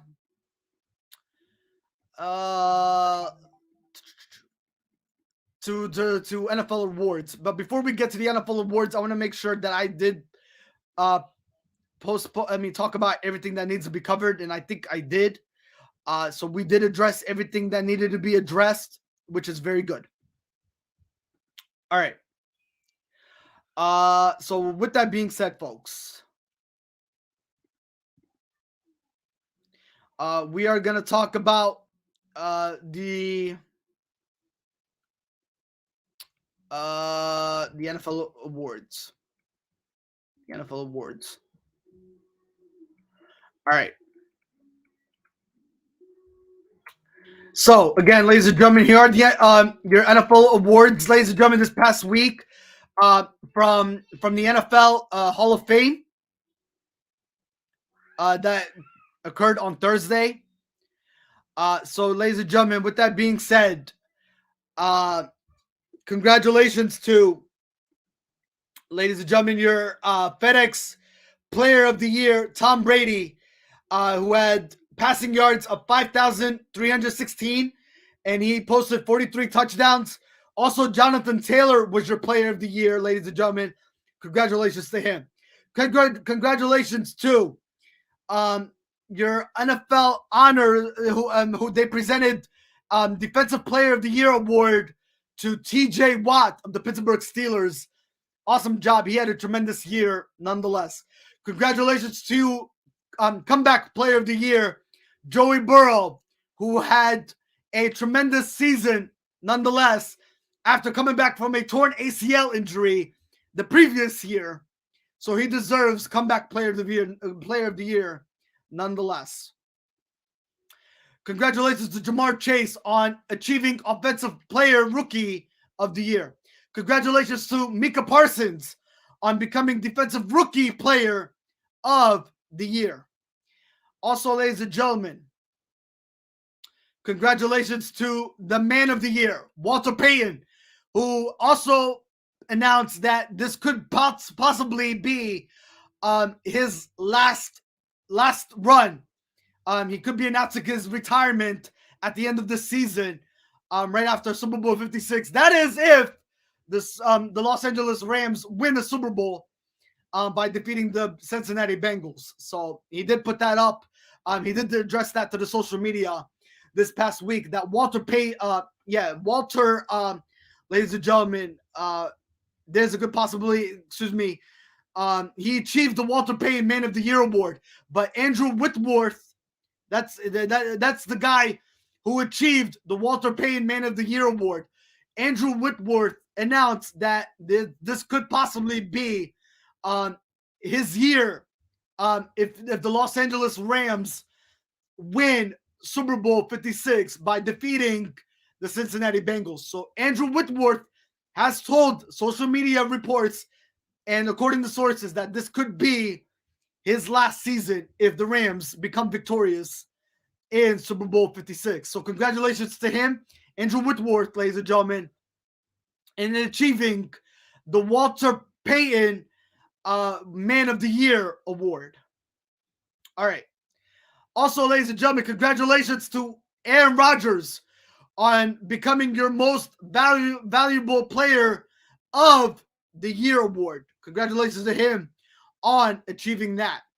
Also, congratulations to Cooper Kupp, ladies and gentlemen, on achieving Offensive Player of the Year award. Yes, your Offensive Player of the Year award.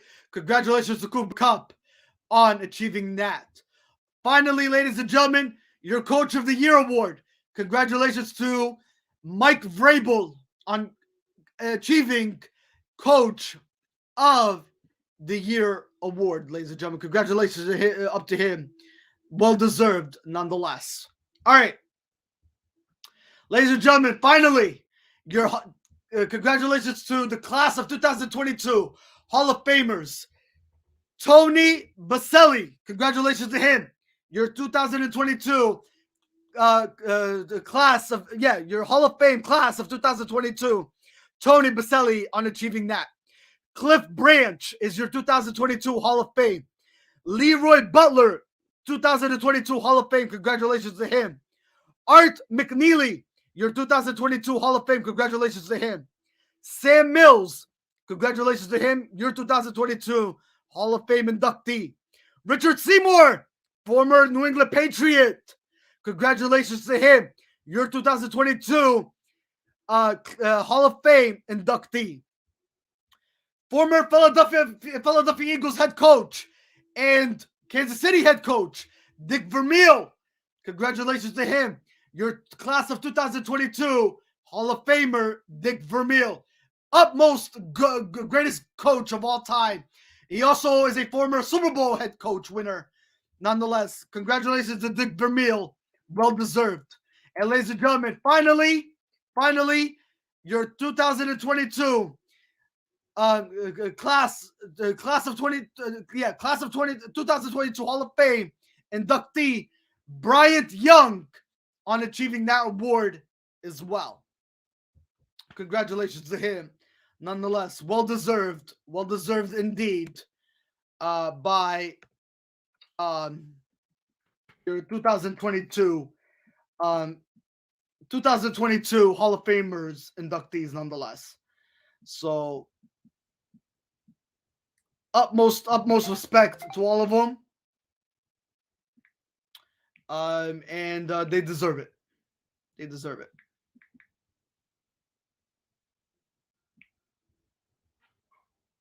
They deserve it, folks.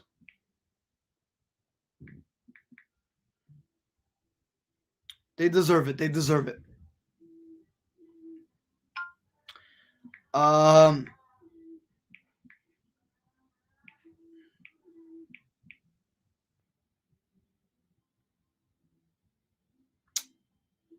Yeah. So, well deserved indeed. Well deserved indeed. All right, ladies and gentlemen, before we close it out, prediction. Here we go. Prediction, ladies and gentlemen, for Super Bowl 56.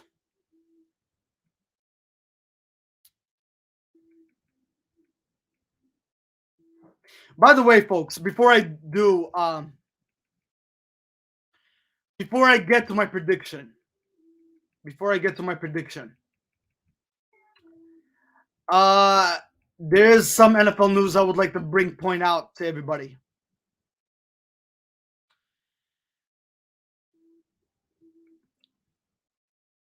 The matchup later on today, ladies and gentlemen,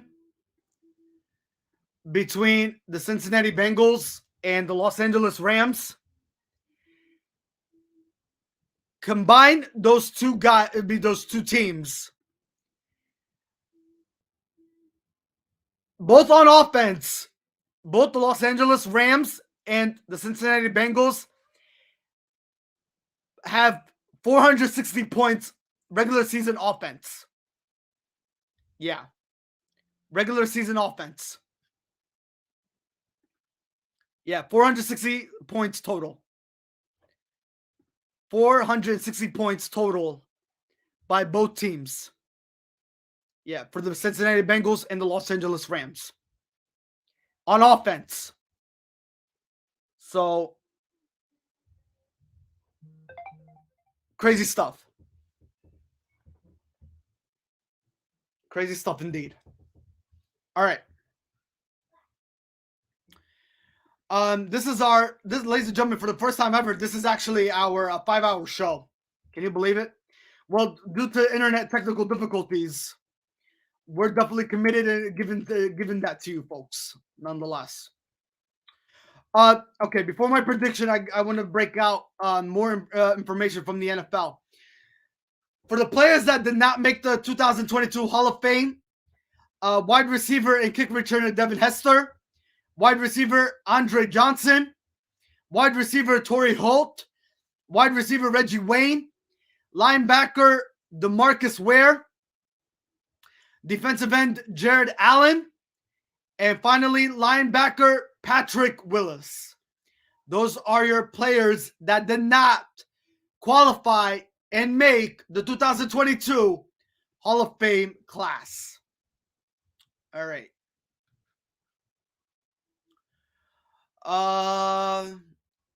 Okay, ladies and gentlemen, without further ado, here is my prediction for Super Bowl 56. Prediction time.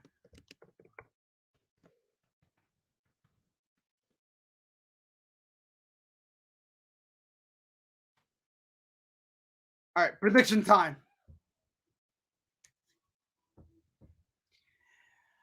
Again, the Rams are a 4-point favorite. Okay? According to other sources, they're 3.5. So we'll round up to 4 here. Okay? They are a 4-point favorite. To all my sports bettors that are tuning in, they are a 4-point game. Okay, they're a 4-point favorite to knock off the Cincinnati Bengals. Here's my prediction. After going through all the injuries, the 4 reasons between the Bengals and the Rams, how they're going to become victorious, and what needs to be done to be victorious. Also, Super Bowl history behind it. Also, the sports betting, how it's so popular right now. Everybody's putting a lot of money on this game. That this is no serious matter. Everybody's putting so much money on this game that they want to pay off their house mortgage. Some people want to pay off their student loans. Some people, they don't give a damn about money because money comes and goes to them. You know, so it's a break or win situation. To some people, they're going to be turning that $5 to possibly $1 million. Some people are going to turn that $20 to maybe 600, 700K. Ladies and gentlemen, a lot is riding on this game this evening. Prediction time. Coming from Worldwide Sport Updates, your podcast, your news, your local community. Here it is. Here it is. Folks, my prediction is this.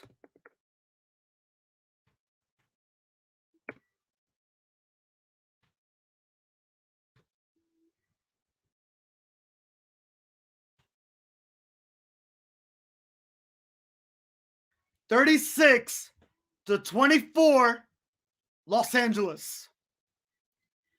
36-24 Los Angeles. I think that score, maybe right close to it, is going to be possible.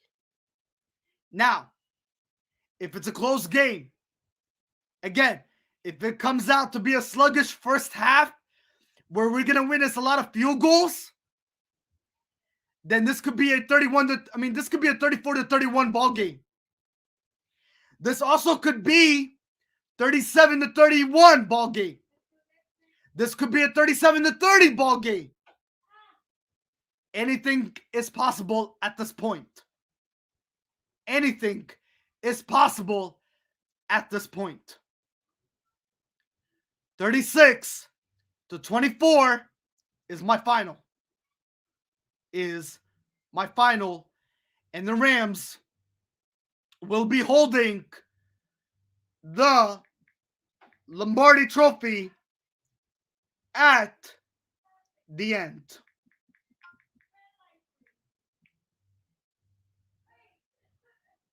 They'll be holding the trophy at the end when it's all said and done. What's going on, buddy? Thank you for tuning in. Welcome to the show. Appreciate you. Appreciate you.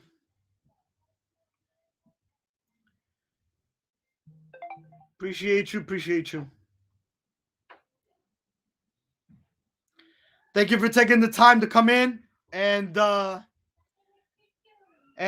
say hello, and hopefully you're having a great Sunday, my friend. Sean, what's your prediction, buddy? What's your prediction on the game? How you feel about the Rams becoming victorious and lifting the Super Bowl Lombardi Trophy when it's all said and done? I mean, we got about 8 minutes left here on our podcast before we close it out. This is our first time being on the show for 5 hours. Due to technology and internet technical difficulties today. You have the Los Angeles Rams with a comfortable win. Yes. You could not have said it any better. I definitely like, indeed, the Rams becoming victorious. Yes, I definitely do. They have it locked. Again, the Rams are gonna do what the Tampa Bay Buccaneers, ladies and gentlemen. For anybody that's not fully aware, well, I mean, at this point, everybody should be aware. But the Rams are going to do what the Tampa Bay Buccaneers did last year, folks.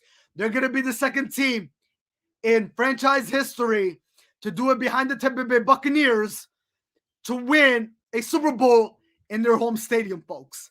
Even though the Los Angeles Rams are the road team, yes, you heard that right, folks. The Los Angeles Rams are the road team based off their record. The Cincinnati Bengals are the home team. Again, they're still at SoFi Stadium, okay? And SoFi Stadium is still the home of the Los Angeles Rams and the Los Angeles Chargers.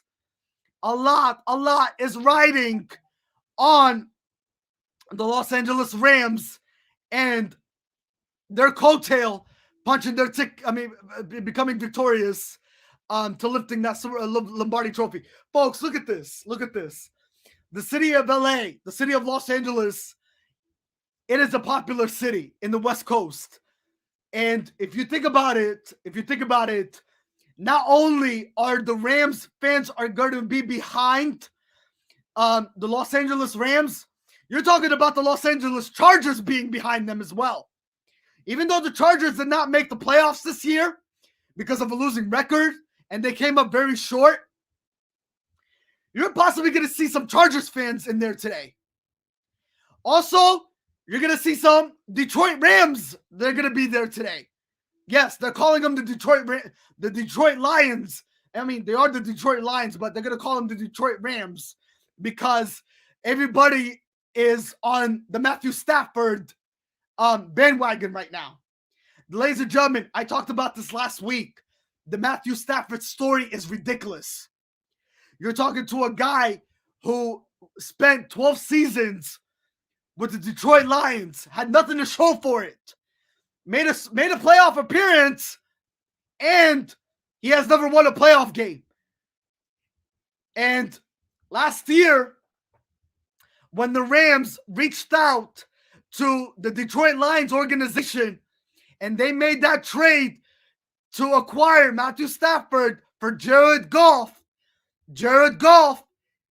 sent to Detroit for Matthew Stafford to come in to Los Angeles, and they got that package. And ladies and gentlemen, that package, again, I remember it. It was on January 30th, January 30th or January 31st, 2021. Yes, it was January 30th or January 31st, 2021, when the Los Angeles Rams acquired Matthew Stafford. They brought him in. And ladies and gentlemen, look at the Matthew Stafford story where it is right now. The guy took this team on a winning season with all the weapons that he has. You talk about Deshaun Jackson, who they acquired at first, and then they sent him to the Las Vegas Raiders. And then they got Odell Beckham, who they acquired during midseason from the Cleveland Browns and brought him to the Los Angeles Rams. Folks, a lot is riding for Matthew Stafford in this incredible story of his. So I like the Matthew Stafford story a lot. The guy won 3 playoff games. They started off as a wild card team. They beat the Arizona Cardinals. They went on the road to Raymond James Stadium and knocked off Tom Brady and the GOAT, the Tampa Bay Buccaneers. And then they went back home at SoFi Stadium to have a date with the San Francisco 49ers, who they lost to 6 straight during the regular season. And they beat the 49ers. So this Matthew Stafford story is ridiculous. Folks. It is ridiculous. It has me off the edge of my seat right now. And this guy is going to do, again, the impossible, make it possible. And he's going to overcome everything. He's going to overcome adversity. And that he's going to take the monkey off his shoulder, nonetheless, in lifting that Lombardi trophy this evening. So a lot is riding on the Matthew Stafford story. And I'll tell you what, I love it. The guy deserves it for everything that he went through.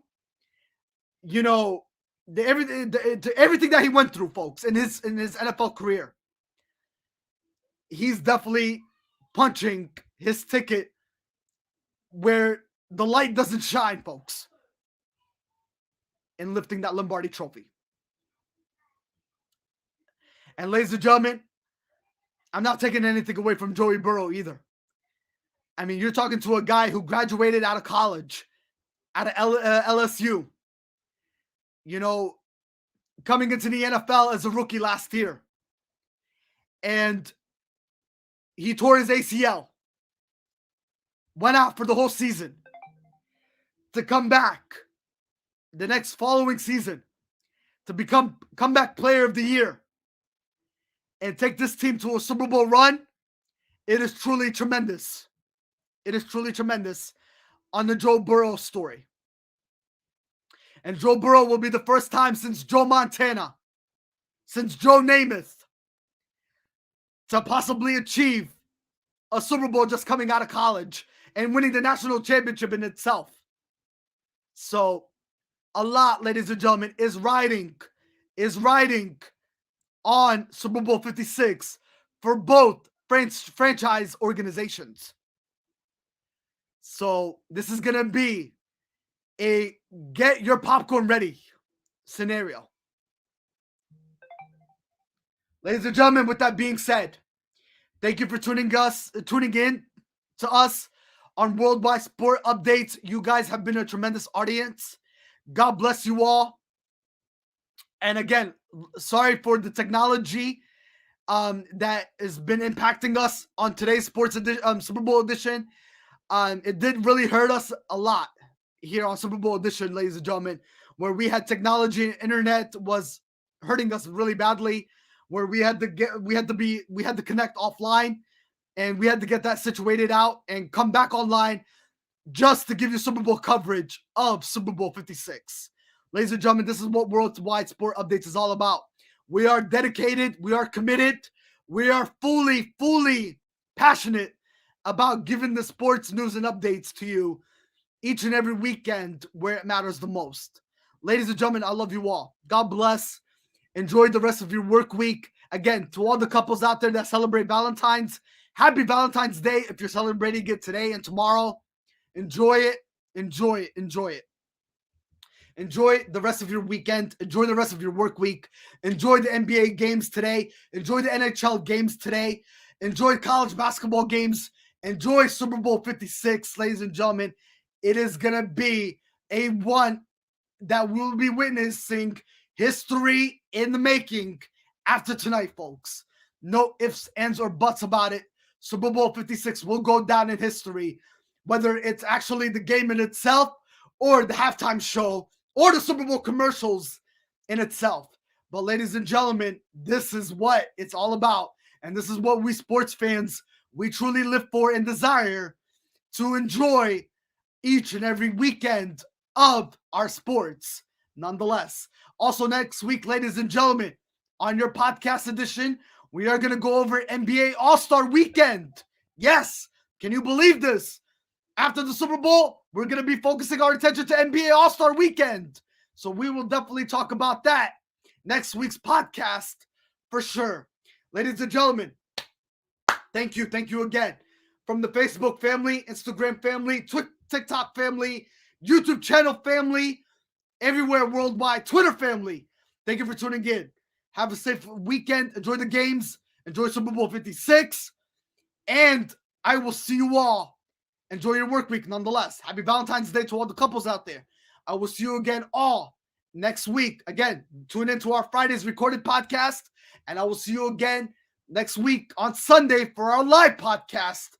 Again, to go over NBA All-Star Weekend and a recap of Super Bowl 56 and exactly who lifted the Lombardi Trophy. And we're going to talk about NFL offseason of what to look forward to. Yes, ladies and gentlemen, again, all that and more next week's podcast edition. I will see you all. Enjoy. Take care, and I'll see you all next week. Signing off, Worldwide Sport Updates, your podcast, your news, your local community. And this is Joseph Hadid signing off again. I will see you all next week. Enjoy.